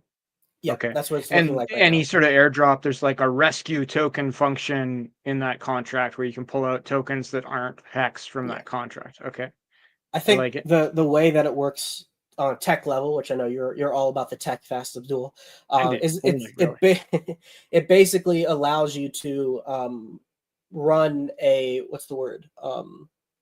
it allows the ability to run other functions outside of the HSI base function set, which is what you can only do now, which is like start, end, borrow, and pay off like your debt, or sell to the ICOSA contract. Arbitrary functions. You can run arbitrary functions. I believe that's what it's called. So that, and there were some other airdrops back in the day. I'm trying to remember. I'm trying to remember the ones. This is so long ago. What was it? Years. It was quite a while ago, but there were other ones that launched where they only allowed native hex stakes to mint those airdrops. Was it like P-Doge, or it was like Doge on PulseChain? There was it was the one that Gunther the one connected to Pulse Bitcoin, Pulse Doge. Pulse Doge, yeah, that one. I think that one. And it was what worth a lot of blast from the money past. at the time. Totally. Yeah, it was worth a ton of money at the time. So that that was a thing. Okay, well that's a pretty good upgrade. Now I seem to recall from the Telegram room something about people will have an option, their choice, to switch their V1 Hedron, V1 ICOSA, and perhaps also their V1 Watsas for the V2 version. Yep. So there is a timeline for the tokens. Let me see if I can find the exact numbers.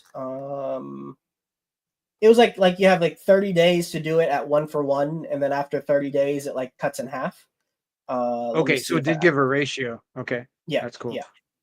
but the Wutzas can be upgraded at any point in time. So there is no penalty if you come in late to be able to upgrade them. So I think that was one of the things. It's like, this isn't an airdrop. You don't have to upgrade them if you don't want to. You have the option to upgrade them. And so with that, one important piece that I'm going to be looking for is like, what does the liquidity do when that happens? Because obviously people who want to upgrade will be pulling their liquidity if they have any, and then putting it into V2. And so there's going to be kind of similar to when PulseChain launched. There's kind of like, where'd the liquidity go? Like, what's the liquidity situation? There's going to be a little lag time to see what the new setup's going to be.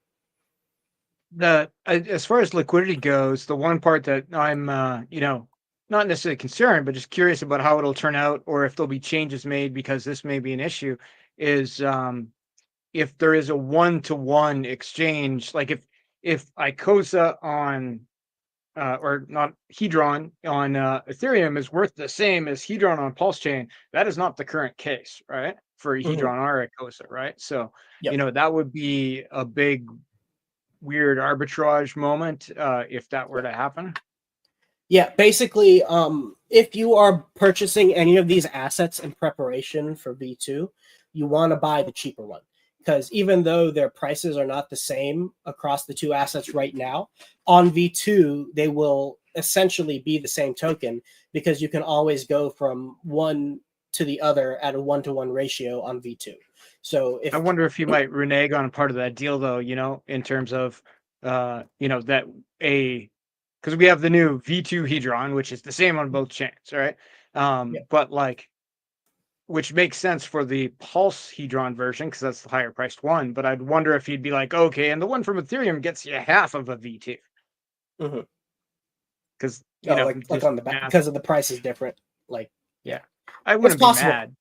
Yeah, it's possible. None of the details that were shared are set in stone. Obviously, the things that are set in stone is the thing that are published on the blockchain. Those are the real rules are when the contract is published, not what's talked about beforehand. One of the things I think may make a big difference, and I'm pretty sure this will be part of the plan, is when they move to V2, the stakes that are getting the bonus Hedron, I'm guessing they're not going to get bonus Hedron in the V2 version. I believe there was some talk about that, removing the bonuses, which I know people would really like that. The community would love. Some people would, and some people would, and some people wouldn't. Yeah, but those were a money printing machine. Like, if you had that early faith, you were getting, like, because the bonus Hedron you got was like, it was more than the regular Hedron you got on the same stake. Like, it was a huge amount. If you had a 10x bonus HSI, like, those things were definitely worth a premium. But it added a lot of sell pressure to the system, I think, right? Yeah, it was definitely, that was the biggest criticism of the ecosystem from the beginning. And it was coming, partly from people who had these big stakes. They're basically like, I have all these, I have thousands of T-shares, and I'm minting like $4,000 a month from doing nothing, and like, I have no incentive to hold this, and it's definitely true. Like, it is sell pressure on the chart. My rebuttal to that always was, the supply is dependent on the T-share rate, and so going forward from that point in time, it's going to eventually dry up. But yeah, in that period of time from when you got the 10x's to when those 10x's are up, then that is a lot of sell pressure added on top of the Hedron chart. So that there were talks about potentially removing that for V2, but we'll have to see what is actually announced when it comes. This is another interesting one. There is for Hedron, if you bid on an auction, there's a 0.369% fee for each bid placed. So this disincentivizes micro bidding, and then those, of course, are given to ICOSA stakers. So there's another revenue source for the ICOSA stakers as well. Right, thus making ICOSA worth more, thus making the ratio to Hex better, and then thus making more auctions happen. So I see how this all adds up. I'd really like Alex to just come on the screen. If you're here, Alex, DM Max and just hop on, just tell us when, and the details, because he's been pretty quiet for a long time. Hmm. Yeah, I would love to hear him talk again. I always enjoy Yeah. whenever he pops up on stream. He always has good stuff to say. I always He learn does. something. Not that he was ever super loud or anything, or that he, was on a ton of streams, but whenever he was, it was educational. Yeah. See, Crispy, what's the play with Hedron? We have liquid right now. What I'm doing for my liquid Hedron, I'm just holding it. I haven't added to any of my stakes because they're not as lucrative from a cash flow perspective. But I'm just holding on to my tokens for V2. That's personally what I'm doing. And yeah, Biggie, we want Alex. I know you guys. I would rather listen to Alex talk about this stuff than listen to me talk about it. So I get that. The information that was released indirectly from Alex about the Sigma thing, I find that encouraging because, like, even though it's not him on the screen, it's like recent news from Alex, right? Like, yeah, and if there's one thing I've figured out from all the thousands and thousands of times I've DM'd him, sent him monkey pictures without him replying, is he doesn't really care of what we think, right? Like, he's just doing his own thing. Yeah, and I think an important thing to remember is he's a one man show. It's not a team or anything behind him. He's doing all of the coding work, all of the front end work. Of course, he is a person in the real world who has a job and real world responsibilities as well. So this is it's impressive all that he's built completely on his own, and he's good enough to do it all on his own, and so that's what he's doing. Yeah, he's a real dev. There's not very many real devs that are as public facing as he is, right? It's I keep my guys in the back room because they super autistic. They got to stay back there. You got to translate for them in real people talk, incomprehensible talk. Oh, yeah. Well, that's usually how it is, right? Is they're not, they're just not thinking about the same things as everybody else, which is kind of what you want them to do. So. Yeah. Alex seems to be able to walk that line when he wants to. Yeah, I think I remember Fashion Coder, her job, like her IRL job, was like the liaison between like the management and like project and like the devs, and it's like that makes someone who can articulate things and knows what's going on to talk with the coding people and then translate it to real world speak. That's a whole job in of itself. Oh yeah, that's probably the only girl those guys ever talked to. But yeah, I mean, overall, we're pretty much in the same place that we've been, waiting for official updates. I have no doubt that when we get more definitive timelines on this stuff, everyone's going to be real excited about it and want to jump in on it. I think one thing that is easy to forget is the amount of legwork that Alex did to get like altcoins on top of Hex like accepted in the community. Before Hedron and Icosa, there were a lot of them.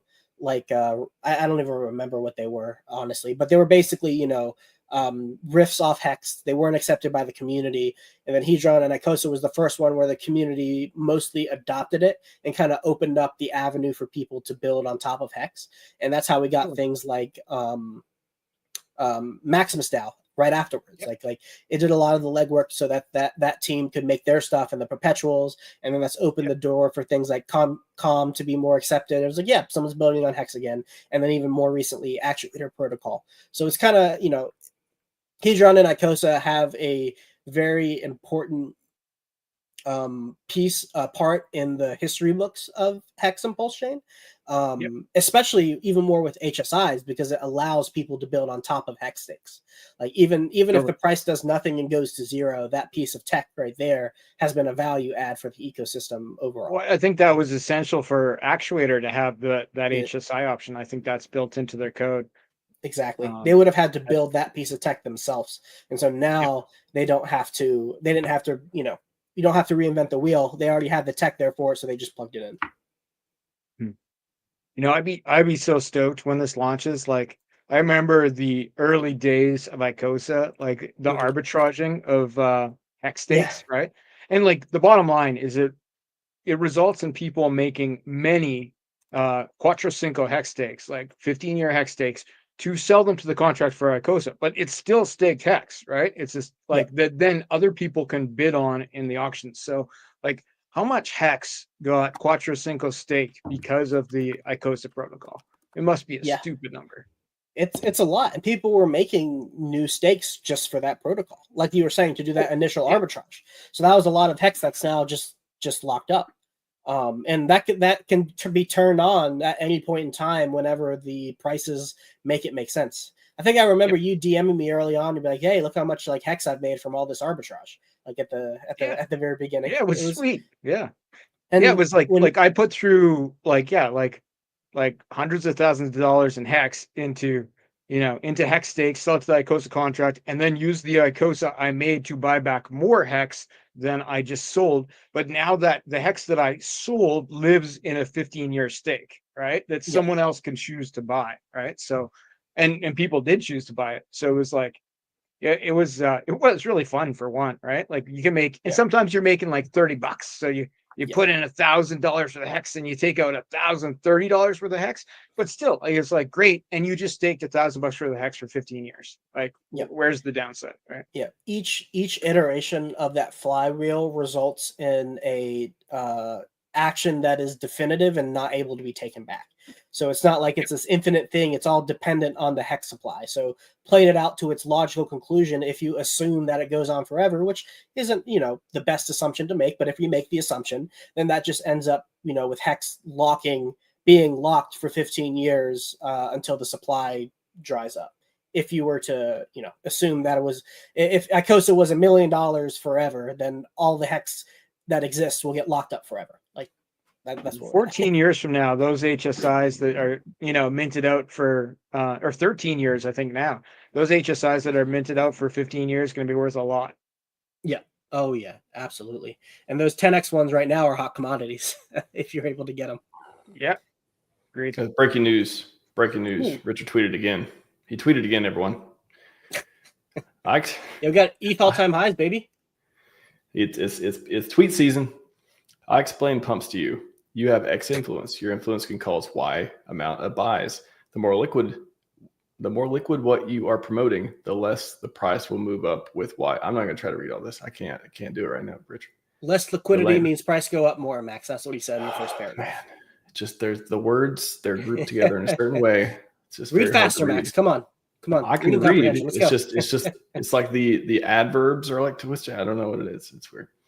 If legacy buy Ethereum into the Bitcoin price, it moves it more or less liquid. And if they buy PulseChain, it super duper goes up more because it's less for sale. Okay. But wait, there's more. If all of your influence is only worth Y dollars, why would you rather promote something you own a larger percentage of or a smaller percentage of?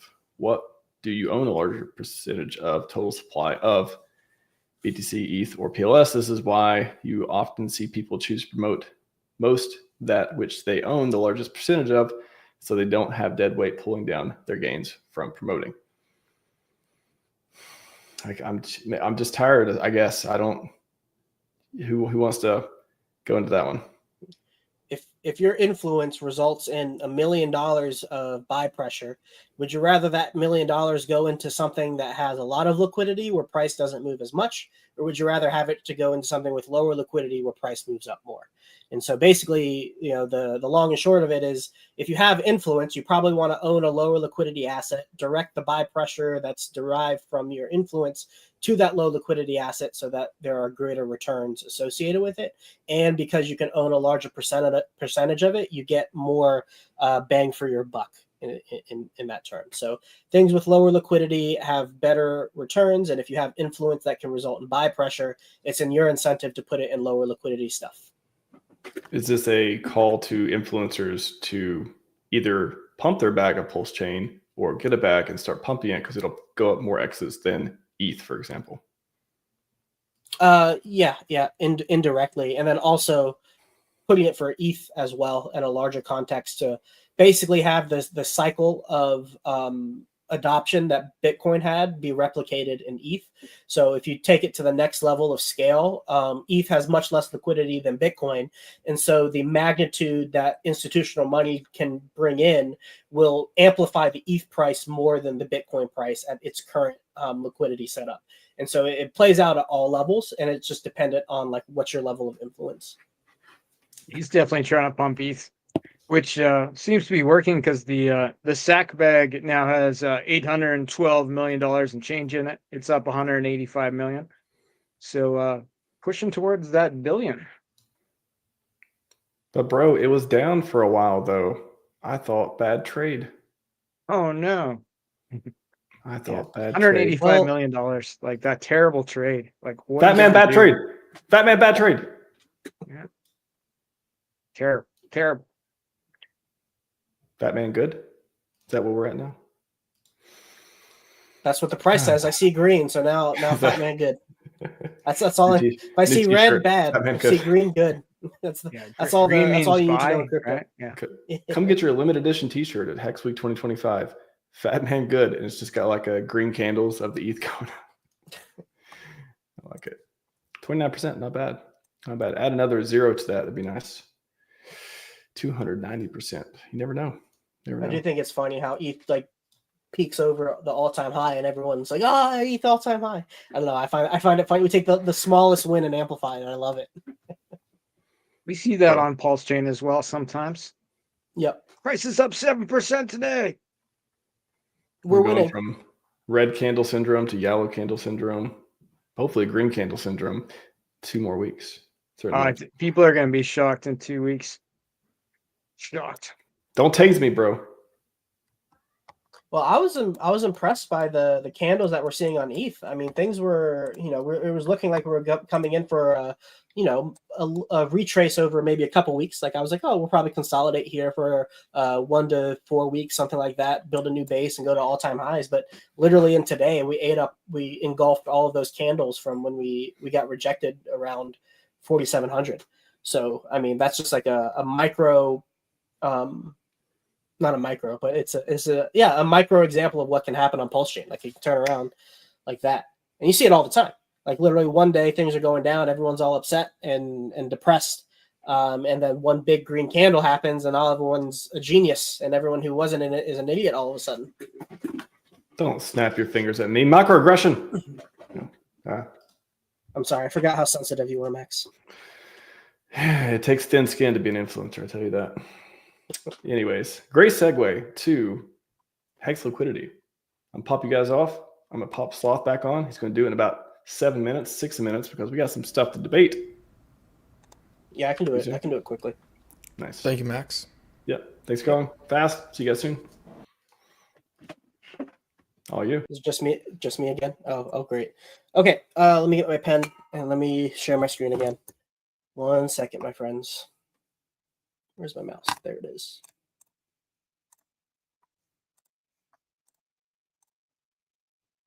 All right. Pull me up, Max.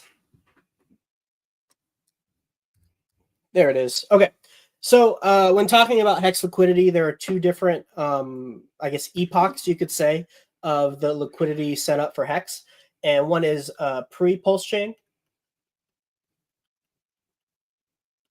And then the other is post post PulseChain. Okay. So pre-PulseChain, the liquidity setup for Hex was pretty straightforward. It was just Hex and USDC. This was the main liquidity pair for all of the ecosystem. And this was really cool in a lot of ways. And Richard talked about this a lot because the USD price of Hex was, I would say, it was like foundational price. So it was a real USD price because Hex was directly redeemable for USDC and not say like ETH, for example, and then you have to go and sell the ETH to get the USDC through routing. And so pre-PulseChain, the Hex price was like the foundation of it was strong, and it was a real price. It was like real liquidity with USDC, and it made the price chart reflective of the ratio of Hex to dollars that it was redeemable for. And it also made the Hex price independent of ETH price from a ratio perspective. So if ETH was going up, Hex did not get a free ride on top of the ETH price going up because its value was not derived from ETH. It was derived from USDC. After PulseChain launched, the liquidity setup changed dramatically. And this changed with the ink farms. And so what we got was the real liquidity, or the value backing liquidity that I like to call it, was split up between USDC, DAI, USDT, and ETH. So all of these are what I call value backing liquidity, because all of these can be easily redeemable for US dollars in your bank account. And ETH is included in that because the liquidity is so high that, you know, you can move hundreds of millions of dollars through ETH with no problem. So for all intents and purposes, ETH is base value. And all of these had their farms set up with Pulse. So now Pulse is the main value basket for all of PulseChain. All of the value that's backing the entire chain is in a liquidity pool versus Pulse. And then Pulse had a farm set up with Hex. So now all of Hex's liquidity, the main liquidity that Hex has, the most of the TVL, is backed by Pulse, which is backed by the value backing liquidity of USDC, DAI, USDT, and ETH. And then, of course, we also have the auxiliary, not auxiliary, but the other farm pools of Pulse and PulseX, and Pulse and Inc. And then PulseX and Inc. also have their own farm with each other as well. So Hex is unique from the other core assets because it doesn't have a separate liquidity pool with Hex and Inc. and Hex and PulseX. The main value of all of Hex is in Pulse, in the Hex Pulse Inc. farm that's on the PulseX farms. And so now where the foundation of Hex's liquidity was solid versus USDC, it's now more elastic in that the USD price of Hex is derived from the Pulse USD price, which is set by its aggregate ratio between the three stable coins and ETH. And so this makes a scenario where Hex technically does not need direct buy pressure to go up in price. If we get buy pressure coming in, so we get dollars coming in from outside of the ecosystem, and that flows into Pulse, for example, it's going to flow into one of these four pools, depending on whatever the buyer is using in order to purchase Pulse. And then from there, Pulse's price will go up. And because Hex's price is denominated in Pulse, that will automatically make Hex's price go up in nominal terms. Now, if this buyer also, when they bought Pulse, then buys Hex goes up double as much, because not only is Hex going up in nominal value because Pulse is going up in USD value, but Hex is also going up in Pulse terms. So it's like a force multiplier, or a momentum multiplier, where Hex is going up in Pulse terms, Pulse is going up in USD, so Hex's USD price is going up extra in terms of USD value, because you have both of those effects happening at the same time. Of course, the reverse is also true, where if people are selling Hex for any of these stable coins, it goes down twice as much, because Hex is going down in Pulse terms, and it's also going down in USD terms, because that Pulse is being sold for any of those value backing liquidity tokens. But if, say, somebody is selling Hex for PulseX or Inc., then it would only go down in Pulse terms, and it would not go down in Pulse would not go down in USD terms. So it would only go down as a factor of 1, or a multiple of 1 instead of a multiple of 2 in relative terms.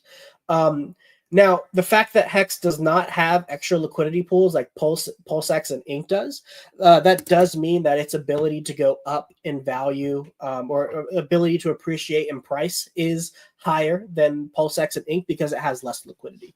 So let me pull up the pampy.app site. And this will give you like a real-time example of that also. So let's go to the price simulators, and shout out to the pampy.app team. They've created a really, really cool tool. So if we do just some money going into Pulse, we just let's just throw 10 million in, just to pick a round number.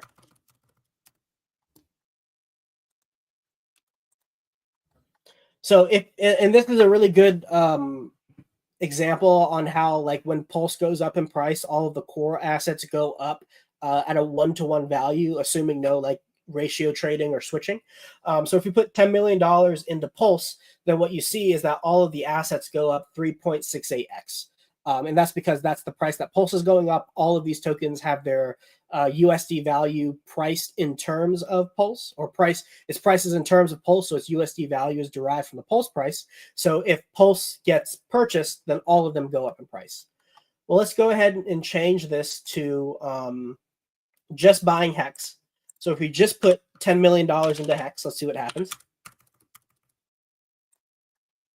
Okay, so this is important. So we see that PulseX, and Inc. all go up 3.68x, which was the exact same that we saw when we just put that price into put that buy pressure into Pulse. So the routing that I showed you guys before, where that value goes into Pulse and then goes into Hex, stays true. But then also Hex goes up an extra, 24x on top of it, because that extra additional buy pressure of Pulse going into Hex amplifies its returns. And so now we get a 27x when it just goes into Hex versus just going into Pulse. And so now let's do it one more time, but let's do it with PulseX. So if we do 10 million into PulseX,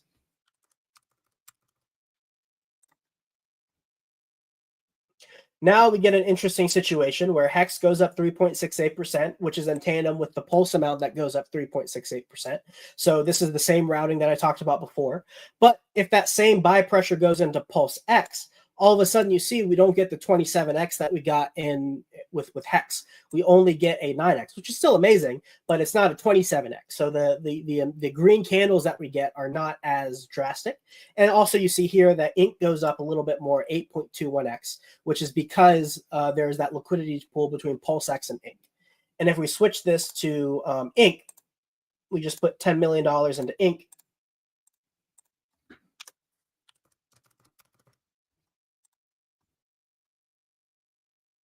Now we get a situation where there's a 14x on Inc and a 6x on PulseX, while Hex and Pulse get that same 3.68, 3.69x return just from the base routing that happens. And so Inc has a little bit more pumpability relative to PulseX.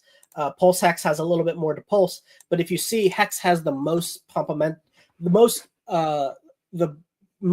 biggest ability to pump, because it has the lowest liquidity amongst all of these assets. So we talk a lot about in this ecosystem, oh, when's that God candle going to come? If we were to guess which asset would get the God candle based on the efficiency of money, so the least amount of money to get the biggest green candle on the chart, Hex is that specific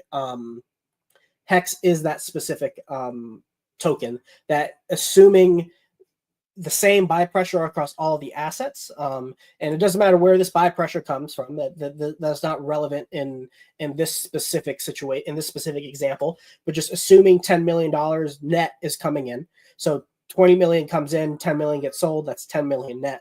Then in this specific scenario, Hex is going to be the one that gives the biggest green candle. So yeah, that's a little bit of a breakdown of the liquidity, the Hex liquidity situation. I hope that made sense. I hope you guys understood that. And if you have questions, let me know. But Max, that's all I got. So I will pass it back over to you.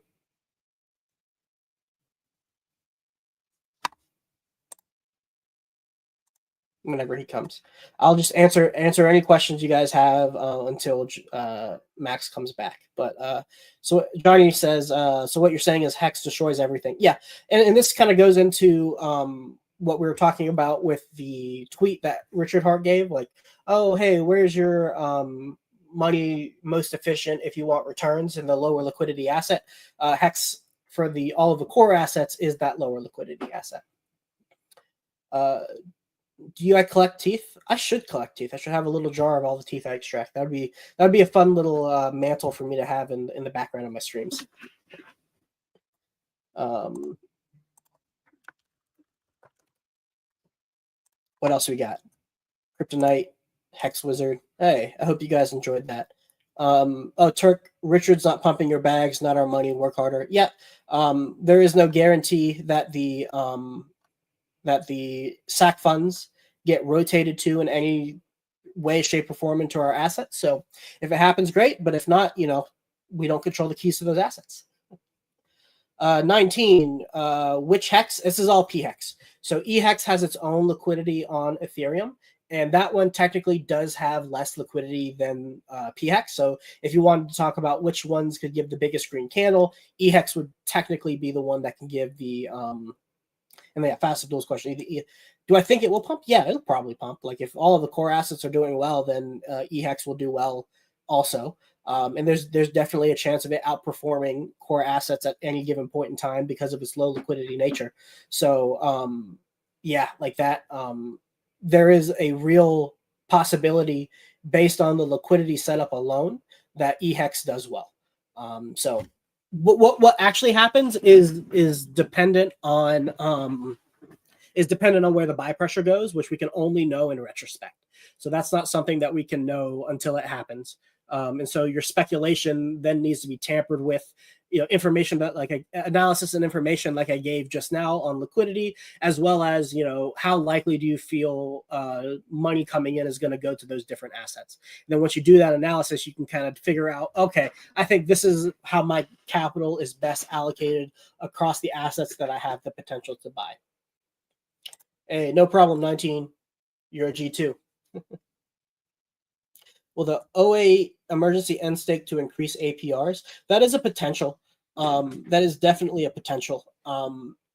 Increasing. Oh, hey, he's back. He saved me. I was saving your conference, Max. You just let me go. I had to go like I'm streaming again. I had to put my streamer hat back on. Dude, I thought I was on your channel for a minute. It was crazy. it was a crypto sloth 15 minutes for a second there. What do you call it? What's the most unsearchable streams you do? It's like sloth chill hours. Like, can you put a PulseChain tag in there, bro? Like, come on. What can I say? What can I say, Max? I'm not all about the numbers and the attention like you. I just like a good old fashioned hangout stream. I wish I could say I understand. Yeah. But hey, you know what? I give you your props where they're due. You beat me in the who's the better YouTuber / influencer battle that we were having back in the day. I think you definitively won. At this point, I don't want to win. I'm just I want to finish up Hex Week and win this debate real quick, and it'll be good. It'll be good. Well, hey, at least you still give me a chance to stay relevant. You still give me the opportunity to come on camera and poke my face in. So I appreciate that. Your brain thinks real hard when you want to. So I like that, especially when you talk Hexy to us, Sloth. All right, man. You coming back? You come back, right, Arch? I think that was it. I'm on the panel, right? And that's it. Debate panel. Okay, cool. What are we debating? Oh, you're about to find out. Okay. About to find out.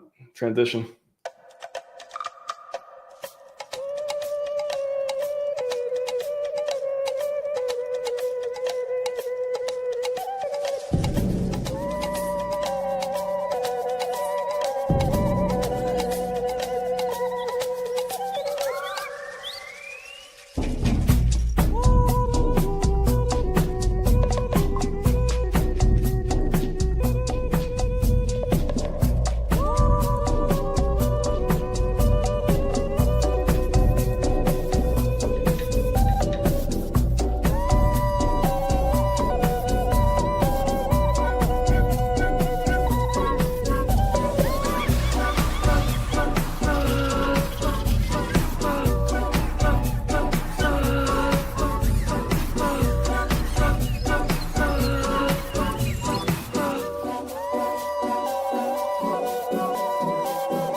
And we are back. The master debaters have arrived. Hey, how's it going, guys? Going good, man. Welcome back, Cairo. Yeah, I got some great news to report here. I was listening to Wendy O earlier, and she is predicting $25,000 Ethereum. Now, what I know about Wendy is that she is a very conservative predictor. So if she's predicting something like that, she must, like, with her connections, must know something. Nice. That puts the sock bag just over 4 billion. That's be right. Okay. That's That's right, it? man. I think like if it goes to 20,000, that kicks EHEX all the way up to $7. Goes to 25,000. We got like a $10 EHEX, and goodness knows what PulseX is going to be doing. The PulseChain version of Hex. I can't really even think of like how high that thing could go. Thank God for this man. Woohoo! Whoa, bringing us the hot news of the day. You know, Pedro, come back. We got a debate to do. Yep. Y'all watched the Jackson Hole speech earlier? I didn't watch the speech, but I saw the outcome yesterday morning. Everyone's like, "Oh, bearish. Oh, they're not going to cut grade." I'm like, "Come on, this got to be a joke, right?" And then Powell gets on there. Yeah. Yeah, I'm thinking October might be a time where we should take some profits, but I don't want to say like the bull run has begun yet, because still we got the Treasury above the 10-year above 4%. So I don't want to say it's begun yet, and I also think there could, when they do the first cut, there could be a pretty hard dip there. But then after that, that's when the bull run could really begin. I like it. So you're thinking September rate cut, and then October, November start to kick off? That's right. That's what I'm thinking. If we get the rate cut in September, because like there's still a chance that Jay Powell could decide not to do it, because we still got about 3.5 weeks before that meeting. But fire him. I mean, you take a look at the Fed and the makeup. Adriana completely up and ran out of nowhere. Like usually when somebody would quit the Fed, it'd be like months before they actually leave. They'd be finding a replacement. She just ups and quits like they were digging into her or something. And then the very next day on the other Fed governor, Cook, they are investigating her for mortgage fraud. So that tells me that Trump really wants to stack the Fed with all of his people, kind of like, how a president would want to stack the Supreme Court. And they want the Fed governors to be ones that would be doing his agenda of cutting and a weak dollar, which is amazing for us. And it tells me like what they're doing is they're doing anything they can. They probably got the IRS investigating all the Fed governors to do it with, or anything any dirt they can find on them. Kind of like, the whole Al Capone untouchables thing. Yeah. Every time I look at Jerome Powell, it seems like he's trying to do the right thing for inflation and all that stuff. If I'm being a generous view of him, but at the same time, I'm like, dude, this president is here for number go up. So like, it's just not a good time, Powell. Not a good time. Yeah. I don't hate Powell because I understand like why he's doing what he's doing, but still, hey, if you did 3 rate cuts last year, but you haven't done them this year, when we got like a lot more going for us, it makes no sense to me. Yep. All right, everyone. I've had very few suggestions for debates in this thread, as I kind of expected as well. However, there was one I thought of that me and Pedro are going to get to initially to kick things off, because that's the idea on the table right now. There's another one here from Retarded Investor. Who's 2025? You can't say that. I don't monetize, so I can say whatever I want, I think. So how are we still down 99% after 4 years? The 10-year Treasury is above 4% is the easy answer. Easy for some. Most will not get that. If you're slow. I can break it down if anybody wants a deeper explanation on it. We could do a meta debate with if you could imagine this avatar on the other side in a way. Yeah, if somebody can cosplay as him. Okay. Somebody cosplay, somebody go, oh, hi, I'm the investor. Sloth, you up for that? We could debate why Hex on EW is the best Hex. Because it has the lowest liquidity. It's the lowest liquidity. It could pump the most. It's only 10x off the price of Hex on Ethereum. Just saying. This one's pretty funny. When 2 alphas meet, they both realize their name is Dick. See, I like that one. That's funny. You can post. You can chill if it's funny. How about that? Okay. I don't want to make that official rule in the comments, but if it's funny, it's less likely to be unkept. We'll say that. Go ahead before me and Pedro get into it too, with how we speak to this this very loyal patron here. Who wants to go first? Because I got a lot to say about that. Bring it. All right. So yeah, it looks discouraging that we're still down 99% after 4 years. But I've done this multiple times on my stream where I just pulled up CoinMarketCap and showed several other coins, even on page 1 of CoinMarketCap, that are down over 90%. And then when we go to the next page, we see a lot of things that are down 99%. So it's not uncommon. And the reason for it here, I mean, we're right in line with the rest of the market. And the reason for it is because the 10-year treasury is over 4%. It's at 4.25 right now. And what that is telling you, what is communicated by the 10-year treasury, why every financial analyst and investment analyst pays attention to it, why it's so important, is that it tells you how comfortable the investing public is with even investing, because a treasury is supposedly risk-free return that you can get. And if people are not even happy with a risk-free return, or they're not even feeling that it's safe enough to go buy a 10-year treasury that's supposedly guaranteed, and so they're not buying it, the price of it is going down because no one's buying it, so the yield is going up. And when that yield goes up above 4%, that's exactly what's being communicated, is that the public is not comfortable with investing. And it also gives more strength to U.S. dollar bills. That's why the Dixie, I mean, it's down today here. It went down to like 97.7. But the dollar strength is greater right now because you can put it into a treasury or put it into a money market that invests in treasuries and earn those handsome interest rates. So why would you take those dollar bills and put them into risk assets, especially crypto, the most risky asset? And then what else we could say about this 10-year treasury is that it affects all other kinds of investments because it goes into what we call risk premiums. Like if I'm looking at a stock or if I'm looking at a crypto, I need to set a standard for what I call the risk premium, basically saying this is what I demand to get as a return to even think about taking risk.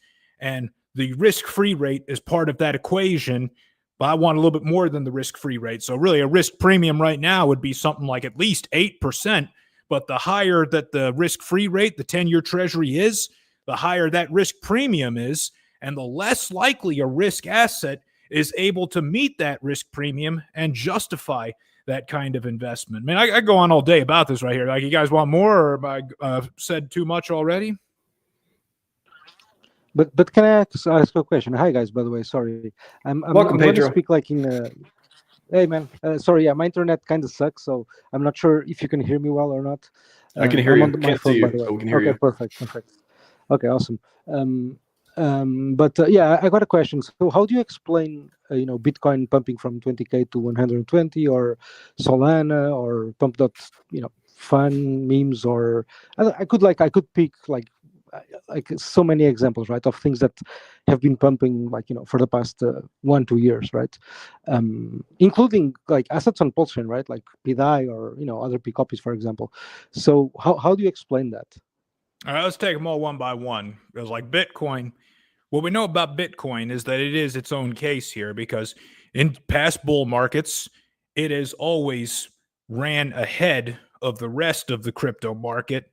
And that's just because it's the oldest, it's the easiest to buy, and it has the most holders in it and everything. And in this particular case right now, we're talking about Bitcoin ETFs. There's actually a Bitcoin mutual fund already too. And then you have the Grayscale was involved with it as well.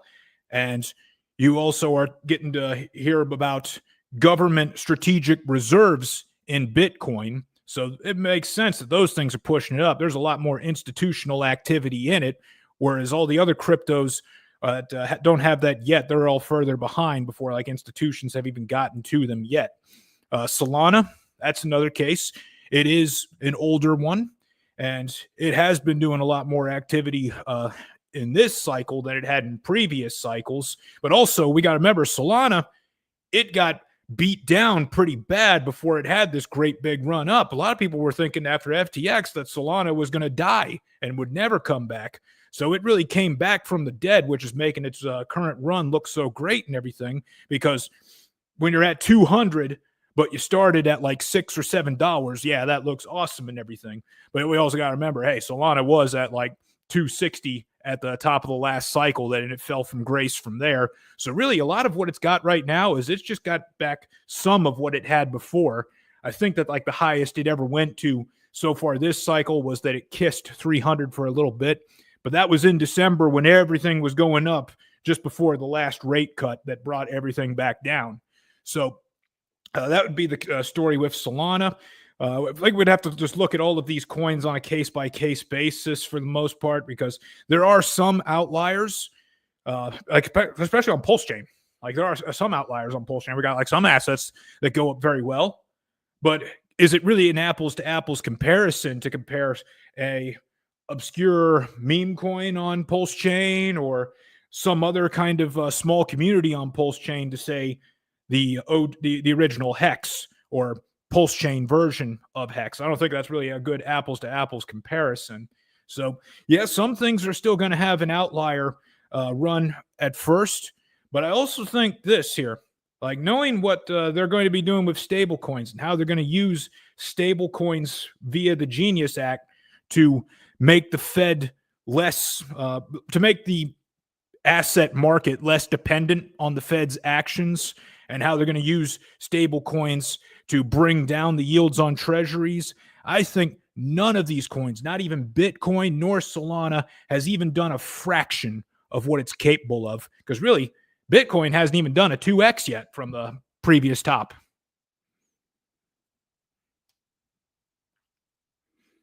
This is good. Keep hitting me with some more right here. Like any of our bearish like feelings or fears or anything I can alleviate, because this is what I like doing. Iris, I'm sad because Hex is down, and I saw a meme coin on Solana that was up 50,000%. So why shouldn't I just go buy that instead? That meme coin stay 50,000%? I mean, is it still climbing? Is it? No, it rugged 4 minutes after that. Exactly. Like you could possibly get that 50,000, but you got to know when to get in and get out at just the right time. Yeah, I think like there's something to be said for price history, but also like liquidity history, right? When it's like we have now established beyond a shadow of the doubt that Hex is not a rug pull, Hex is not a scam. There's even at the lows there is ample liquidity.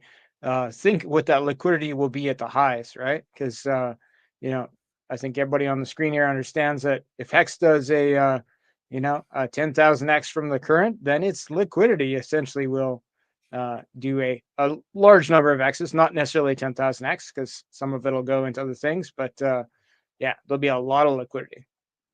Yeah, we're still only at 352 million PulseChain version of Hex for liquidity right now. So still, that's just under $4 million there. So if I wanted to buy 5 million PulseChain Hex, could I do that? If you want to buy 5 million, well, with that much liquidity here, yeah, we could buy 5 million, but that's going to have like a major effect there on the price. So will your 5 million all get the same price? No, because like each time with each execution, it's going to push the price up for just about each token, kind of like a line of dominoes going upstairs.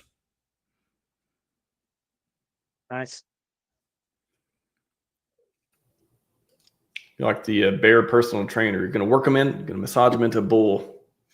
That's right. That's right. Let's kill all the bears here. What else has everybody got? Anybody got? Come on, chat. Like nightmares or like any What bearish would you- nightmares or things what you would see say, on Twitter? What would you say to the person who's riddled with bear market PTSD after 3 years of going down minus 90% in our assets, and now they're scared of every pump that happens, that it's just going to be a repeat of before? Sometimes you just gotta shut the FUD up. That's what we would tell them. That's the first thing I'd say, yes. But here's the other thing is that, do you understand what causes bull markets to occur? What causes the number to go up? Because I'll tell you, the more you understand that, the more you understand the cause and effect of it all, the less bearish you're ever going to feel. Because when you know the process inside out, that, first it's weakening the dollar, it's lowering the interest rates, it's the money printer going burr. Those are the things that cause the crypto bull runs to happen. Because you got to remember, our coins our assets, what are they priced in? They're priced in dollars. The weaker the dollar or the more dollar bills that are in circulation that need a place to go, the higher our asset price is going to be.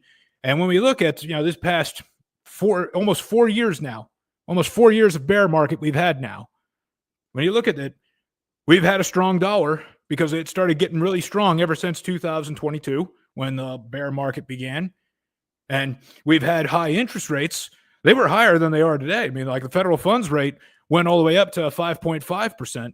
So it makes sense that we've had a bad several years.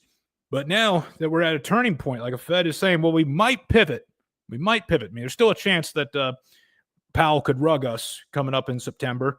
But still, when you look at who's going to be replacing him or who has the authority to replace him and what he wants, what the president wants, and what he's willing to do right now with chasing some of these other governors out. I mean, maybe did you see that one press conference where they had their hard hats on and Trump was like trying to embarrass him right in front of the camera and everything? You can see he wants Powell gone as quickly as he can, and he wants that Fed playing ball with him as quickly as he can. They are going to pivot. They are going to have to turn around.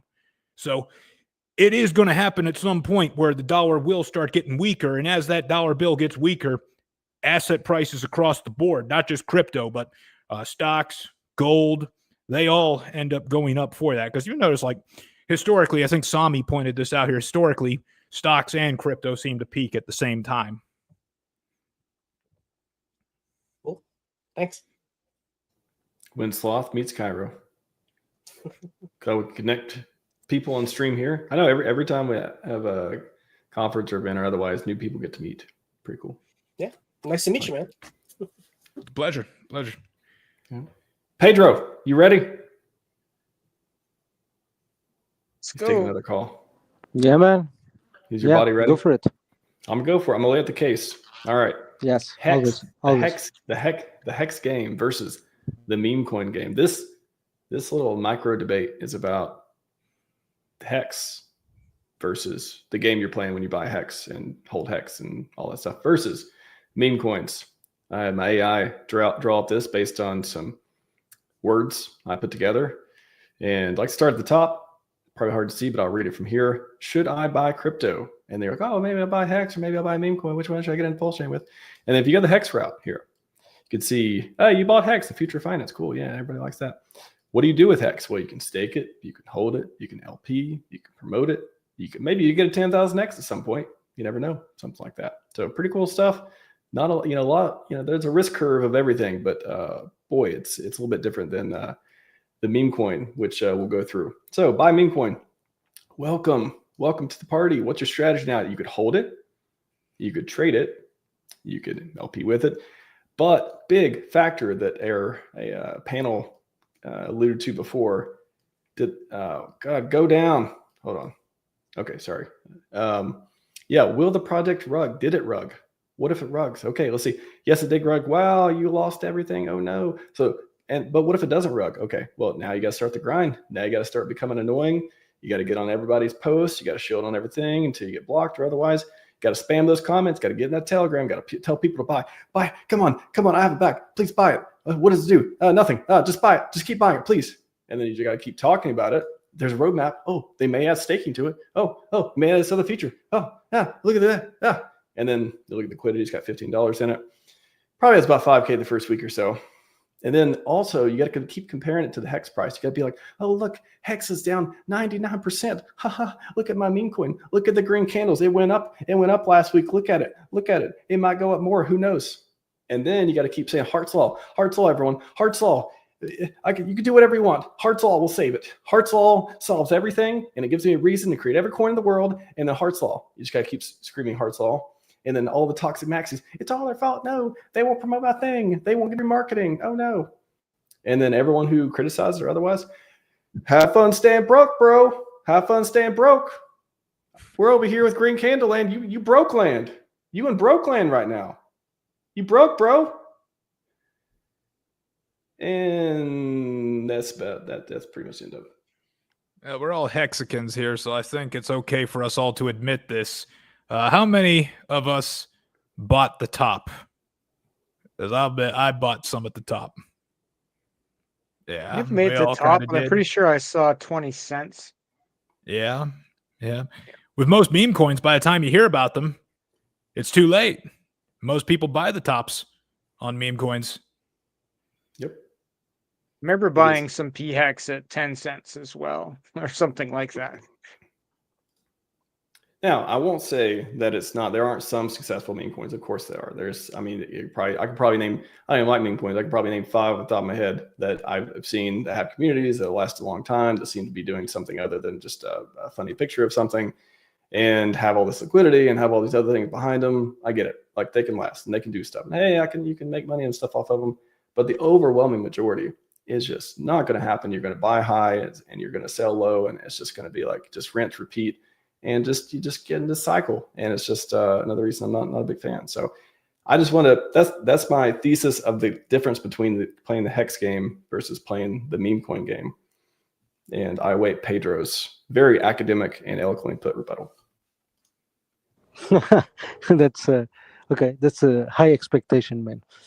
I'll try my best. So for me, and bear in mind, like I kind of heard like the things that you were saying, but my connection was dropping a lot, so I heard like half of it, let's say.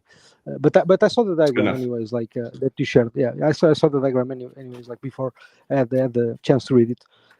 So I think the misunderstanding is, at least in my perspective, right? What utility is, right? Because everybody assumes that if you build something with utility, then the price will go high, or the probability that the price will go high, right?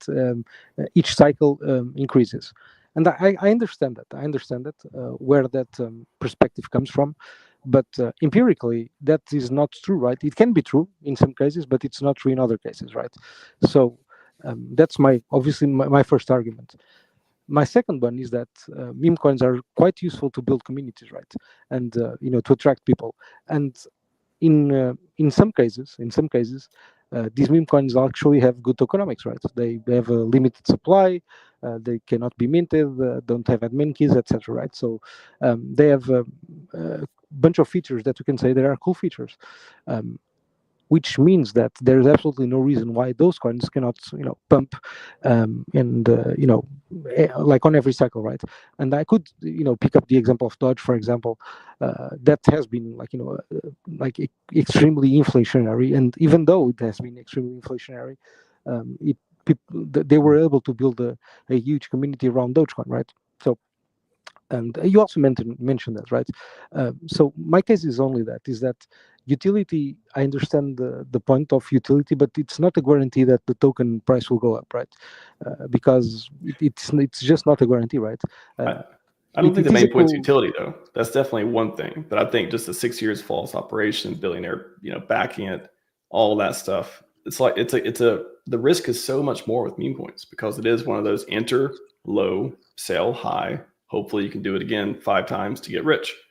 That's a very, very different game. So I'm pointing out, like, it's not even about utility. Like, yeah, of course Hex has utility, more utility than average meme coin, but it's like the chances of it rugging are so dramatically less, talking about Hex, than a new coin that just came out. Yeah, sure. Like I can absolutely agree with that, like 100%, right? And yeah, there's absolutely no counterpoint to that. 100, like that's obvious, right? Hex has been around for 6 years. It's a DeFi product, so there's like rugging Hex means that people are selling only that, right? That's it. There's no like admin, like selling the coins, extracting liquidity. Let's say it's just people selling. People who own Hex, they just decided to sell, and thus the price went down. It's very simple. And in some cases in meme coins, right? You do have owners and admins with loads of coins that they can just dump, right? And that will happen for sure. And I can 100% agree with you, right? But in other cases, right? For example, Pump.tires coins, right? Those are like some of them have good tokenomics, good distribution, right? Where you don't have owners with a lot of liquidity, or most of liquidity is locked with an owner that has never sold. That says like stuff like stuff like that, right? So there's absolutely no point saying that those coins cannot pump, kind of like forever, right? Because as long as the coins get distributed well enough, right, through people that through cycles don't sell that much, there's no there's no point in me saying that it cannot happen, right? Like Dogecoin, right, for example, where people just hold, right? That's the reason why it pumped again, right? Because a lot of people who held Doge at the time decided not to sell. And thus the same thing can happen with other meme coins, right? So that's only my point, right? I'm not saying that it's better or worse, because like better or worse it depends on your perspective. What's better or worse, right? I would say that for most people, the majority of people in crypto, better means that the price will go up higher. That's it. That's what better means. I'm not saying that it is my definition, or I'm just saying that what I believe that most people think, right? That's the definition of better, right? I'll go back to, there was one point that came from our last debate that I think was really good. When I asked you, which one do you think will mint more millionaires, Hex, or I think maybe we were saying Hex versus most, or Hex versus meme coins. I forget what it was. And I think you remind me. I think you agreed with me that Hex will mint more. And I'm saying that because I think that's one measurement that's interesting to use. Is better, worse. Okay, that could be subjective, but which one will make more people money? The biggest amount of people, rich. I think it's Hex. I think it's an easy win for Hex on that particular measurement. No. I agree with you. Like compared to newer coins, sure, absolutely. But I also said, don't forget, if you compare Hex to Ethereum or Ethereum to Bitcoin, like it's going to be the older one, right? So it applies the same in the same logic, in the same way, right? So sure, Hex compared to newer coins, absolutely, you're right. Hex will probably meet more millionaires because it has more liquidity. So as the price goes up higher, right, you have more people who can exit, right? That's my only reasoning. And it's an older coin, right? So there's still a lot of people with a lot of coins, right? So in that sense, it will be easier for them, let's say, or perhaps a little bit easier compared to meme coins, just because they will probably have less liquidity. So yes, I can agree with you on that 100%. But don't forget that the same applies comparing Hex to Ethereum, for example, Twitter. So ETH will probably mint more millionaires, right? Maybe. I will say that I think there's a compelling point to be made of will there be coins on PulseChain that do more X's than Hex? Oh yeah, of course. I could say yes. Yeah, I could agree with that. Will you, or will anyone listening be the person to buy it at the low and sell it at the high and actually attain more X's than they would by holding and selling Hex, or holding and buying Hex at the lows? That's a different story. Will you be the one to capture those gains? Yeah, exactly. I can agree with you on that, right? Which is if you want probably less gains, less percentage gain, right? But more, kind of like reassurance, right? Because it's an older coin and it will probably still do many X's, right? Then sure, I agree with you on with every point. But we know that newer market participants like newer things, right? So that's why I'm actually super happy that there is a Pump Tires Hex, released by Richard Hart, because that's awesome. It's absolutely awesome because it caters to a different community, like different people, and we just need to accept that. Because I think what's kind of stupid is forcing something into people who don't care about that, right? Oh, Hex is the best DeFi coin. They don't give a shit about that. Honestly, they want cool things, right? They want cool things, and right now, for at least that's how I see it, right? I could be wrong. Obviously, this is subjective opinion, but they want cooler things, newer things like PDI, for example, that it had a crazy run the past two years, for example, and I'm sure the same will apply to other things, right? So it's very hard to force stuff on people that they don't care, they don't want to look, right? So I think it will be much easier to actually upsell Hex when Hex starts going up, right? It's very simple. It's I don't think it's a forcing thing. I think it's a choosing to promote things that are, again, rug. To me, Hex is rug proof as far as the contract stuff, because I think it's proven itself over time. So I think even promoting things that are super risky just doesn't make sense. Okay, again, for me, for my particular example, I want Hex to win, so I want to promote Hex. And why would I go, even if I wanted other things to win too, just the idea of promoting something that could totally just blow up or not be around in 6 months just doesn't, that's just I don't know, it seems like it's way too risky. And we always laugh, oh, DGen stuff, oh, risk stuff. like it's almost lost its meaning. Like degen is like this, like people just casually think about it and joke around and stuff. Like that's a lot of degens lose all their money. Like losing all your money is not fun. Yeah, like we're way too jaded to that. To like we people turned from it into outside of something different. crypto, it's ridiculous, right? But the same To happens tell with Hex, guys. Don't forget. Like, if the price went down 99.9%, like a lot of people lost money. The majority of people. 0.8%, 99.8%. Yeah, like whatever, right? It doesn't matter, right? What I mean is like a lot of people lost money, like for sure, right? There's no other way around this. So I mean, like, what's the difference? Tip, Let me, go ahead. I'm gonna step in here on this because, like, yeah, meme coins, they get a ton of hostility toward them, and then like the debates between like the believers and the skeptics get very hostile as well. But I think that like the spirit of the debate, at least to the objectors, I don't know if they make the case clear as far as like why they are not necessarily against these meme coins, but they see problems that meme coins are causing. Now, I'd headline this by saying, I love Hexy Bastard. He's a swell guy. I like the decks and everything. I mean, 9 Inch, it reminds me of my favorite band, 9 Inch Nails, which is going to be the only reason to go see the new Tron movie.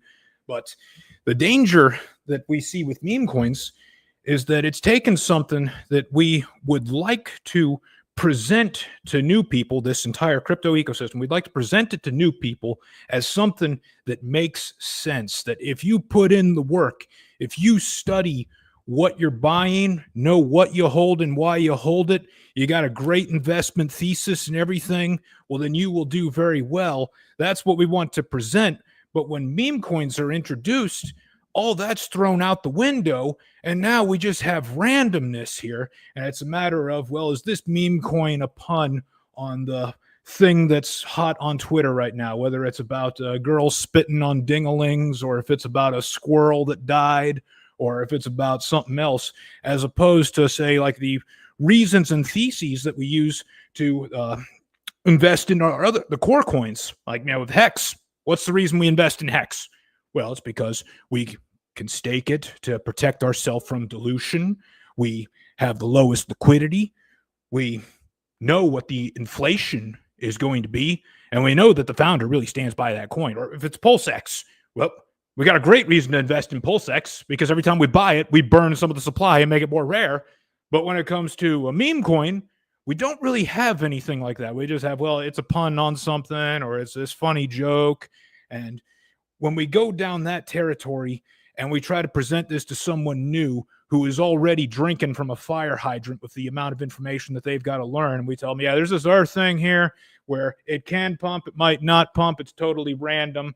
I think that causes a new obstacle for those newbies and those onboards that we just don't want to give to them. We don't want to overload them with more obstacles to the amount of learning curve that they're already going to have to do.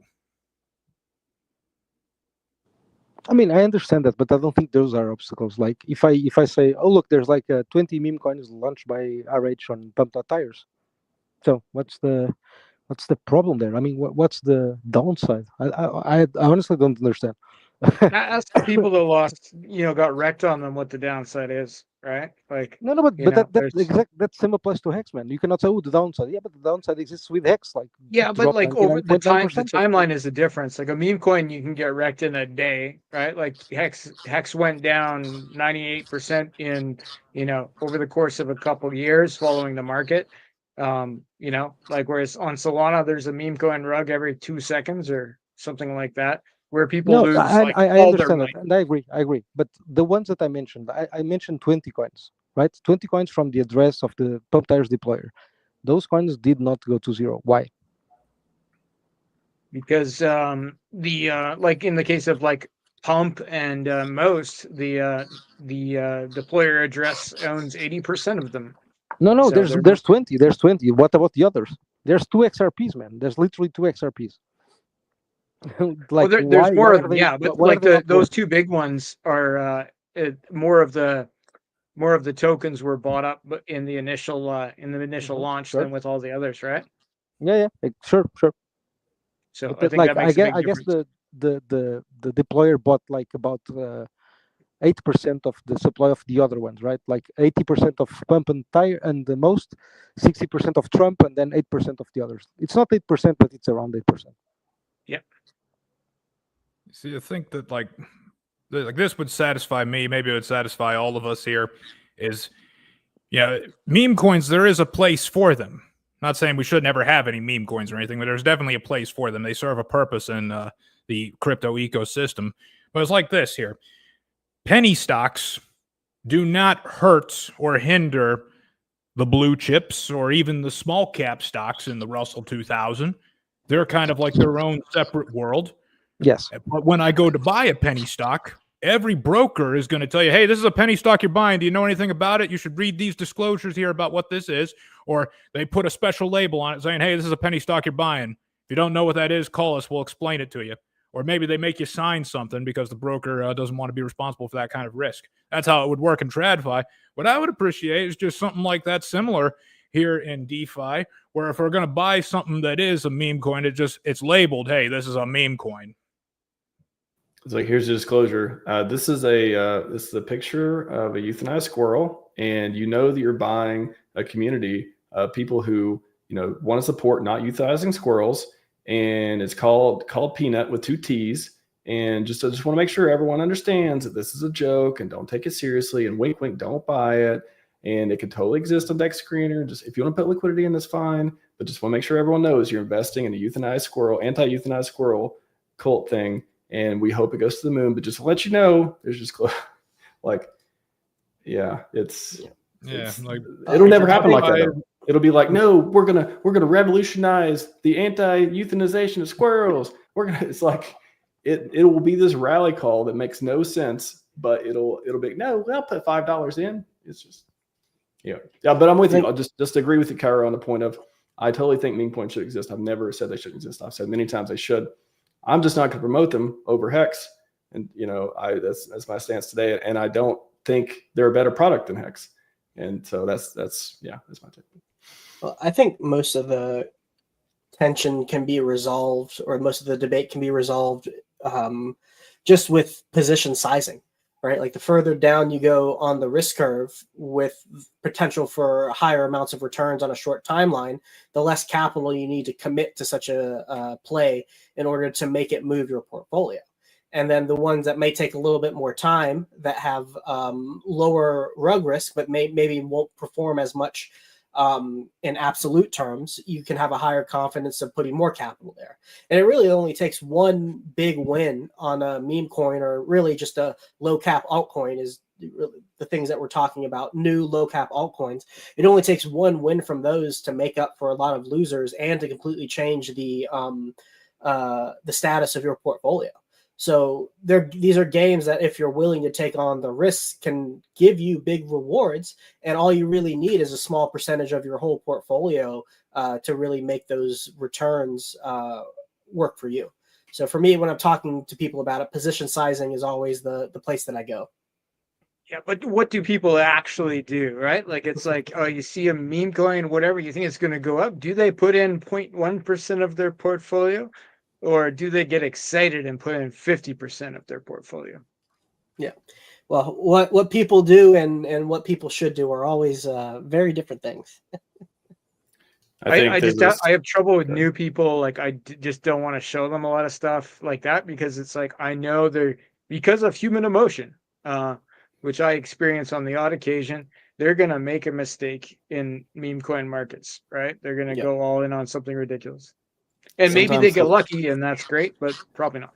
Sometimes I mean, those are very good. Those are very good opinions, right? And I can stand by them in the sense of like integrity, like good values. I understand all that, but in my perspective, what I want to show people is things that have the most upside. That's it. It's as simple as that, right? Whether they don't sell and they get wrecked, or whether they sell at the top, they sell at a loss. It's not my concern, right? That doesn't concern me. What concerns me, in my perspective, right, is showing things that I believe will have the most upside, right? So it's as simple as that, right? It can be a meme coin, it can be Hex, it doesn't really matter. It's whatever thing that I believe it has the most upside, right? Last bull run, obviously it was Hex, right? Obviously, right? This bull run doesn't seem like it's going to be Hex, right? I'm not saying that it won't be, because I cannot predict the future, but from what I see, right, over the past 2 or 3 years, it doesn't seem like it's going to be Hex, right? I'm not saying it won't have a giant pump, it won't do like 10x, whatever, right? More, I hope. But yeah, I'm sure there will be other coins that will do like Let me- 1,000x, right? Well, let me read this one from, I wrote this in the Why Don't Monetize blog on airdrops, but I think it's got a lot of synergy with meme coins too. So airdrops, let's start with an example of popular way of distributing tokens or free money in crypto ecosystem. Yes, airdrops. What if, just like airdrops, free money isn't really that free? It comes with a price, regardless if it's upfront and obvious or not. With airdrops, regardless of how good or bad the project may eventually turn out to be, they almost always cost time, consciousness, and even other opportunities if you manage to convince yourself that this is the one that will make me rich if I just shill it hard enough. Just because money hits your wallet, especially in crypto land, doesn't mean it won't have social strings attached. I optimize for many things in life, one of which is avoiding things that aren't important or valuable enough for me to give attention. In a world where you can distract yourself until you die pretty easily, it's also what all the social media platforms are fighting for, along with your data and everyone else, some more and some less, that you encounter in your life. You need to actually see and hear people, things, or ideals to pay attention to them after all, right? So how are airdrops, attention, and monetization relevant here? I avoid most airdrops as well and only talk about or participate in ones these days from founders that I believe are being a net benefit to the community and enrich our ecosystem, blue chips, Hex, PulseChain, PulseX, Inc. So in the best case, I make $1,000 on an airdrop. Okay, cool. But worst case, the project rugs and everyone who I showed it to, and they probably bought more of it, sees their bag go to zero. Nope, not worth the risk. I don't need the 1K so badly. I'm willing to wreck the people who follow me in the off chance it works out. Not a game I want to play. So that's my thoughts on it in relation to airdrops and why I don't, I wrote that about airdrops, but yeah, it has a lot of synergy with meme coins too.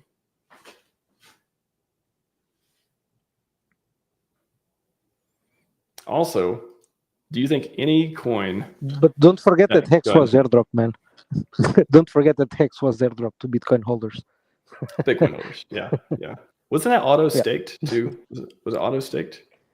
No. It wasn't auto staked. No, it wasn't auto staked. No. You're like, it wasn't auto staked. I sold that shit immediately. No, just kidding.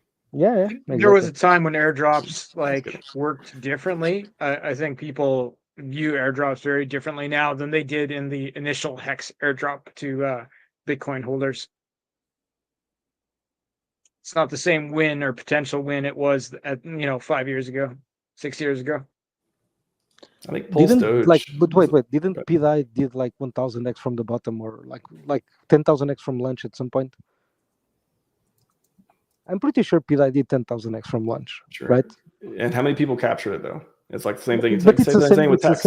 Look, how many with Hex, bro? Like how many people captured the 10,000x with Hex? Like I think there's plenty of people who captured hundreds or thousands of X's, but yeah, who captured 10,000x? I mean, it's very very few people. I mean, maybe there were videos I remember in the past. I don't remember who did them, but they were about the Hex liquidity at the top, right? Like how many people actually, like how much, like how many addresses sold, like how many millions, right? Something like that. And I remember it was like maybe between like 30 to 50 addresses that sold over like was it $1 million, something like that? Maybe I'm botching the numbers, but what I remember is that it weren't that many addresses, right? So like not many people captured the top like independently of the coin, right? Like Hex was no exception to that. Like it is what it is. But you'd say meme coins are a trading game, right? Buy high or buy low, sell high. Buy high and sell low, yeah. Exactly. Yeah, I mean, depends which end of the game you're on. Either way, like there's always a winner and there's always a loser, right? Sure. And the most traders win or lose. Go ahead, sorry. The most traders win or lose. No, I agree. Like, look, at the end of the day, it's just a different game. That's what I'm saying. It's just a different game. No, it can potentially be a different game, and this is what I don't like at the moment, right? Which is, like, we all believe that Hex is going, the price will go up, like obviously, right? We all believe the same thing, but the price hasn't gone up yet, right?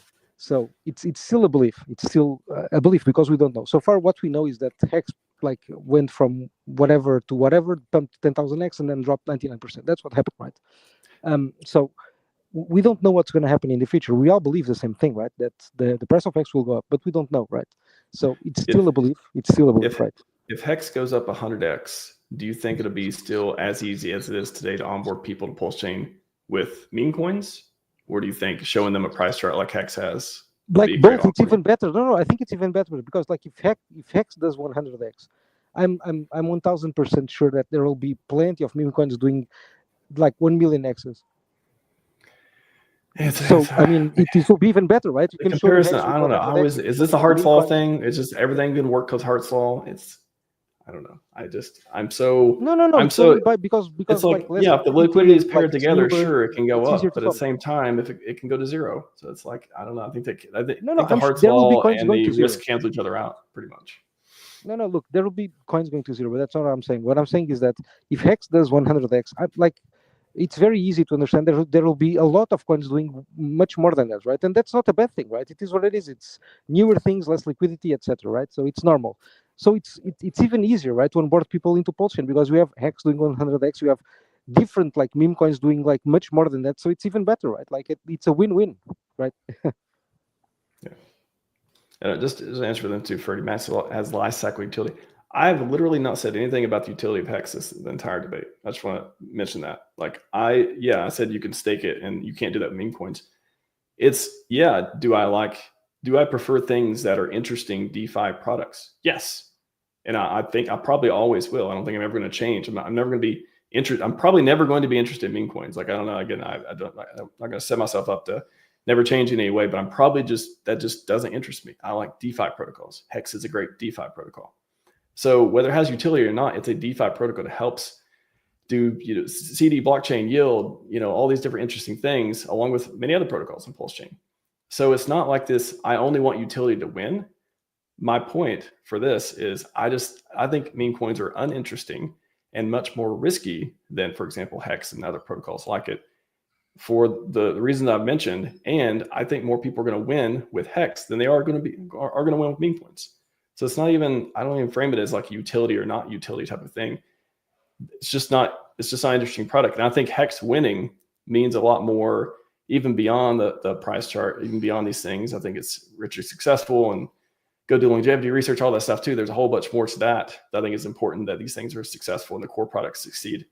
So it's not, wouldn't frame it as a utility argument, but of course I like utility more than not utility, because I don't like looking at pictures and trading coins and hoping one goes up. I don't know. Like, it's so weird to have to defend that. It's weird to have to defend liking something that does something. I don't know. That's where we are in PulseChain. I feel like I like it because it does something. It's like, no, you should like the thing that doesn't do anything, but it does this. It does this. It's like, I don't want to like that. I'm probably never going to like that. So I might have like a middle ground here on all of that, because go for it. I think we've heard like Richard himself say that the greater the utility on a coin, probably less likely it's going to have or less price appreciation it's going to have, or the more use cases it has, the less price appreciation it might have and everything. Like, what utility does is it gives the coin a reason to exist and stay beyond its first cycle. But what I think we really want to look into is what Richard himself has coined for what he wants us to look at, and that's pumpamentals. When I look at Hex, it's got the pumpamentals. When I look at PulseX, it's got the pumpamentals. Inc. definitely has it. Even PulseChain has it. And by those pumpamentals, what we mean is like, well, does it have a buy and burn? Or does it have some staking mechanism that allows the holders to uphold the price and protect themselves from dilution? Does it have low liquidity? Because really, that low liquidity, that is what creates the winner. Like, we know that it's the money printing that makes the coins go up. What makes a coin go up more than anything else is the low liquidity. So when I'm looking at a coin here, I'm not necessarily looking at, is it going to be a popular meme that's going to get a lot of attention? And I'm not looking at, is it going to have a lot of utility? I'm going to look at what Richard coined as pumpamentals, because we're all here just to make money. Like, I don't think anybody of us here is going to say, oh, I'm in it for the tech. We make fun of those people. We're all here to make money and everything. But I might say that.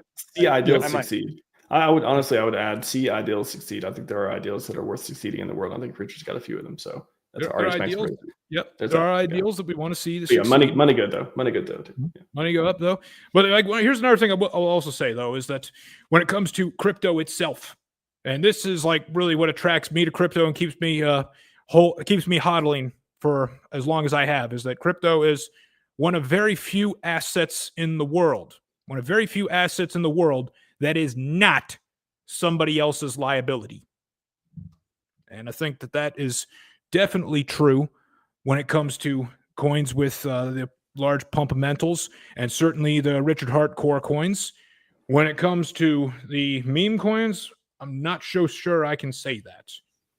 I'm not so sure I could say that just because of like how, with how much regularity many of them rug. Like, yeah, some are going to stick around, some are going to rug, some are going to go up, some are not, some will disappear.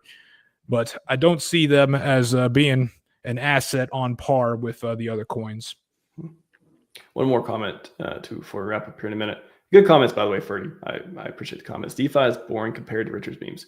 I really think that is, I don't share that sentiment, but I think you've hit it on the head of like what a common sentiment is in the ecosystem, where people over the bear market have become jaded with DeFi, or they've just been like, yeah, this thing is, it's got this Rube Goldberg machine, or it's got these protocol. Like, I don't care. Like, what's going to make me money? This thing went down a whole lot. Like, I've lost money. I don't want to lose money anymore. Give me something that makes money instead. I think that is a common thread, even though I could see in the community as well. And I think the thing that makes memes popular and attractive to people and all that. So what do you think of that? Do you think DeFi being boring, or at least boring in the sense of, I guess I would say from that, the price going down in a lot of DeFi protocols has pushed people into meme coins? I think there's seasons, right? Like there's been an extended meme season this cycle, and certainly on PulseChain, just due to, the way the cycle worked. But I think there'll be like a DeFi/utility season at one point, where people will be like, okay, I want things with utility, and that it will become much more exciting.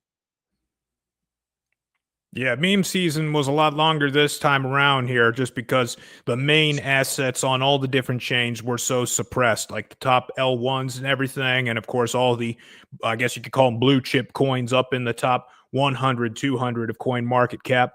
That all goes back to the 10-year treasury and a real strong dollar, because when you got those big boy coins up there, it takes a lot more money to push them up. We don't have those market forces just yet to bring in that supply of money to push those coins up. So people are just looking for whatever they can to make money in the meantime. And that's how meme season is born, because they don't take a lot of money to pump and produce the returns that they get. But once that dollar index weakens, once that 10-year treasury comes down, I mean, Trump wants it down to 2%, Bessent wants it down to 2%. When we get that, you could throw a dart. You could throw darts at a printout of the first page of Coin Market Cap, or the first 5 pages. Pick whatever the darts land on, buy those coins, and you're going to be getting 10x's, 20x's, 30x's.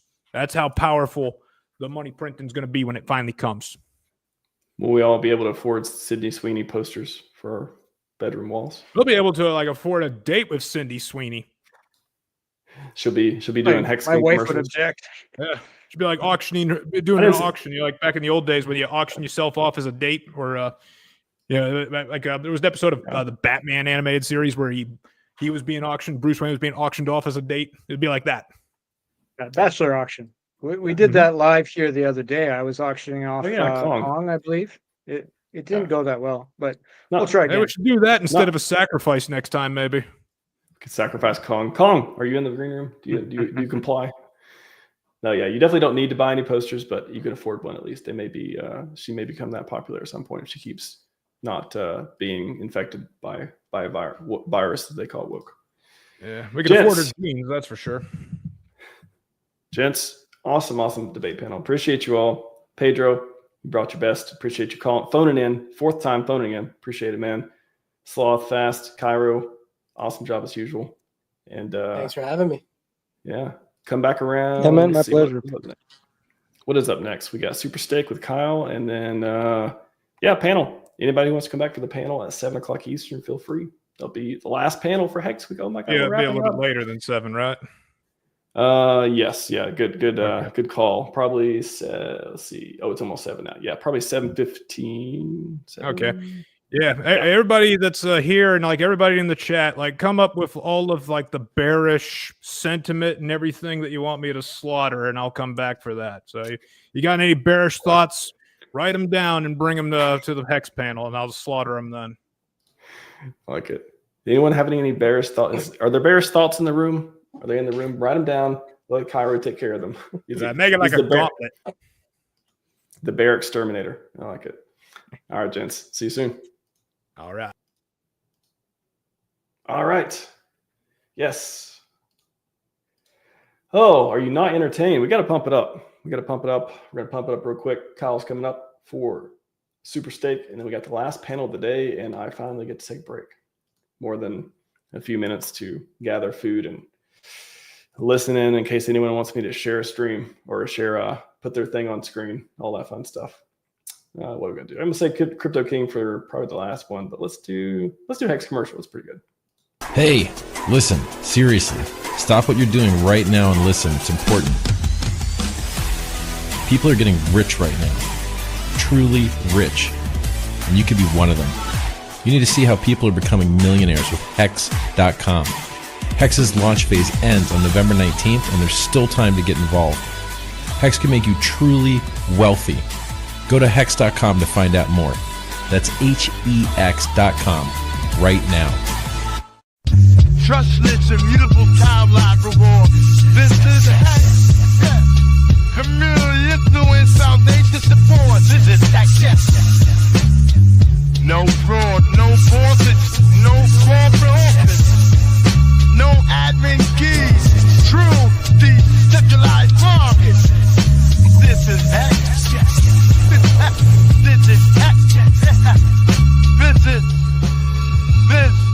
This is Hex, yeah.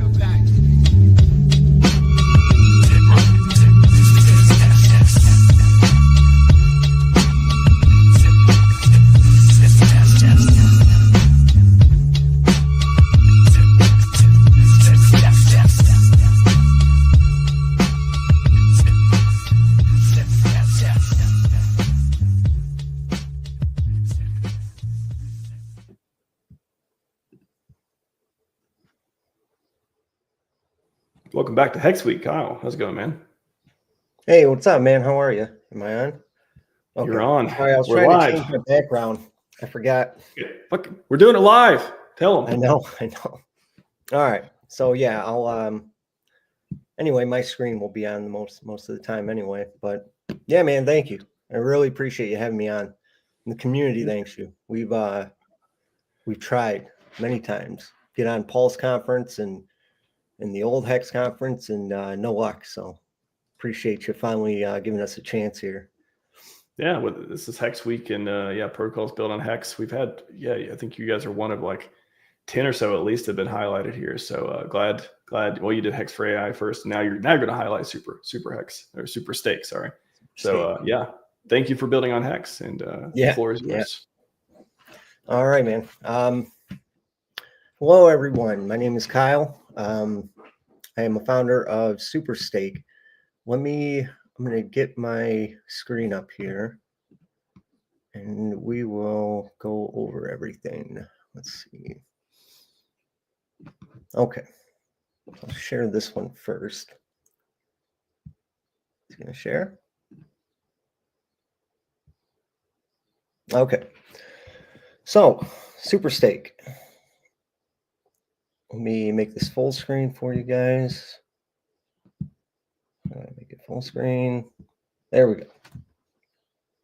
You do it? Okay. So, who am I? Like I said, my name's Kyle. Go by Kyle Cruz. I've been in the community for about 4 years now. Max, I actually got in at the top, roughly, a little bit before the top. And I've been in since about 2013. In short, this will kind of help you understand why I got into Hex, but I bought Doge. It was like December. It was like the day before Christmas. Bought it. Went on Reddit after. Saw that everyone said, hey, if you're buying Doge, you're an idiot. It was made as a joke. So I just considered it a loss and put it away. Then I had a flood years later that basically, so I had my keys written down and that was it. And I had them in a filing cabinet that I had in my basement. Basement flooded years later, and I threw out the keys. Don't have access to that Doge anymore. It'd be worth millions today. So that's kind of what got me into Hex. One was the fact that it's about locking away your crypto so that you can't even touch it. I love that. I think that's great. I think a lot of people need that. And even though it might not have benefited many people this past cycle, very well could this cycle. You never know. So hate to interrupt, Kyle, but on your screen it says click to exit full screen. That's what we see right now. Okay, sorry about that. It's all right. Let's just do it like this. That's fine. I don't know why. Okay, present. There we go. Yeah, it still shows click to exit full screen. I think it's not showing. It's like popping up somewhere else, and it's not showing on this screen. Lame. All right. Let me. Hey, when there you go. When something happens, you got to be Work ready. around. There we go. Yeah. All right. So anyway, like I was saying, I got into Hex definitely because I just liked everything that it was, everything that the message was about as far as locking up, avoiding third-party risk. That was a huge one as well, because I really started getting into crypto in like 2013 or 2015. That's kind of when I started getting back in. And yeah, just countless projects. I mean, it was literally where you went every night, you would basically take your money and put it back into Bitcoin because you just expected that that project was not going to be around, completely rugged the next day. So that was kind of like a running joke where every night you would just put your money back into Bitcoin if you were a trader, of course. But yeah, and then after seeing countless rugs just over time, just nonstop, or just projects that just didn't have any sustainability. Like people can only shill a project for so long until it just kind of dies off. Max, like you said, I was created PulseChain AI recently, and it was just a place where I could put all these tools I've made over a couple years while I've been in the community, and they're all basically built to help educate or give users an edge over. Basically, I want to create the lowest risk to reward ratio for people. I want to help them try and decipher that. So by knowing how to read a contract, by knowing how to find if liquidity pools are locked, by knowing how to find if a contract's renounced, all of that stuff.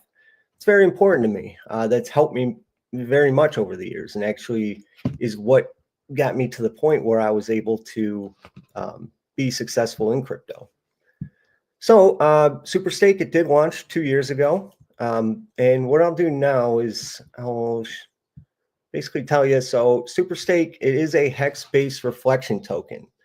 And I know some of you probably just scoffed, and don't turn it off yet, because it's more than that. It's really a perpetual yield token, but a self-sustaining perpetual yield token. And this has, longevity as a key principle. We basically use the tokenomics, and it constantly appreciates in value regardless of market conditions or trading volume.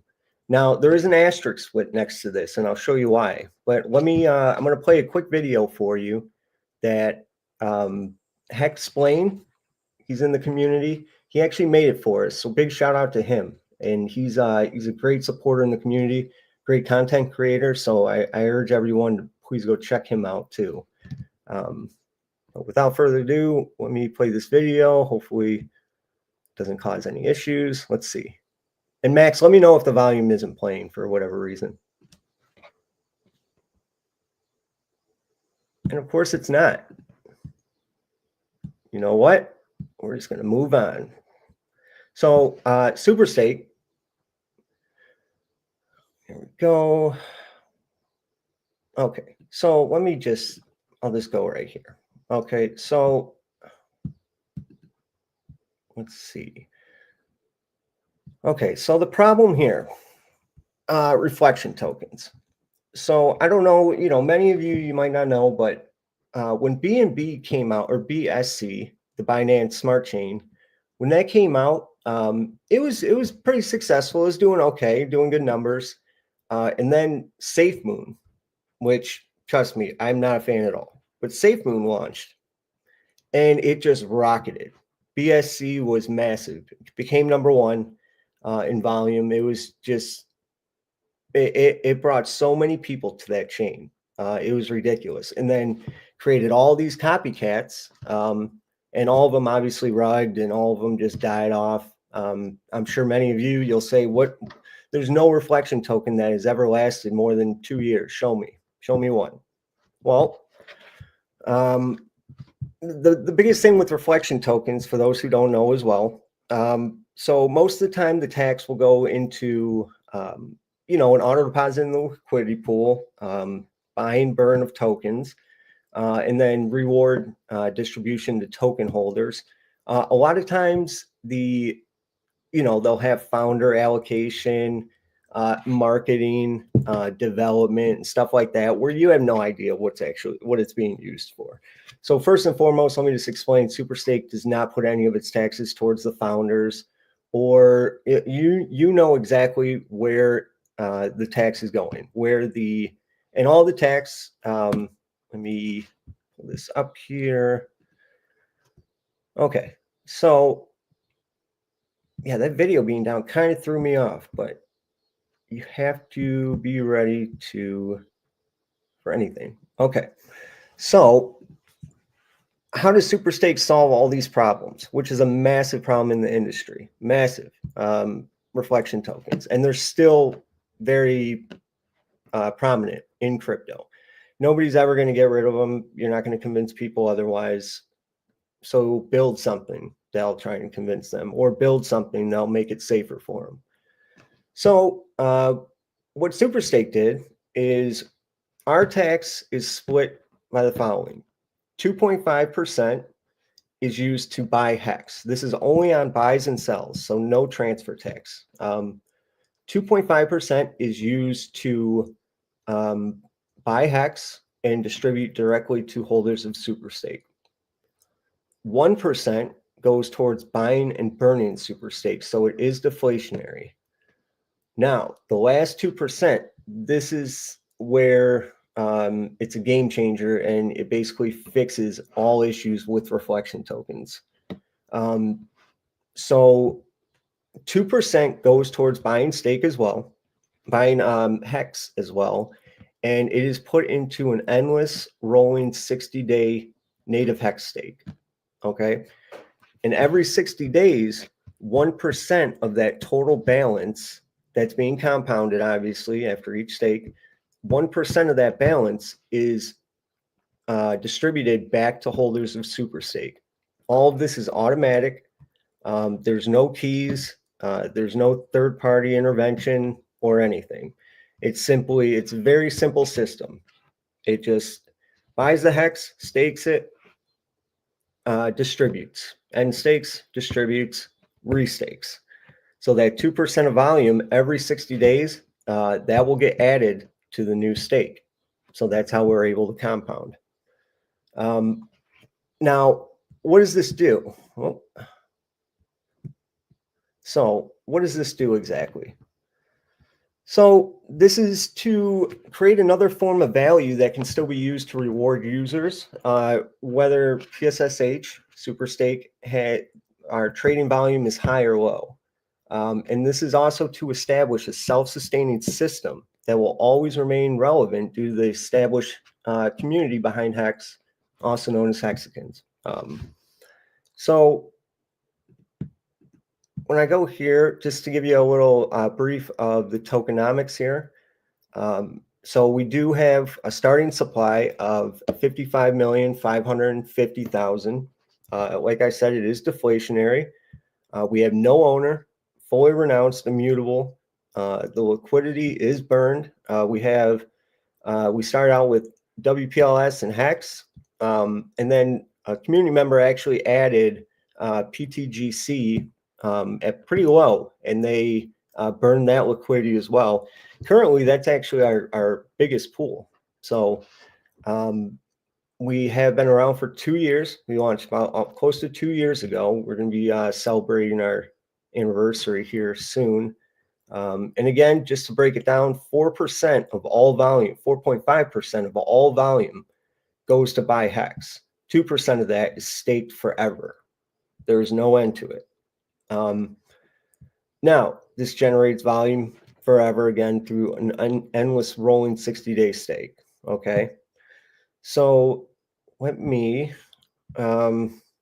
just for instance, I wanted to show this. I thought this was really cool. So the end stake distribution addition of the previous 60 days volume-based Hex rewards that go towards the stake, and then the end restaking all happens in the same transaction, happens in a single transaction. So we were able to automate all of this, which we considered a great feat.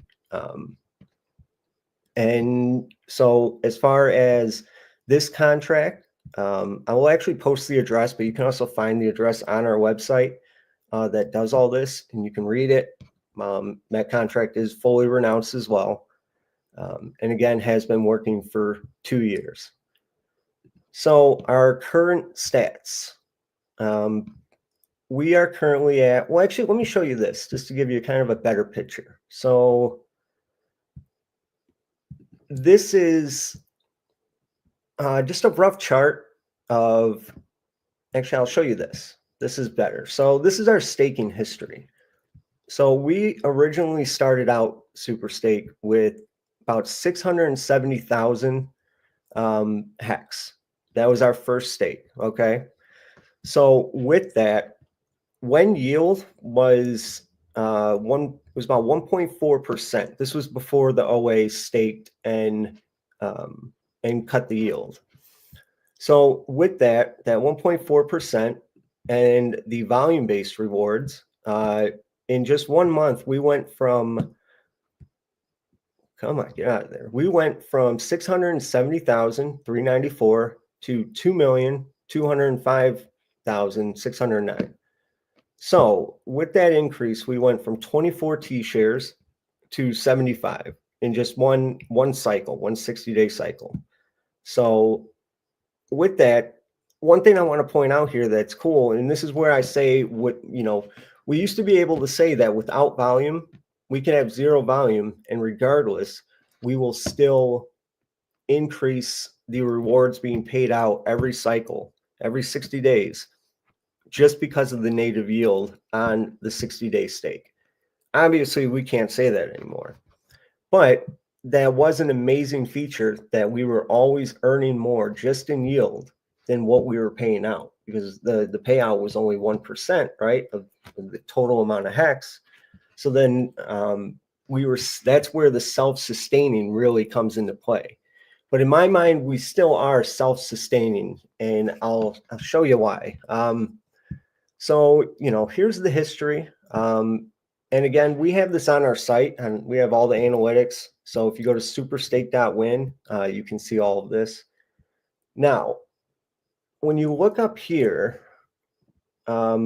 we, at this point where the OA was starting to stake, our yield went under 1%. So we were at 97 T shares, and then only getting about 0.64% on our 60-day stake. But as you can see, our principal still went up even after the payout, which was amazing. T shares did go down, barely, but they did go down. Now, let me show, well, I'll show after. So if we look at the chart, you would actually see that our volume around this period has been awful. I mean, it's been about $500 maybe a day on average. So even with, and all that volume, it's mainly bots. That's it, just arbitrage, because we have all that locked liquidity that even with the bot volume alone, we're going to be above that 1%. So we're always going to be growing that stake. Now, always, of course, I have to put an asterisk next to. Nothing lasts forever, and I can't promise that everything lasts forever. But after 11 stakes already through the 60-day cycles, our payouts have always increased. And this is regardless of market activity or anything like that. This is mainly, like I said, bot volume and the yield. You know, we're still earning about 0.23%.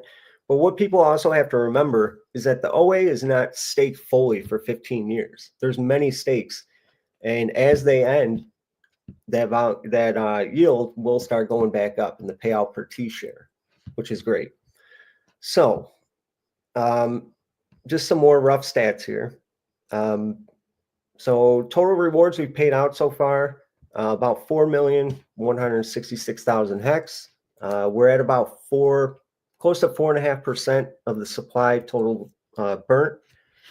Our volume, we've actually had good volume these past few weeks. We've had really good volume just because I've been trying to get out there more and market more. But outside of that, as you can see, I mean, our market cap's only 225,000. So there's so much room for growth, so much, you know, and our liquidity is fairly low, around 30 to 40,000, I believe right now. Actually, maybe around 50 or 60. But so there's amazing room for growth. But you know, let me just explain that this isn't about me trying to sell you super stake. This is about the idea behind super stake and the fact that it saves people from reflection tokens, from most reflection tokens. There's some out there that are good that I like. But at the end of the day, when you ask about sustainability, most of the time it comes to, well, bot volume. Bot volume is going to create rewards. Those rewards are not going to be that great. Regardless, either way, it's not going to keep interest. And it's just going to slowly, in my opinion, slowly die off. And then you need people to market for you, okay?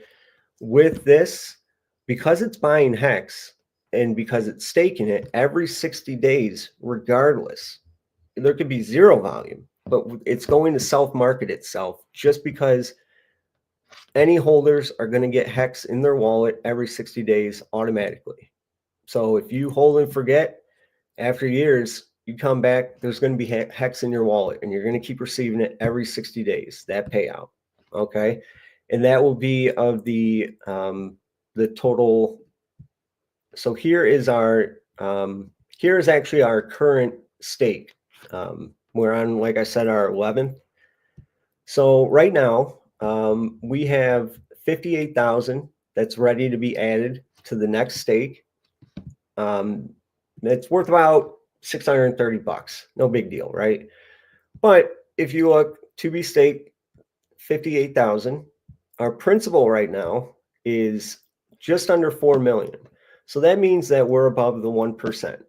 So regardless, next cycle, any holders, your percentage of the hex that you're going to earn is going to be more than the previous cycle. There is nothing else like this in crypto. Absolutely nothing that can assure you value. Regardless, super stake itself could die. The super stake contract could die. And guess what? You're still going to get the auto stake rewards every 60 days. It's absolutely amazing. The only risks come from if PulseChain goes offline or if Hex goes offline, which I'm sure most of us here know that that's very unlikely. Okay. So here's a chart. This is just to kind of show the average growth. But what I'll actually, let me do this real quick. I'm going to, let me see if I can, I'm going to switch my screen real quick. And I'm going to bring up the chart I made. Where are we at here? Share screen, good. Window, okay. Make sure here. So this is it coming up? There we go. Okay. So here's just, because with this, everything is very easy to calculate and everything's easy for you to understand what the payout is going to be. So here's, for instance, with $500 volume daily, Okay, just 500. So let's go down to where we're currently at, and this is about 30, or we'll just do 4 million. Okay, so each cycle after that, as you can see, with just $500 volume, it's about 30,000 a month. The total hex that's market bought, and this is at 1 cent. Okay, 1 cent hex is about $1,350, which is a mix between 75,000 that would be paid out to holders, 75,000 hex that is distributed to holders over that 60-day period, and then 60,000 that's put into the stake. Okay, 60,000 hex. Now that would push our principal up, obviously, and then the payout, as you can see, just keeps going up. So these are cycle after cycle. It's very little, of course, but that's only with $500 volume. But it's still going up. This is to show off the concept. Now, imagine if this pool were to get to, right now it's at 4 million. So if you own 10% of supply, if you say own 10% of supply, every 60 days, you're getting 4,000 hex and it goes up. Okay. So if you own 1%, you're still getting 400 hex every 60 days, which is pennies. I get it. But what about if hex goes back to all-time high? That's $200 every 60 days for that amount of time that it's like that. That it's at all-time high. Many people are saying $1. Okay, so our pool just went from being worth about 40,000 right now to $2 million or $4 million. I'm sorry. Now imagine when that pool gets to 100 million. If it can get to 100 million, it'll take a long time with $500 volume daily, obviously. But at 100 million hex in there, which many wallets you'll see have, like that, it's not crazy to think about, but that means that every 60 days, 1 million hex is going to be distributed on a single day to all holders. Okay. Now, hex gets to 50 cents and there's 1 million hex being distributed in one day. That's $500,000 worth of value that's being distributed in a single day between all holders. That's going to generate an amazing amount of hype. And the thing is, it's not speculation. That's one of the beauties of Super Stake is we wanted to get away from needing speculation, and we wanted to get away from just chasing the hype train and the FOMO and stuff like that. So here you can clearly, and let me show you another one. Let's do even $10,000 daily volume. Now you can see around, so say where we're at today. If every day after this we were doing 10,000 in volume roughly, within just 1 year, our pool would increase by about three times, which means that the payout would increase. Oh, actually it's about four times. Our payout would, actually, what am I talking about? So it would increase much more than that. So for instance, with $10,000 daily volume on average, with where the pool is currently at, we would go from about 4 million to 19 million in just a year. So that would, and I mean, $10,000 volume is not that much. It's not that hard. I mean, there's projects getting that with bot volume alone. Okay. Now, this shows new utility for Hex, because I've always said that individual Hex staking is great if you're a whale and if you're big enough. You can do shorter staking. You can, there's a ton of game theory. But what this does is this says, hey, maybe Hex could be a treasury. Maybe Hex staking could be used as a treasury.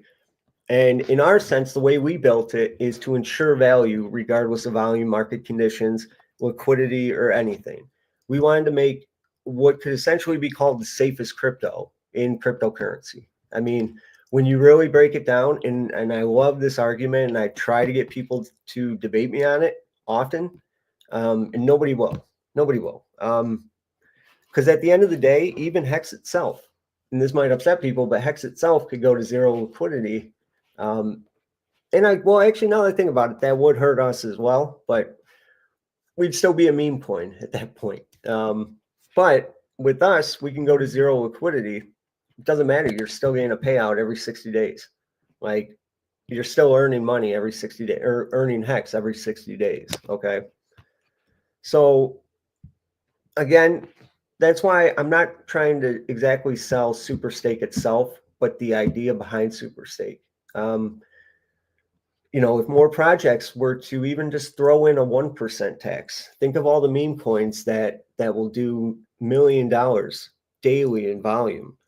1%, a little 1% tax on it goes towards buying and staking Hex. The project rugs, those people are still earning Hex every 60 days. So it's marketing. It's a new idea, a new concept that you can put out to the broader audience that hopefully will generate hype and get interest. I personally don't see a meme coin driving any outside. I don't see that being the reason that we onboard the masses. Like I said, with BSC, it was the reflection token that really made it blow up at the end of the day, and let me show you. And yeah, just for instance, I mean, this is after, I'll put this up too for you guys to view, but just the growth is astronomical. Let me pull back. Let me go back to, where are we at here? Okay. So I'm going to go back. Where are we at here? Stop screen share. Then the last one, I want to go back to, oh, hey, Max, what's up, man? How are you? Hey. Am I over my time? We're about time. If you got a couple minutes. Can I just show one more thing, and then sure. I'll call it a quits here. All right. So again, here's a chart just to kind of show the growth over time. The staking pool, it's just always growing, always paying out every 60 days. And lastly, we're slowly gaining support here from some of the top names in entertainment, politics, technology. We got Michael Jackson. We got Michael Jackson up for a sponsorship recently. Yes, we were very, very excited about that. Elvis, he was a huge onboard. Very thankful for him. Taylor Swift, George Washington, guys. George Washington himself. Okay, we got the Beatles, and again, none of these people are really supporting these. I just made this with AI. But Max, again, thank you, man, for letting me show this off. There's so much game theory and other stuff that I could talk about. Just for instance, everyone sells. All the whales dump on your head. Well, guess what? Now you can get a ton of cheap super stake, and you can increase your share that you're going to earn every 60 days of that pool. That's it. And now you're earning that. The 60-day event, there's going to be whales that want to buy in because they can calculate exactly how many rewards they're earning before they even buy. They buy in, and then they dump right after. Generates rewards, fills that pool, and ensures that it's above the 1% payout. And then, yeah, so I'll leave it there. But guys, the contract address ends in 292E. Okay, this can all be found on our website. So make sure to visit our website before anything. Superstake.win. Okay, and again, my name's Kyle Cruz. You can find me at KCC Crypto 369. And here are our socials, which again, you can find on the website. So Max, again, thank you, man. Really appreciate you and what you're doing. I love Hex, so I love seeing that a conference is being put back on. And I love Hex too. Yeah, it's good. Everyone's doing their work, man. I love it. I appreciate you building on Hex, and there's so many great protocols and people building, and this is a lot of the protocols and stuff haven't been around. How long has Superstake been around? How many? 2 years. 2 And years. actually, what's interesting? One thing I didn't share. So the Superstake staking contract, which stakes natively with the Hex, anyone can add to that. All you do is you can send Hex to that contract, and it will just wait to be added to the next stake. So, we got people right now that have said that they're working on stuff and they're building. I don't know for sure. I haven't seen anything yet. We've been working on stuff. We actually have a couple projects that we haven't finished, but we're also reviewing to make sure that it's really what's best. But we don't put out a bunch of projects. This is the only one. And I've shilled it for 2 years straight. Well, 3 years. But yeah, anyone can send stake to this address. So if people build on Superstake, they can build in a little 1% that goes towards this, goes towards the pool to build up that pool even more. But sky's the limit. I want to see Superstake become the #1 staker outside of the OA, of course, because it wouldn't even be possible to stake more than the OA. But yeah, there's been so many great protocols coming out in the last couple of years, and so I'm looking forward to see what comes out when we start onboarding the masses over here as well. All the other devs and stuff coming in.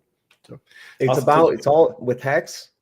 It's all a numbers game, and right now there's sell pressure obviously built into Hex, and people don't. When I say that, you got to understand, Hex is mintable. That is sell pressure. All you have to do is relieve that sell pressure, figure out the exact amount of sell pressure, and then figure out a way to find the buy pressure, whether you have to create it yourself or do it through a 1% tax on different protocols. All that stuff, it slowly builds that buy pressure, and then you now have automatic buy pressure that's more than the sell pressure, and we can only go up. So again, thank you, Max. Right. Yeah. I appreciate it. Hope to be on the channel again and see you. Thank you for Hex Week, and I'll talk to you soon. Yeah. Thanks, Kyle. Appreciate it. I'll see you All later. right, buddy. Bye. All right. Let's see. We got a video send in before we get to Hex panel. Got a couple videos. I don't forget which one Johnny sent in, but a couple videos sent in for Johnny Chaos to the Hex Week 2024. Let's play this one. All right. On a side note, just because I didn't want to get into it, because I didn't want to fight with the E-Hex, P-Hex people, that 100 million Hex on the Ethereum side that I said, just ignore, let's just pretend it's not there to save the argument. That's 200,000 at today's prices, which means it's twice what Bitcoin is if you didn't get the fork. Welcome back to Chill and Grill. Why is a penny a significant level? For one, it's real money. A penny is the smallest denomination of $1. To normies, that is real money. If you go to the store, you would not care whether or not you paid $1 or $1.02, right? Because if the product's expected to be at $1, you don't think that much about it. So what? It's 2 cents more. Whatever, right? Oh, sorry. Got 10 to the stake here. So, how does this apply? Well, you're going to have to think farther in the future at this point. Because right now, buying something at a penny, every time it goes up a penny, you get a copy of your former investment.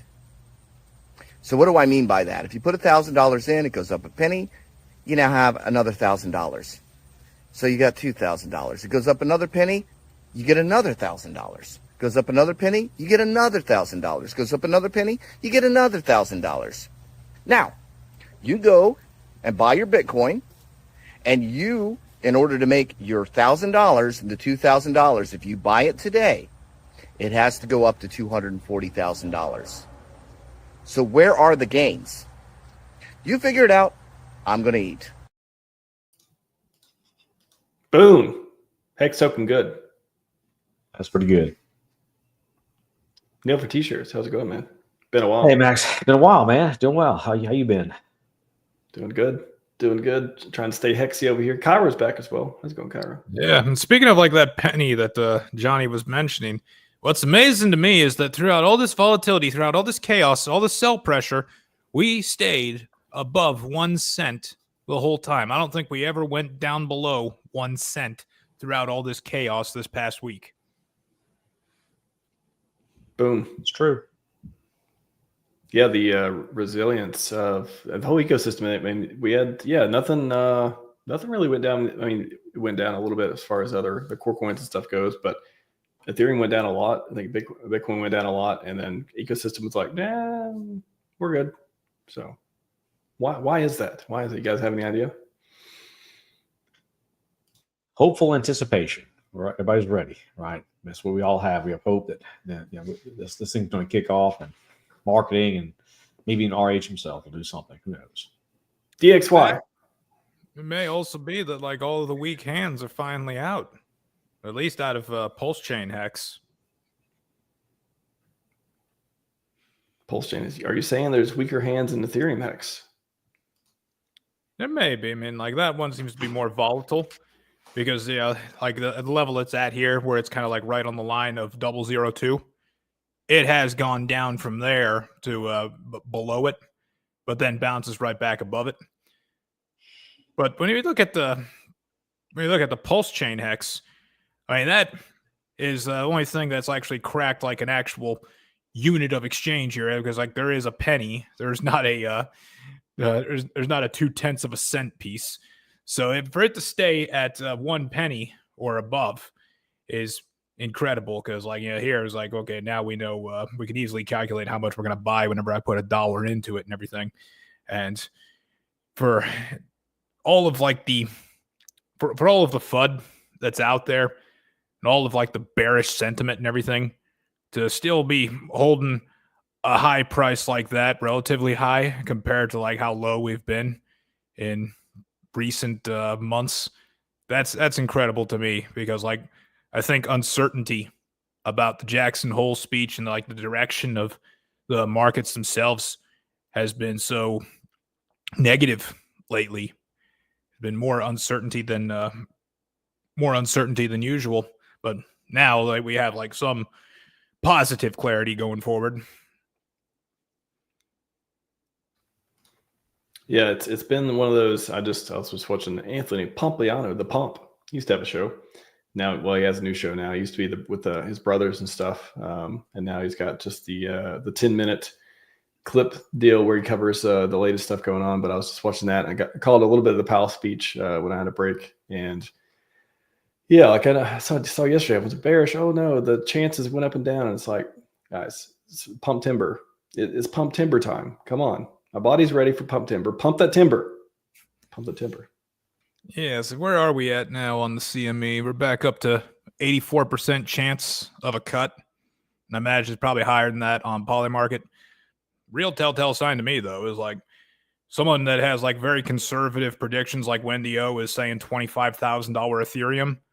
That is a real sign to me right there, because that's probably like the last mainstream person in crypto that I have a shred of respect for, because I definitely don't have any respect for some of these other folks like Rand Nooner or Ivan on Tech or George from Cryptos R Us. I mean, you guys gotta side with me on this here. Whenever he talks, he sounds like he's constipated. Welcome back to Cryptos R Us. I'm George. We're all George. Wait, you were able to get past the thumbnail? How does anybody watch him? I guess it all depends on how much they are going to cut it. They only cut it like a quarter point or something. That's it's not bad, but it's just really not enough. We really need at least 3/4 point or a full point to really kick this thing off, right? Because just doing a little bit at a time is not going to be enough really to excite retail and major investment. I mean, I'm sitting on the sidelines watching all my potential clients in real life, waiting to deploy their capital, waiting for the stuff to drop significantly enough to make it worthwhile. So that's kind of how I'm looking at it. I'm watching the market, watching how my clients feel, what they tell me, all the potential investments that are sitting on the sidelines waiting to deploy. So there's a lot of money out there waiting. I know that. I can see it in my own little market I'm in. But if they don't do more than a quarter point, I don't know. I don't see it as being like some wonderful like windfall. I think it'd just be, we'll do a little better, and we'll keep on moving up slowly. Could be half a point. What it depends on is the report coming out on September 9th. That's one day to mark down because it's when a jobs report revision is coming out. And we know there's going to be at least 500,000 jobs are going to be revised downward. Probably could be more than that, almost up to 1 million jobs that they reported they do have that turns out they probably don't have. So September 9th will tell us how deep of a cut are we going to get. But also we got to bear in mind that like this is the first cut they've done since December of last year. So the fact that they've pushed it out this far, the longer you push off these cuts or any move by the Fed, the more impact it has. Mm-hmm. And hopefully the more it moves, proportionally, that'd be the ideal thing. If they go half or 3/4 of a point, that'd be really impactful for the economy. How about the man? What other Cream's gonna be here in a minute as well. Just trying to think of Hexaco and locally where we're at and just the ecosystem at large. I mean, do you guys feel any sentiment changes? I don't know. I feel it feels like the calm before the storm especially with all these RH tweets. What do you guys think? I think so. I do.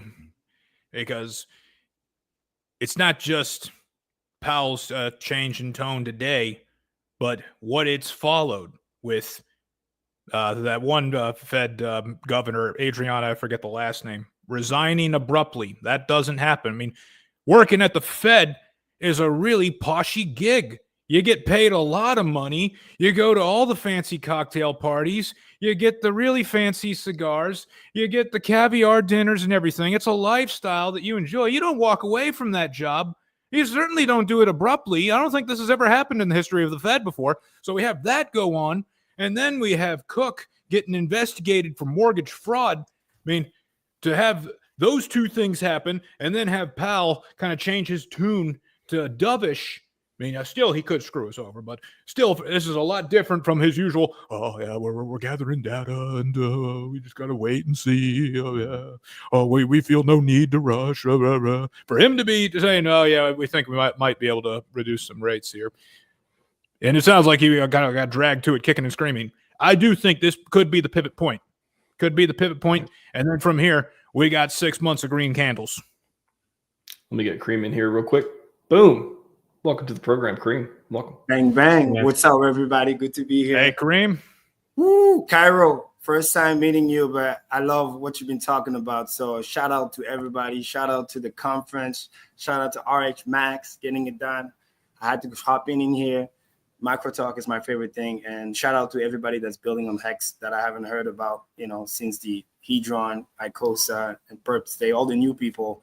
They're actually building on Hex, not trying to siphon stuff. So that's you got about 26 hours to rewind and replay games. Don't worry. Oh, yeah. I watched it all already. My brain is crazy. Oh, I nice. just mastered 2.7x. I used to be 2x. Now it's like, because I'm everywhere. Look, I have my headphones on literally right now. And actually, to be fair, I just finished some work and then I was watching the last 3 hours on basically 2.5x to make sure I'm caught up to now. This actually, I made some of the cool stuff Kyra was talking about, which is pretty cool. So, and some of the macro shit that I like to talk about. So, but yeah, I just want to pick up literally where he just left off. I mean, what Powell did today was actually pretty dope. Oh, by the way, Neil, first time meeting you, I think so as well. So shout out to you as well. The coolest thing Powell said today, which is what is so good, is the fact that he said variable rates. I mean, for those who understand the language, Kyra probably knows already, that's the most bullish thing ever. Because before it was all about, 2% inflation, dual mandate, this and that. And we got to give this guy some flowers. He had a tough job. So it's like, but like I tweeted earlier today, when you have to choose between inflation or unemployment rising, it's like, no, he's going to have to cut. And to be fair, devil advocate, the data that he thought, because he said we go by the data, he got screwed by the own data that he relied on. Because then when the revision came in, that we have to fire the people, it's like, crap.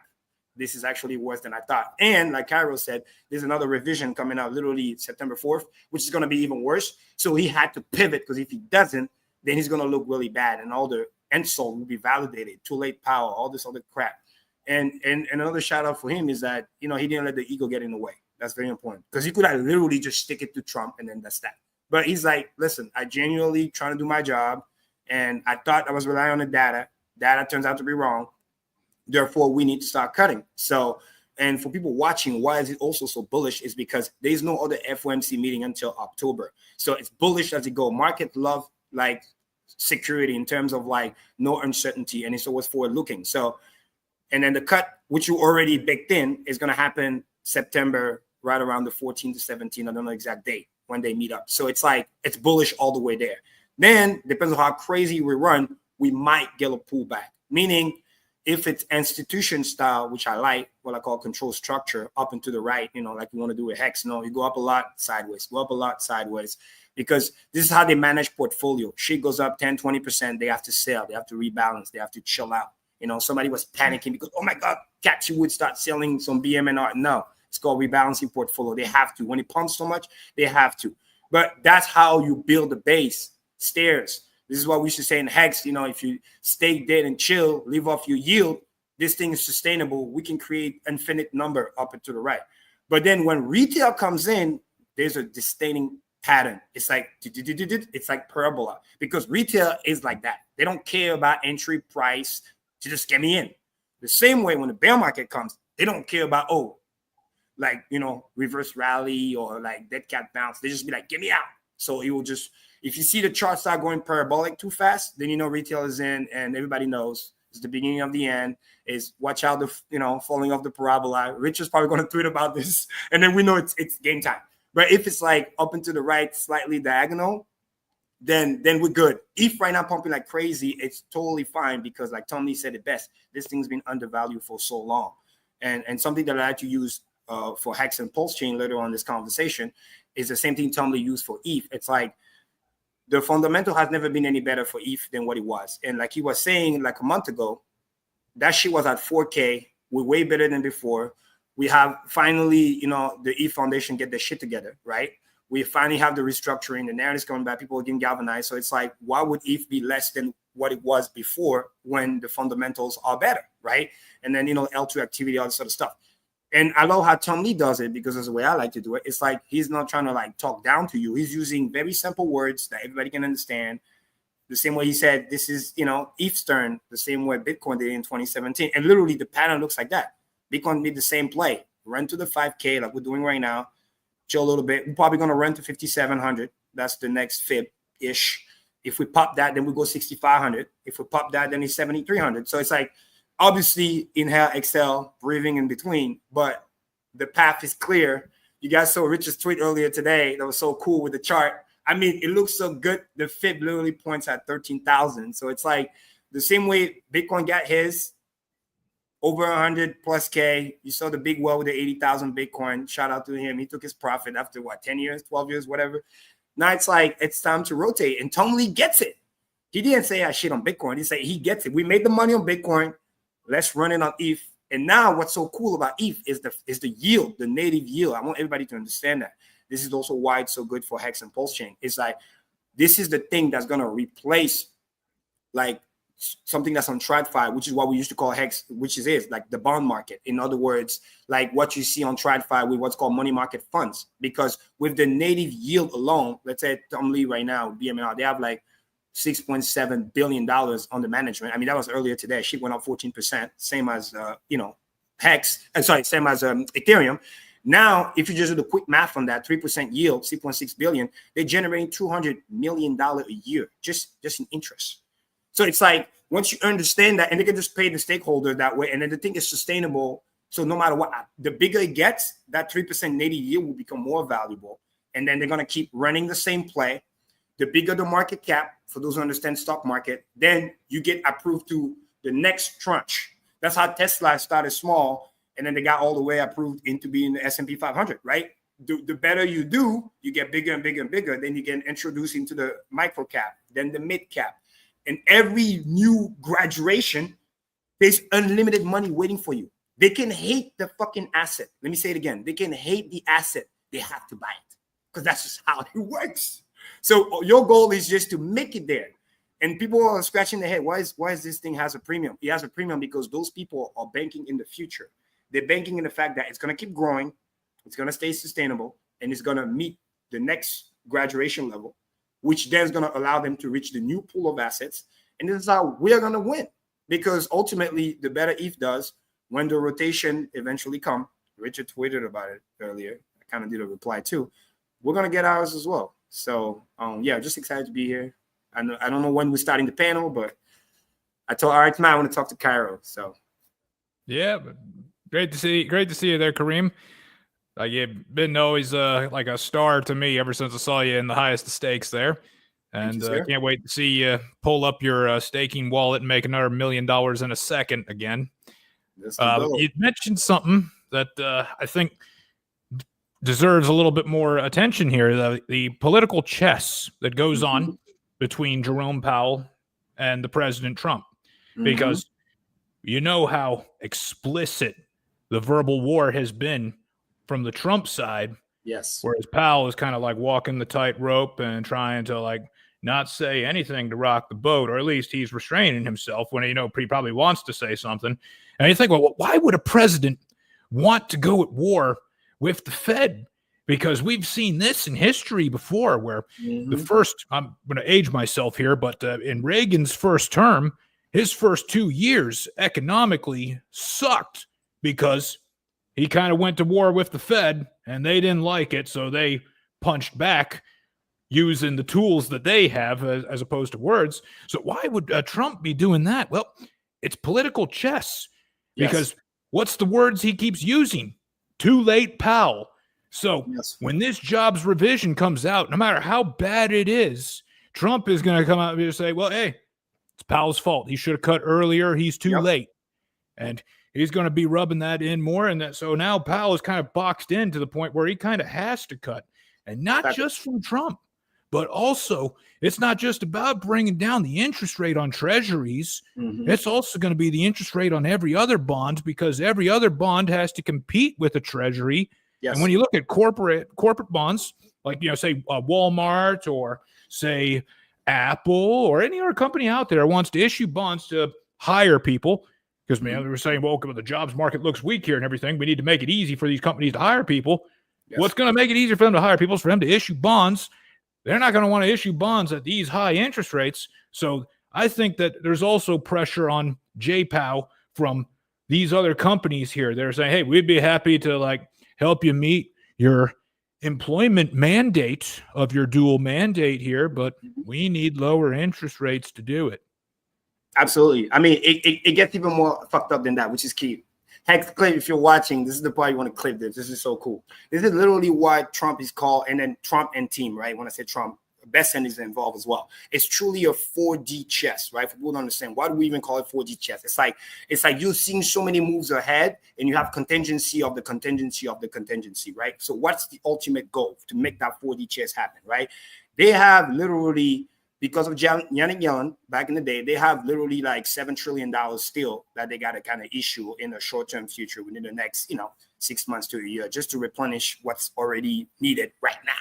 So first thing that he did was, going at Powell and, Trump style, he talk loud, he do this, Truth Social, he's just putting you out there. He's trying to roughing you up. That's just, he does that with everybody. It's not just a Powell thing, right? He's trying to rally you up, because either way, either you're going to cave in or you're going to be like maybe talking smack, and then he's going to use that. And if they see, it's political, boom. That's one avenue of the chess. Another avenue with Scott Besson is again, that's why they love freaking, stable coins, start issuing a lot of those, because there's a lot of that's going on in the background, issuing every time they can. Every time rates get lower, good enough, boom, it bounces right back up, because fucking they're issuing so much treasuries at those lower prices just to pay the bills. At the end of the day, they don't have a choice, right? Until the next rally, because by pushing the Feds, the rates goes down, especially the 10-year yield. That's what they're worried about, so that they can basically print money at a lower interest rate, so to speak. So they have to talk about that. That's one way. And another way that he's looking at simultaneously is if Powell is not doing what he's doing, I got to think about Powell's replacement, right? That's another chess that he's doing at the same time. That's why he's talking about potentially firing that one of that Fed board member that had the little scandal that you talked about earlier, rightfully so, because they don't really care about her. They just want to do it just to say, okay, if he doesn't do this, I need to make another of my guy in there, so that the next time around we're going to get more pressure until the point that we can replace Powell. So all of those things, 4 things are happening simultaneously at the same time just to make sure that, hey, if we don't get this, we're going to get him here. If we don't get him here, we're going to the same point they investigated even Powell a little bit about the whole how they revamped the building for the Fed, all this other stuff, all this other nonsense. Even the lady that quote unquote she resigns or she gets fired, even when she resigned, they got connection at Georgetown to make sure, hey, we're gonna let her quit, and then we're gonna get her a job at Georgetown. She's gonna go teach over there, and then she's gonna get a new salary. So it's like they're figuring out ways to like do this the easy way and we'll take care of you, or we can do this the hard way and we're gonna put you down. And the way Powell understood that, because he caught him with the too late Powell and using the fact that the revisions are coming in. So now he already has an excuse no matter what. Powell's do what he's told. He gets to praise him and he gets to be like, I'm the boss. I told you what to do and you did it, and then boom. Powell doesn't do it. He's going to say, see, too late Powell. And Powell was cool with it up to the point where the thing that he was relying on, rightfully so, is the fucking data. Now he realized that his foundation, stepping stone, is actually wrong data. It's kind of like how we say, we're backed by math, right? But I always say this, the truth is the math. But if the input that you're getting is wrong, your computation result will be wrong. You can do a math a multiplication correctly or whatever, but if your inputs are wrong, you will derive the wrong answer. So that's what spooked him. And then he used like strong dovish words, which is like, we're going to go back to a variable inflation. That's crazy. He never talked like that before. He was always, we're going to balance risk and we're going to wait for the data and wait for the data. Well, guess what? Now the data actually ended up screwing him over. And that's why he has to backtrack to not look back. Because if you were to grade him, if I were a professor and grade Powell for the whole term, I'd give him a solid B+, man. He had a tough job. Because he's fighting stagflation. For people who don't know, it's like, on the one hand, you got this inflation you're trying to tame down to 2% to not lose the whatever's left of the credibility of the Fed. But then on the other hand, you got to worry about this unemployment because, again, it's a dual mandate.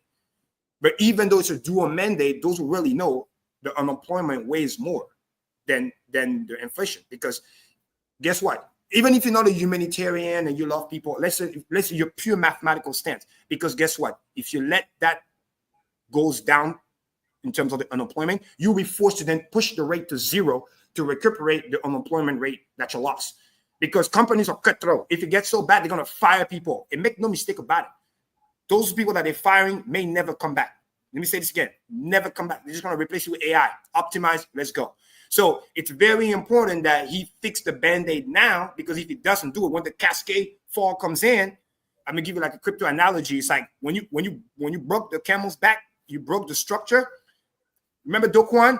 I got 80,000 Bitcoin, man. We're going to buy the whatever. Bro, when the herd wants to sell, it doesn't matter how much money you think you have, everybody's going to just exit liquidity, because when panic hits, it don't matter. And if you thought crypto bros panic, bro, institution panics even more because they're worried about fiduciary duties. The moment they smell fear, remember earlier in the week, I even tweeted about it. I'm like, bro, nothing's going to happen. But they panic so much, like, we can't take that risk. Let's just sell everything, cash out, wait. As soon as they hear about variable rate, bro, I was watching that shit live. The chart went parabolic, and I was like tweeting, like, look at the chart getting wrecked and all this other stuff. So it's just like, it's biblical, Yeah, but you got to realize, though, that Powell, during his term, and even Yellen, they were not only working on just bad data, but they were working on multiple levels of just improper, just financial, responsibilities. This is the books were cooked all the way around, not just within the Fed and the jobs market and all that. But all this stuff was done, purposely to prop up the economy during the previous administration. I mean, I don't care about politics; just the math behind it. So we, as the consumer, as individuals, really suffer a lot during the last 4 years because they try to make themselves look good. In reality, though, it was all just a big house of cards. And it's now, and when Trump was elected, he said, "Look," he exposed it. He said, "Look, house of cards is here. It's about the class, which we fix it."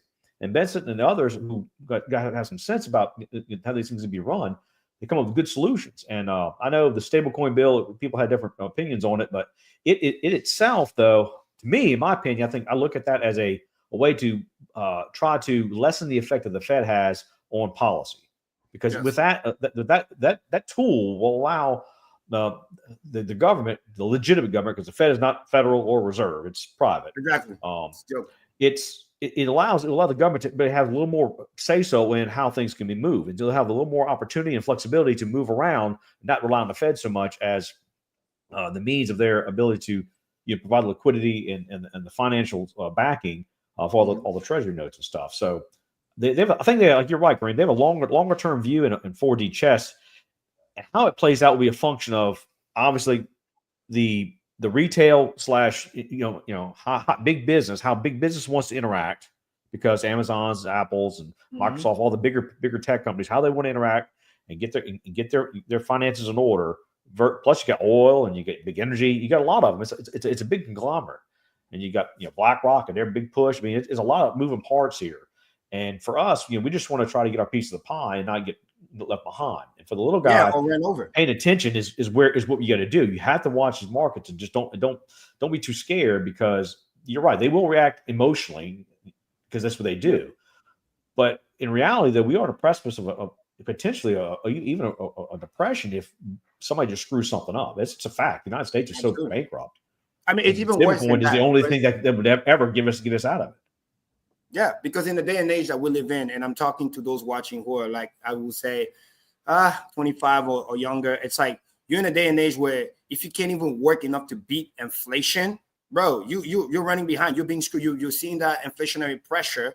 You don't really put your finger on it, but you can feel it in your bills and all this other stuff. So you're forced almost to be, quote unquote, an investor, to be whether it's stock market, crypto, this and that. Now, of course, you want to get good at it, but the thing is, like, the sooner you start, like, you know what I mean? If I have like, younger nephew, kids or whatever, I will try to get them in as soon as possible, at least teach them the mechanics and then find something. Again, that's why we come in DeFi. We really, truly have an opportunity to change the world and help the people, because this inflation is not going to stop. It's going to get worse and worse and worse. And then people who thought they are high paying jobs, that's going to get replaced by AI and some of the other stuff. So now it's like you're getting double squeeze, where it's like cost of living goes up, your income goes down, or you don't get that quote unquote, new pay raise. They're going to be grateful you even employed, because we can just replace you with AI, you know what I mean? And then worse, we're going to ask more productivity out of you. You're going to get the same salary, no raise. And then, by the way, you better do this and some, because if not, AI is going to replace you. So the worst thing Yellen did was she just took the easy way out. And this is the part where, again, if Trump was there earlier, he would have helped to fix some of it, which is when the interest was near zero. You remember, she was issuing a lot of short-term bonds, right? 2 years and stuff like that, for those watching, because she thought, oh, yeah, it's kumbaya. We're not nothing to worry about. Instead of thinking kind of like, the whole situation of the tortoise and the hare, or all the fables. It's like, bro, you got it good right now. Lock this shit in. But no, it's going to be low forever. We're America. Our credit rating is the best in the world, and blah, blah, blah. This is where people used to make fun of Trump, say, yo, we need to issue 100-year bonds. They love us so much. The rate's so low. America, right? They didn't do it. And now she issues so many short-term, for those watching, that now all of them are coming to maturity. And now we end up with the fucking $7 trillion. Short term, now we got to re-up, because they just re-up the debt. We want debt, but now the rate is literally like fucking 10x, 50x higher than what it was before, if you're talking basis points. So it's like, that's what it exacerbated a problem we already knew was there. They're kicking down the can down the road. Now, again, back to the 4D chess. What did Trump do? He had to be outspoken and talk about that shit, because guess what? He wasn't in charge fully yet. So you can say it's somebody else's problem. It's Biden economy. It's Biden stock market. You know what I mean? So then you talk shit. You spit all the truth. You say everything that's wrong, because first of all, you don't have a choice, because this fucking tsunami is coming at you no matter what. Yellen left you this pothole that you have to deal with. So at least, right, first level, you got to acknowledge 4D chess. And then you're actively trying to fix it.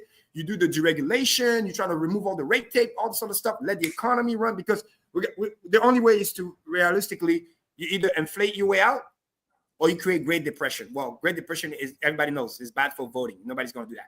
But we genuinely, lucky enough, have a small window when we can save it with the inflation, because AI is going to create so much deflationary action that actually he will be able to compensate for that inflationary. We print a lot, but then AI comes in and provide that productivity. Because now, instead of worrying about human being working, it's going to be quote unquote AI, robot, whatever you want to name it. So, because technically what's an economy, right? It's literally the labor force, right? Putting with the capital. So if it's not human, and then we eliminate robot or AI, and we can pop them like kids, so to speak, and now they do the work, then we can still kind of run up.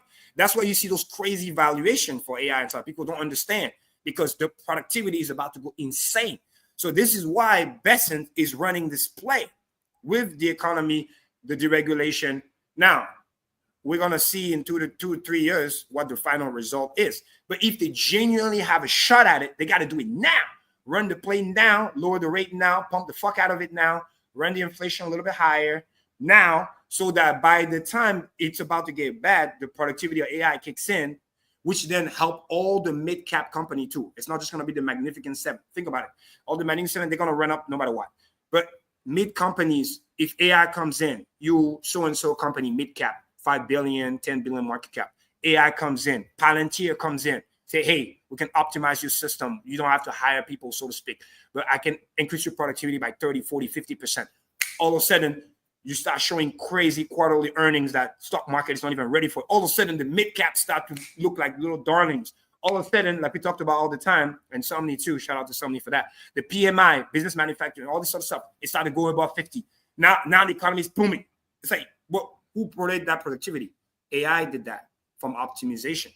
So we need to think about it now and not worried about, cut. Because then when you fire all the people, you do all this wrong thing, now you invite more chaos and then more, let's say, we have to save people and economy and helicopter money, which then is going to invite more fraud, abuse, and waste. Because when everybody is desperate, we have to do helicopter money. Nobody's checking where the money goes. Make sense? So you got to do it now. So we print money, but we optimize things. So it's like the money's no longer just getting wasted. You're just unlocking the capital for people to go to work, for entrepreneurs to take risk, or do all this other stuff. And then we can be good to go. So that is literally what I hope. And that's what they're trying to do. And by lowering the rate, hopefully it unloads that. So shout out to Powell for not letting the ego get in the way. So they're going to cut for sure. Yeah. To hit on something that Neil brought up, he brought up something like very special, very important here, like the Genius Act and how they're using that. Because everybody was thinking like, well, why are you focusing on stable coins like this early here? We want our Bitcoin strategic reserve. We want our Ethereum reserve. We want our Solana reserve. Blah, blah, blah, blah. Why are you focusing on stable coins? Very good reason. And I'll tell you what it is here. Because like, I think the Genius Act, like it or not, it's going to be going down in history as something that is as pivotal as Bretton Woods or as pivotal as the year 1971. Absolutely. I'll show you why here is because of what it allows. I'm going to try to present this here. Let's see. Does this work? I think it works. There we go. So we take a look here at the curve, so to speak, the yield curve of the treasuries. We can't seem to really get much to bring these rates down here on the far end of the curve, while the front end, the near end of the curve here is so high. Because it's really pushing up to 4% at the 1 year. They did get it down below that today, which is great. The lower we can get this, well, then it's going to be easier to get this here lower because it's just practically a risk judgment here of logic. Like if I can make 4% in a year, well, then I want a lot more than 4% for 10 years. But that Genius Act is what's going to do it here. Because like when you look at the Treasury debt, or the federal government's debt and everything. I'm going to explain this in my stream coming up on Monday. When you look at the Treasury debt, it kind of is like a snake eating its own tail because, like, we can't cut the debt. Like all the Doge stuff that Elon did, they did not enact any of it. They did not codify any of it. They threw it all out like, hey, thanks, Elon, for finding all this waste. We're going to keep doing it. They didn't stop. There's a reason why. It's because, like, we can't do austerity anymore in the United States. Those days are where that would save us are over because if we stopped spending, we would actually hurt GDP severely. So we're like a snake eating our own tail here. But the Genius Act, what that's going to do is that's going to take the crypto market and it's going to turn it into a snake that's practically pooping out a longer tail that practically never stops because those stable coins that are being issued, they have to buy something that is a cash equivalent, which everything right here, 1 year or less, that counts as a cash equivalent. So as stable coins get issued, the stablecoin issuer has to buy these treasuries. Every order that they purchase for a treasury pushes the price up. And then because of the inverse relationship, that pushes the yields down. So as they issue stablecoins and bring these yields down, that also has a domino effect that brings the yields on the far end of the curve down as well, the 10-year. And as the 10-year comes down, what the market learns is that there is no place in the bond market that's going to give you a great return like you've been able to get for the past 4 years or so. You investors, you people now have to go start taking some risk. You're going to have to go invest in stocks. You're going to have to go invest in crypto. And really, those things are starting to become one and the same. Like there's talk now of tokenizing all of NASDAQ. I mean, just imagine when you got the $6 to $12 trillion in NASDAQ trading on a chain and then starting to get paired, liquidity paired with some of our assets. Like, man, if they paired it with Ethereum, oh my gosh, like we're never working. Not only are we never working again here, but like our children's children never working again because we couldn't spend all that much money.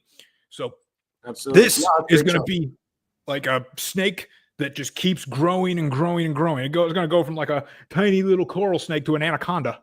Yep. And for people watching in simpleton, what Kyra just said, which is very important, is what we usually talk, Hex term, what we call bond math, right? The more people enter the pool, the yield goes down because people are actually going there, buying the bonds, sharing the yield with everybody else, right? In case people get confused with those terms. I'm using Hex term. So that's how you get the yield to go down, by more people entering the pool. And the best buyer are going to be those stablecoin people, because chances are, let's say things like Tether or whatever, most of the time those stablecoin people, the people buying it, the investors, they give their money, they get the stablecoin, and then they go play in quote unquote DeFi or crypto world. Imagine, like, let's say you from Europe or somewhere, and then you got your euro, you travel halfway across the world, you enter the new country, you change your euro for the local currency, and then you're out there spending and doing whatever. In other words, once you change it, you don't even care about the euro no more. You're in that new country, that new universe, you're in Mexico, you're doing your transaction. So you ain't worried about those euros, which is why people like Tether, instead of having all that money just sitting around, they just go buy treasury and earn billions of dollars every year, literally like that. Because a lot of the people, once they enter the crypto world for real, they almost never going to go back. So this is the perfect type of customer the treasury needs, not somebody that can be political or, certain countries that be like, oh, screw this country, we're just going to dump the treasury and then make them look back. Like, this is something where it's like, no, they really, really need it. It's just going to sit there and they're getting paid for it, which is why it's really, really good. That's how the yield gets down slowly. And also, there's something called nominal yield. It's very important, because right now, you also got to factor in inflation. That's why the yield's going to go down, but it's going to go down slow because we still got inflation to worry about. So when you have, let's say, close to, I'm going to round it up, close to 3% inflation, we're around 2.6, 2.7, whatever. And then you got 4.2, your nominal yield, right? The true yield that you're making readjusted to inflation is that 1%, 1.1%. This is why it's so critical, because the moment yields start going down, let's say they keep cutting and cutting, and now all of a sudden 2-year yield, 10-year yield start going 3.5, or let's say magically we get near 3%. That's going to unleash the money market fund, which are like $7 trillion. They're going to run away to DeFi, because now they genuinely not making true yield. Because if you're getting 3% or 3.5% from the Fed, and then let's say Powell said it best, we're going to run variable interest rate. Now inflation run hot to 3%, and you're getting paid 3%. You're going to be like, bro, I'm not making any money. And that's an exaggerated term, but anything less than 1% true yield, they start to move the money around, because it's literally fiduciary duty. They'll be like, bro, you're not making enough money. 1%? You're going to take my money for the whole year for 1%? That's crazy. They're going to go play into the stock market. So right now, they're already thinking about it, but the lower the yield goes, fast, let's say we get that 50 basis point, one September, one in either October or November, what's going to happen is that money's going to start moving into the stock market, or, which we are looking for, is going to go into DeFi, because fixed markets, they don't care too much about stock market per se, but they need to go somewhere to get yield. They're slave about yield. That's why they're going to love ETH. The same way they're going to love Hex. But again, they got to go to ETH first, because ETH is 10 years old now, never been hacked, blah, blah, blah. But think about it. That's what we talk about Quattro Cinco. 15 years from now, 10 years from now, we're going to talk about Hex like we're talking about ETH. Hey, this thing has been here for 15 years. Look how many people would pay, right? RHMax, we got 10 million stakers. This has been running DeFi, no problem. 10 million stakers. Don't worry about no. Next thing you know, they're going to be like, hey, why go over there when you can go over here? Maybe we don't get 35% API. Okay, my bad. But we're still going to beat everything else that's out there and then you're going to play that same game. It's just a matter of education. That's why I give Tom Lee a lot of shout out, because at the end of the day, he's explaining Hex without knowing that Hex exists. But he's explaining in simple terms what the TradFi guy, 60, 70 or plus, can understand it and not be fearful of putting, billions of dollars in because it's other people's money. But then sooner or later, directly or indirectly, those same company, when they start competing to yield, they have to go down the rabbit hole. Like Kara said, they're going to go longer down the snake to figure out, because now it's like, oh, this guy got 3%. Oh, over there it's 7%. They're going to start to figure out plays. That's why you're going to see the Aave compound, all those DeFi shit, curve, fly.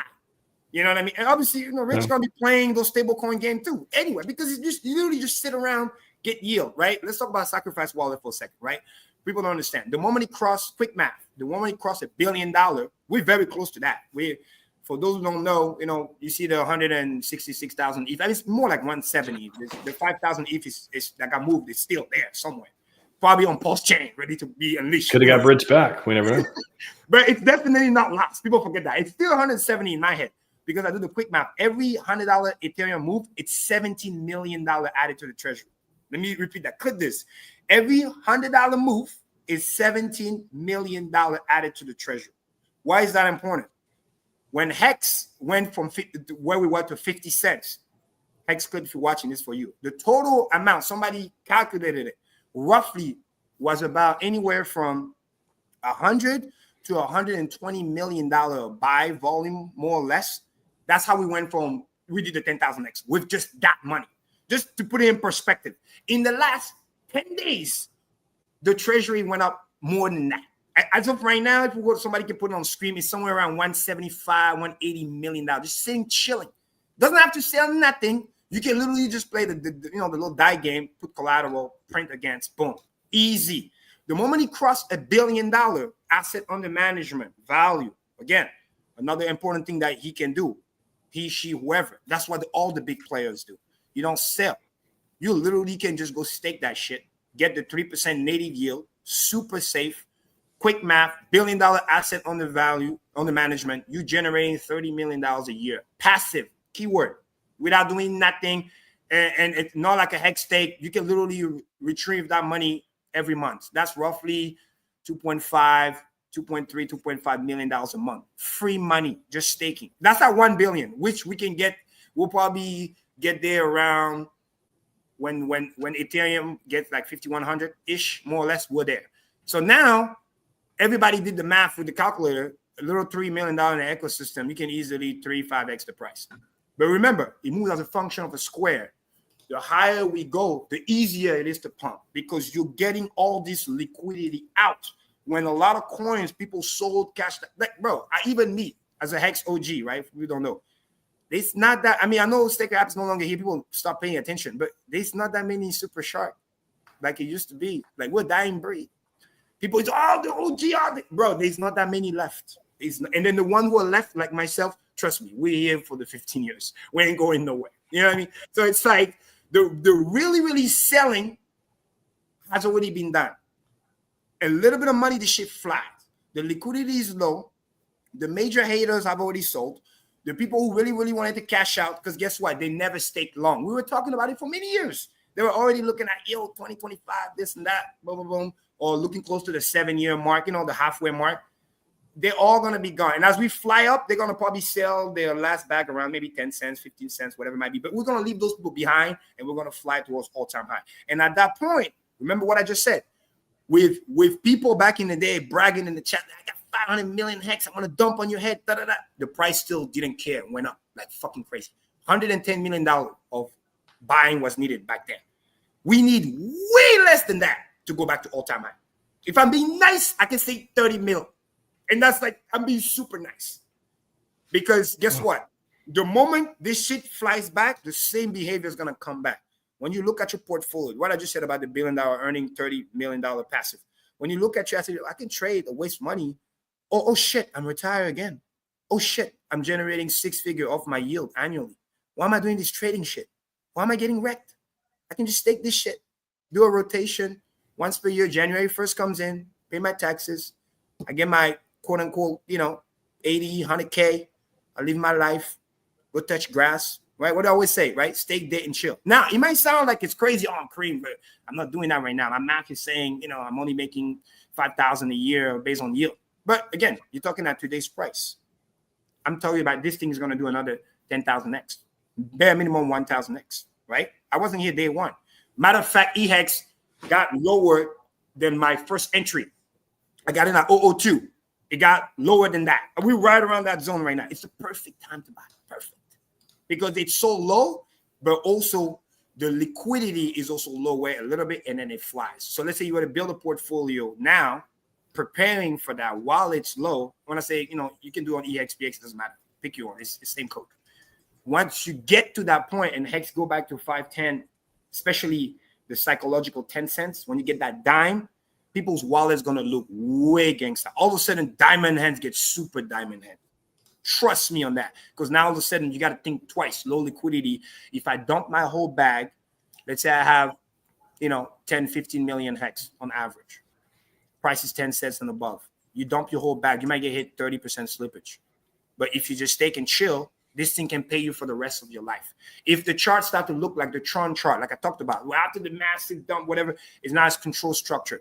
The strong hands, the diamonds, we're here chilling. We don't worry about nothing. The reason why Tron did what it is because the big whale understand the mission. We're going to be stable. We're going to chill. We're going to send it. Like Richard said it best, Amazon chart, up and to the right, diagonal. I don't care if we're only pumping 1% a year, a day or a week. Hey, when you get to a higher number, it don't matter. You're still getting your nice 50, 60, 100% plus, and the charges consistently grow from there. And that's what's going to happen once you understand what's been happening now. And all of that can be done without any selling of the treasury. It's called treasury for a reason. We literally can play in DeFi the same thing Tom Lee do with BMNR. We don't have to issue stock. We just need to understand that these coins are never going to be sold. They're just there as treasury. We can easily set up a collateral, borrow against it, fuck up the ratio between ETH and PulseChain or ETH and Hex, and I want to show a chart later, and then literally just keep pumping it with Hart's Law, bonding liquidity, game over. Because if you maintain a high ratio, ETH keeps pumping past all-time high, it's just going to carry everything else with it. And then you see how Pulse getting bought, and then Pulse then pumps everything in the ecosystem. And then all of a sudden, PulseX is getting all that volume, burning the money, and then PulseX can go pump another asset like Ink or, you know, Hex, because it's designed to just carry everything so that, you know, the rising tide rises all boats. You're only as strong as your weakest link. But if your weakest link is the most powerful, because if you talk in terms of liquidity and volume, PulseX has the most coins, has the most trillions of coins. So technically, it's the harder to push. But it's better burning than BNB. That shit's automatic. Once the volume comes in, shit, it just pumps by itself. You can push PulseX price down. You come back next week. If we start doing $100 million volume every other day, it don't matter. You can sell your PulseX for another asset. That shit's gonna keep flying, because once the volume is here, it just carries everything up. Because the biggest pairs are PulseX. So once the ratio is good, that's why it's been catching up to Pulse. Even though Pulse is still leading PulseX, it's catching up. This is why back in there I was showing the chart when they were doing the W pattern. I was telling everybody, hey, PulseX is the one that's stronger. Because that's where the jet fuel is coming from. Imagine BNB to do a quality burn, right?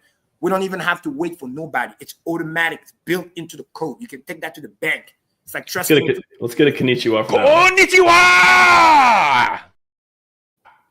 Dude, bullish. I'm fired up. I told you I'm bringing the alpha. That's what we had to do. You are fired up. Well, I mean, we got to wrap up Hex Week very soon. However, there's something else you want to share? We get a couple minutes if you want to share it. You said a chart or something? A cool little chart. You know what I mean? Because I talk about macro all the time, but today a little extra opium, right? Let's talk about little price for 2 seconds, just for fun. Hold on, let me see. Right. Oh, they updated the app. Let me see. Share, boom, slide, image, share screen. Boom. Right, window, entire screen, boom, share, and let me know when you can see my screen.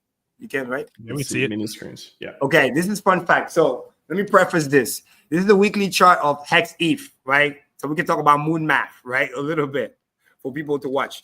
Why is this important? Obviously, preface this is EHEX, right? EHEX chart, right? So this is the entire chart on the weekly. Why I saw about people like how we're about to moon like crazy. So right now, let me zoom in. This is log. We're somewhere around here. Okay. If I put it on the daily, I'm tracking this. This is where a lot of bid support has been happening. It's like an easy, there's a 20% pump. Like this thing can pump so fast, it's not even funny.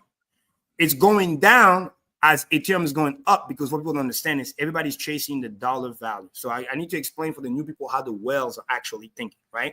First, you let Ethereum pump like crazy, right? And you don't want to pump the chart, because you know that what is the noobs going to do? They're going to sell the ETH to go chase the ETH pump. So even if you were to pump it, so to speak, you're just going to be like exit liquidity. This is why I use the Dogecoin analogy. Like, don't try to fight the trend. If people want to sell, let them sell, especially when they're selling so low. Just to put it in perspective, now I'm zooming out back to the weekly. For people who are new, this right here, this is crazy. That's why I circle it. This is actually when Godwell got in. The famous 10,000 ETH buy purchase, right, was right around here. Okay. This right here is near the famous all-time low, Dave, 43 OG talks about. Just to put it in perspective, in terms of Hex to ETH trend, you're getting it price right now. If you talk about value, again, everybody knows the price of everything, but the value of nothing. You're getting value right now if you were to buy Hex as if it was when freaking, Dave 43 OG near that bottom. Because this is where roughly we're at. Now, one line that I really, really like, besides the Godwell chart right here, right around here, this is kind of when I got in first time and like that. So what I'm saying is we're not even where Godwell got in. We're here somewhere. So if I were to zoom in, we can easily, without blinking, let me do a measure more real quick. From where we are here to where Godwell started going crazy, it's 641%. Let me say it again. 641%. So quick math, that means 6x. Now, remember, everything moves out of function of a square, right? So that means 6x squared is 36x. In other words, if we go back Hex to ETH ratio to where Godwell got in, so to speak, you can easily get a 36x pump on, quote unquote, EHEX, right? And I'm going to explain why it doesn't matter, because I'm going to relate that to PHEX as well. Now, chances are, just like I've seen it before, once Ethereum start pumping past the all-time high, what we're going to start seeing, especially around the 5,500 mark. Remember this number, 5,500, 5,700. Let me pull up the ETH chart real quick, because I have that also here. Hold on. Boom. Why is this happening? Because I have a target literally from the fib. Ethereum can easily go to, 13,000, almost 14,000. And literally that's where the fib is. And everybody saw Richard Hart's tweet earlier today. Like, it's so bullish. This right here looks like this right here. Let me say it again. This right here looks like this right here. We'll break the all-time high. Maybe we're going to go, 52, 53, 5,500, consolidate a little bit, just kind of like here, couple weeks, right? Let the moving average kind of catch up a little bit. Then this green thing is going to start pushing up. The same way here, it's kind of sideways, but it's going to start pushing back up. And once you start pushing back up, following the Keltner channel, this is when the real show starts. The big well are not going to sell here. They're going to sell when ETH start going here. So in retrospect, when you start seeing, 6,500, 7,000 ETH, that's when you're going to start seeing good, crazy rotation. The same way Bitcoin rotation to ETH didn't happen until we were passing, 6 figures strongly Bitcoin. That's when the rotation started. So when that starts happening, you're going to start seeing this chart that I was talking about earlier here. It's going to start to go the other way. It's going to start to pump. So I'm seeing a same fractal where it's consolidating here. It's going to kind of go sideways here, probably for the next month or two. And then right around all season that everybody knows, when full degen, probably in November, because now I can tie it up to all the macros. What the macros are important, right? We're getting, like Kyra said, we're getting the revision data September 4th for the label market. We already know it's going to be worse than expected, which is going to add more fuel to the power cutting rates. Why is that important? Right now, we know 25 basis points is baked in. But what if he cuts 50? Nobody knows. He can do that. That can make it even more bullish. At that point, alt season goes into full force. People talk about the Genius Act. Yes, cool. It's already passed. There's another act called the Clarity Act, which is supposed to be done somewhere around October. That's going to be another fuel for alt season. And the big world understand that we start to rotate money like this when everybody got money, right? And Richard knows that. In other words, you don't want the new guy to come in when he has maybe 5K. You want the new guy to come in when he has 100K. He doesn't know what to do with it. Everything's pumping. So he's looking for the thing that pumps the most. That's when you create the massive FOMO. By then, the 200,000 devices is going to be most likely distributed. So once you combine the technical with the fundamental, I'm seeing the same fractal way. It goes kind of like sideways here. And I think it's going to go do this. So now when you zoom out here, I circle it as the same thing. Kind of like we go to October, trend up. And then by the end of the year, boom. The reason why this is crazy is because chances are I'm expecting Godwell to come back into the scene. I've seen that movie before. Once he's ETH that he had a shit ton. People forget Godwell has 150,000 ETH. Everybody talk about Sack Wallet. They forget about this dude got 150,000 ETH. And he definitely defended this position over here. So once he let everybody kind of come back in and it's time to FOMO the chart, oh, he can literally send it again because he has the money for it. Chances are Ethereum did a new all-time high. He made his money. We could be even at 7K ETH by that point. He made so much money. Now he can protect his position and then send this thing out because we're going to start seeing candle like this.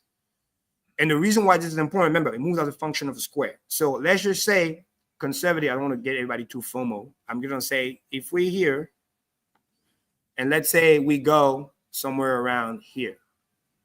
Okay. Why is this important here? Boom, which is about 5,000%. It's roughly around the average. Let's just say it pumps, then it retraces and it stays around here, right? This is 50x, okay? Hex ETH ratio, which means moving out a function of a square, 50x, right? Means you're basically 50 by 50, right? You're getting 2,500. So now, in terms of prices, that's 25,000%. So this is how EHEX, which is roughly 002 right now, right? If we were to do the math on that, somebody help me. Let's say you take this ratio here. I'm going to do it on my phone, actually. So, but everybody can do the same math with me, just for fun. So I'll give everybody an idea where price can be, just in terms of ratio. And this is not hype. This is just math. If the ratio goes back there, the price will be that, period. There's no confusion.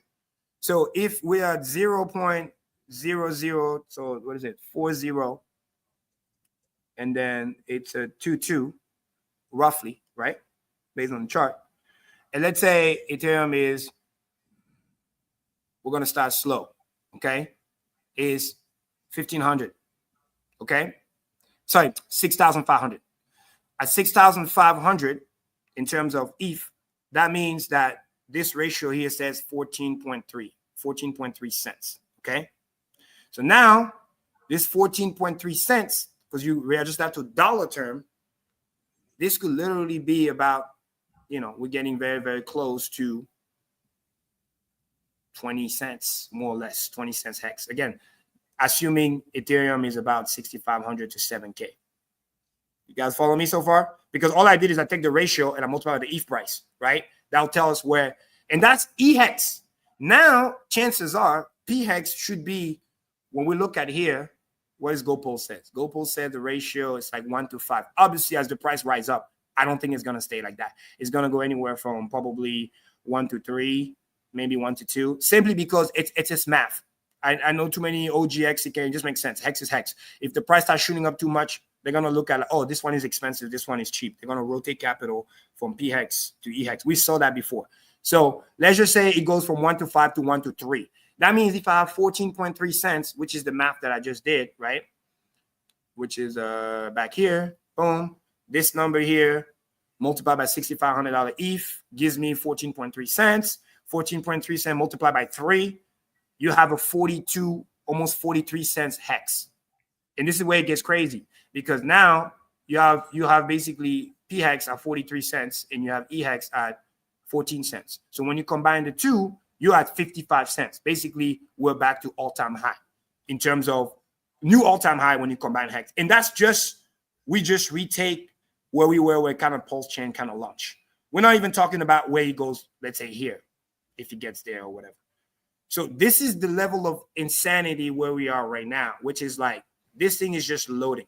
The more something goes sideways, once he eventually pops, and the big money waits for a certain level to be recovered. This is why I'm watching this level here, which is where Godwell got in, because he's definitely going to look to probably defend that level. Because for those who forgot, this candle right here and this candle right here was created by Godwell. Why?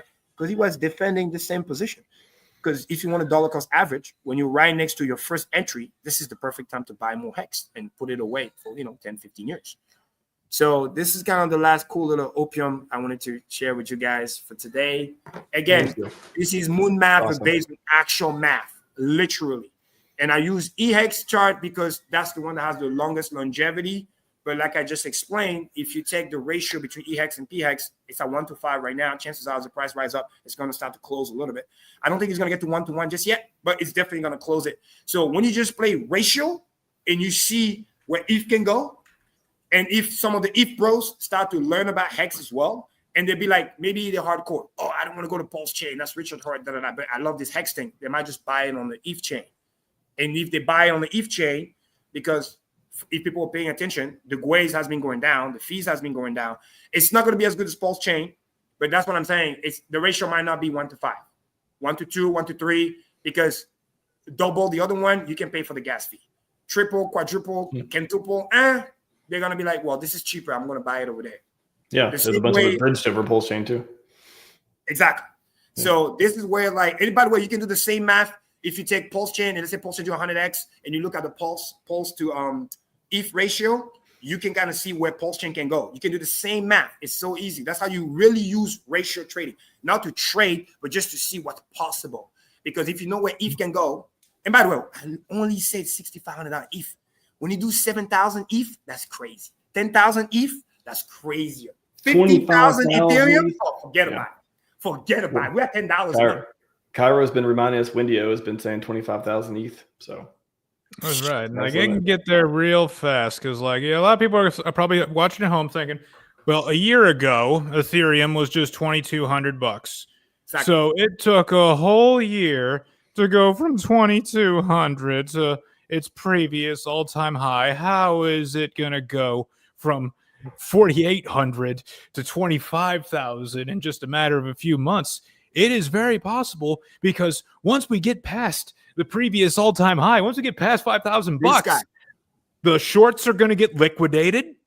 Institutional FOMO is going to be happening. And when institutions FOMO, they put in leveraged longs. That's going to push it up higher. There's also probably some naked short call options that got to get covered as well.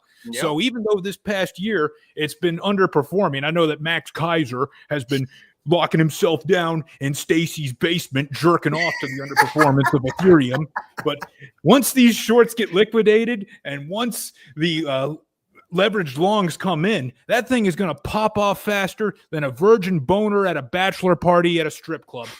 Amen. And again, everybody watching, quick math. This is exactly what exponential means. In other words, just died. The time that it took us to get here will be less than the next time around. So in other words, if it took a year to double, when you follow exponential, then it could take 6 months or 4 months to get the next double. Then it takes 2 months to get the next double. And then it takes 1 month to get the double. And then literally it gets to like 1 week to get the next. And that's why I said, because the hardest thing is the beginning. It's like the whole analogy of like the first time you see compounding, it's almost like there's nothing to see here. Same thing with share rate.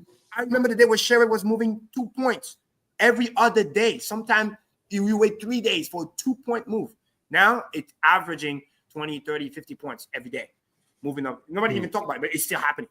We're going to get to a point where 5, 10 years from now, it's going to move hundreds, thousands of points every day. Just like moving. Because that's what exponential goes. It's a slow start, tortoise in the hair. Everybody make fun of you. But once it goes, it goes. When all the liquidity gets taken out, when BMNR gets the 5% ETH supply that they're trying to get, because they want to create a what they call a southern put. Again, Tommy talks about this, because when big money comes in, really big money, sovereign fund, they're going to be forced to buy that. This is when BMNI gets approved. Again, remember the level, I said graduation? That shit gets approved into the S&P 500. Oh, forget about it. Guys, we made it. Like we super made it. It doesn't even matter. This is the reason why it's like, let's say PulseChain, let's say we never get a what's the word? We never get a reserve treasury, whatever. We never get listed in the stock market. They hate us, whatever. We never get listed on the exchange. It doesn't fucking matter. Richard already know. As long as he keeps those fucking ETH, we're going to get there. Bonding liquidity is going to get us there. That's the real meaning behind the whole monkey in the back. It's like we're going to get there. If we can't do it ourselves because we are, gate kept, we're going to hop on the back of somebody that's getting there, and we're going to get there. All we got to do is just stack in that ETH, borrow against it. We king of DeFi. We know all the plays. Aave, Curve, Compound. Bro, no risk. DeFi in your own wallet. $1 billion, $30 million profit. Pure profit a year. Redeemable every fucking week if you want to click the button. You do the math on that $30 million. It's roughly $2.3, $2.5 million a month.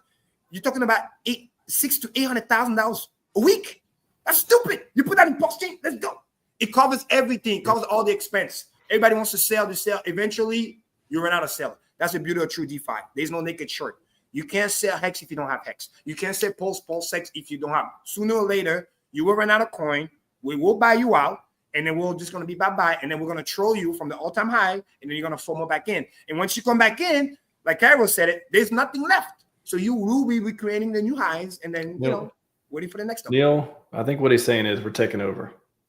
We are. Oh, exactly. There's no doubt about it. It's not just the things like Curve and Aave. I mean, we have the same things over here in PulseChain, same tools, and better, even beyond that. Our stuff, in fact, as far as yield generation goes, PulseChain outperforms every other chain in yield generation, period. I know we do because I'm working on some stuff right now that's going to outperform it as well. So, with the cores. And that's just me. We get Kyle Superstate. I mean, that one thing alone, we'll tell what it's going to do when we hit these type of numbers. And the green candles bringing devs back. I mean, we're going to have explosion. All of it. The people are going to come back and want to start building on PulseChain. I mean, who wants to set up for 3%? I can get 100% APR easily on a DeFi protocol. I mean, why would I want to set up for 3%? Only fool will do. It's the same thing when the Bitcoin Maxi trying to troll the Ethereum community or us DeFi. Like, oh, the 3%. Why do I want your 3% when I can just Bitcoin can just pump? I'm like, bro, you don't get it.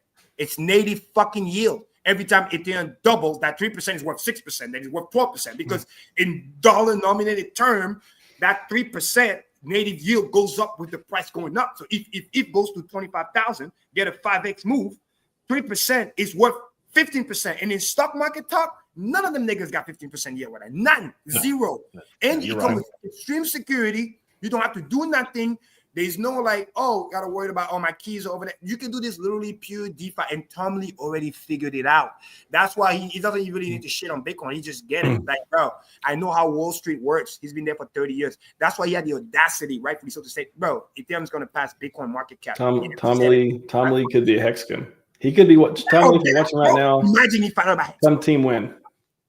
This is where we gotta let that shit run, and then we should reach out to him because he's gonna once ETH pumps like crazy, they're gonna have so much money, right? They gotta try to find new plays, right? That's why he's doing the Project Pension, whatever, the little meme coin thing, whatever, because he's smart. His wife is Korean. I've been to Korea, right? For people who don't know, Asia love memes, stuff like that, and then little cute things. And they will FOMO their money for something else. The same in America. Oh my God, the dog, the Dogecoin thing over there is those little pictures, bro. They've been in crypto and digital for years. So he already get it how he's going to get the people onboarded. You see that? And now he loads it up, right? Now imagine he find out about Hex. And by the way, it doesn't even have to be him per se. Anybody that's on his staff. Anybody, when something gets big, they hire new people. Be like, yo, okay, we're worth X amount of billions of dollars. We're going to give you $10 million. Go degen. Go find some strategy. Report back to us. It's like the general sending the lieutenant. Go into the trenches. We're going to start with, 6 figures. See how it goes. The intern's going to come back and be like, I found the Hex token. I found the Hex token. We got to buy it. $1 billion now. Then you see the community, how gangster we are. You see how safe we are. Never been hacked. All the same, 100% uptime. Beat the SEC. Boom, boom, boom, boom, boom. Next thing you know, oh, guys, we got to put money here. I'm down to one AirPod, guys. The universe is telling me I got to wrap this up. I got one AirPod. Gents, thank you very much for participating in Hex Week. Awesome stuff. Thanks, Kareem. Good to see you again, man. Cairo, Nil for T-shares. Excellent stuff. Appreciate you all. Cairo, what's your channel? I might watch your next video. I like your stuff, man. Yeah, you can find me Crypto Cairo Hex on YouTube. You'll see it there. It'll just say Reinvent Ideal with Cairo. Or just find me Reinvent Ideal on Twitter, because from there you can find me on everything, because I got all my links posted up there, Substack and everything. Just put a new Substack up, just put a new video up there and everything. Bet. We'll have a good stream coming up here on Monday. Let me know. I'm gonna hop in. You know what I mean? I'm gonna follow you on Twitter too. Good stuff, man. I like what you're talking about today. So yeah, man. It was my first time meeting you. So excellent content. I appreciate your energy. It's awesome. Yeah. Appreciate that. Good meeting you. Good to meet both of you. Amen. And for everybody watching, remember, stay dead and chill. You know, fuck the haters. We're still here. Dream account, baby, alive and well. Let's go. Don't forget to get your dream account, set it up. Because remember, when that price starts flying and those t-shirts start costing tens of thousands of dollars, remember, we warned you. Yep. Crispy warned you too. Shout out to Crispy if he's watching. That's Crispy, man. Yes, Hex Warrior. Shout out to Axis Alike. I mean, shout out to everybody. We've had probably about 40 plus speakers at the conference, I think, so far. Yeah, I saw that. I thought RG would be here. I wanted to see him, but I guess. Yeah, he was got on earlier, but yeah. Just an ink conference is all that's left. Got to do an ink conference. I've heard rumblings. They'll be like, they're so crazy. They're doing a farming token conference. Like, yeah, shit, that's crazy. Yeah, we are. Oh, one more shout out. Shout out to my bestie right here, chilling with me. Sheesh. Hey, Yon Anderson right here. Yeah. We're out here hustling. And you guys in Miami. Yeah, buying awesome. them dips. Yes. We're between Miami and also Louisiana. For those who are here from Louisiana. Yeah, New Orleans is a vibe too. Yeah, I think I saw you guys in Miami and in Vegas the last couple times. Yeah. Bro, once we go back, bro, we're going to throw that party on the Golden Yacht. People think I forget, bro. We're not. We're trucking along. You know what I mean? So, you know, I'm just very proud about that. I'm going to be here 15 years and some. And shout out to the guy that created the Actuator thing. Dude, I just discovered that today. Wow. Actuator's awesome. You know, obviously, you know, I'm like 99% stake, so I don't have a lot of liquid, but it's good to know for the future. You know what I'm saying? So, because when the dream accounts start opening up, I mean, shit, we're gonna have a lot of Hex to play with. So that's at Neil for crypto and work for crypto at work for crypto on work X. for crypto, correct. At work for crypto on X, at reinvent ideal, at your magic cream dream. Good to see you guys. I will see you later. I'm gonna close at the conference. 5555. Let's do it. See you guys. See you guys. All right. Awesome stuff. Yeah, I'm down to one AirPod. This one's not working. It lasted all day. It did a good job, AirPod. You did good. You must be a Hexkin. Must be good. All right. Oh, closing remarks. I don't have much for you. I'm very tired, and I'm gonna go get some rest now. But I appreciate everybody who participated, came the last 5 days, put in the work of talking. I'm mostly coordinating things. I'm speaking a little bit too, but really, I mean, it's been a beautiful thing. I don't know how else to describe it, to see the community.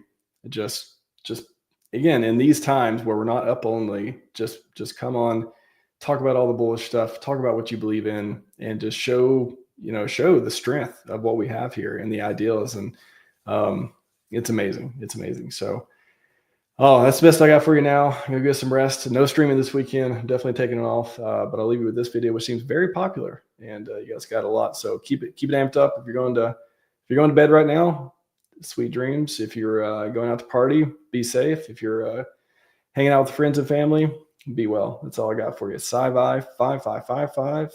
See you later.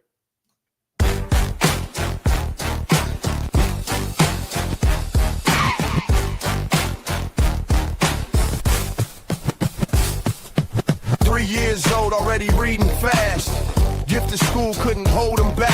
Special program, logic and code. Humble roots, but a genius mode.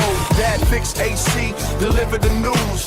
Taught him to hustle, never to lose. Car stereo business, teenage dreams. Online platforms, building schemes. AC company, adult store too. Browser optimization, revenue flew. 60 million yearly, success so sweet. Semi-retired, but never complete.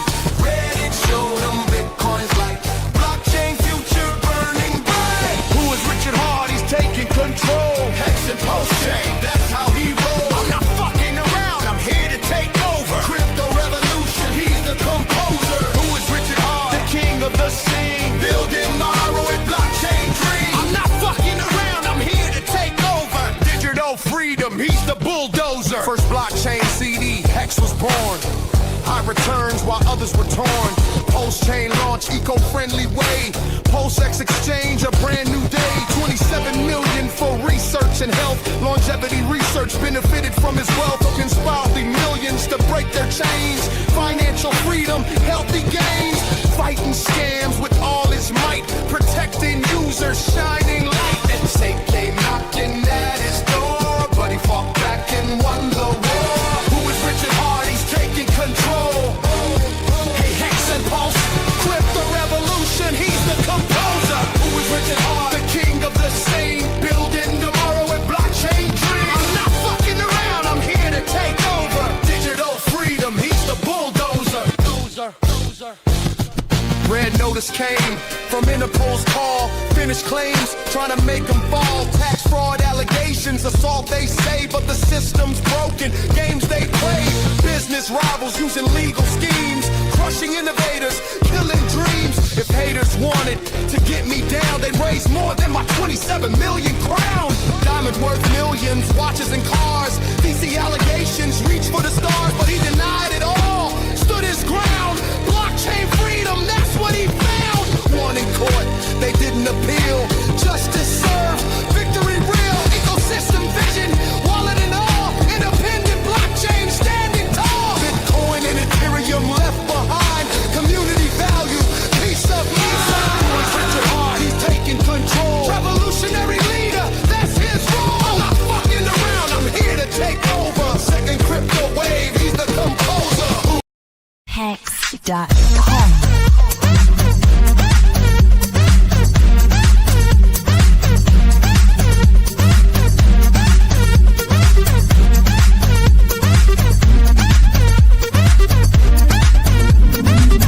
This is Hex. This is Hex. Yeah. This is Hex. This is Hex. Yeah. This is Hex. This is Hex. Yeah. This is Hex.com.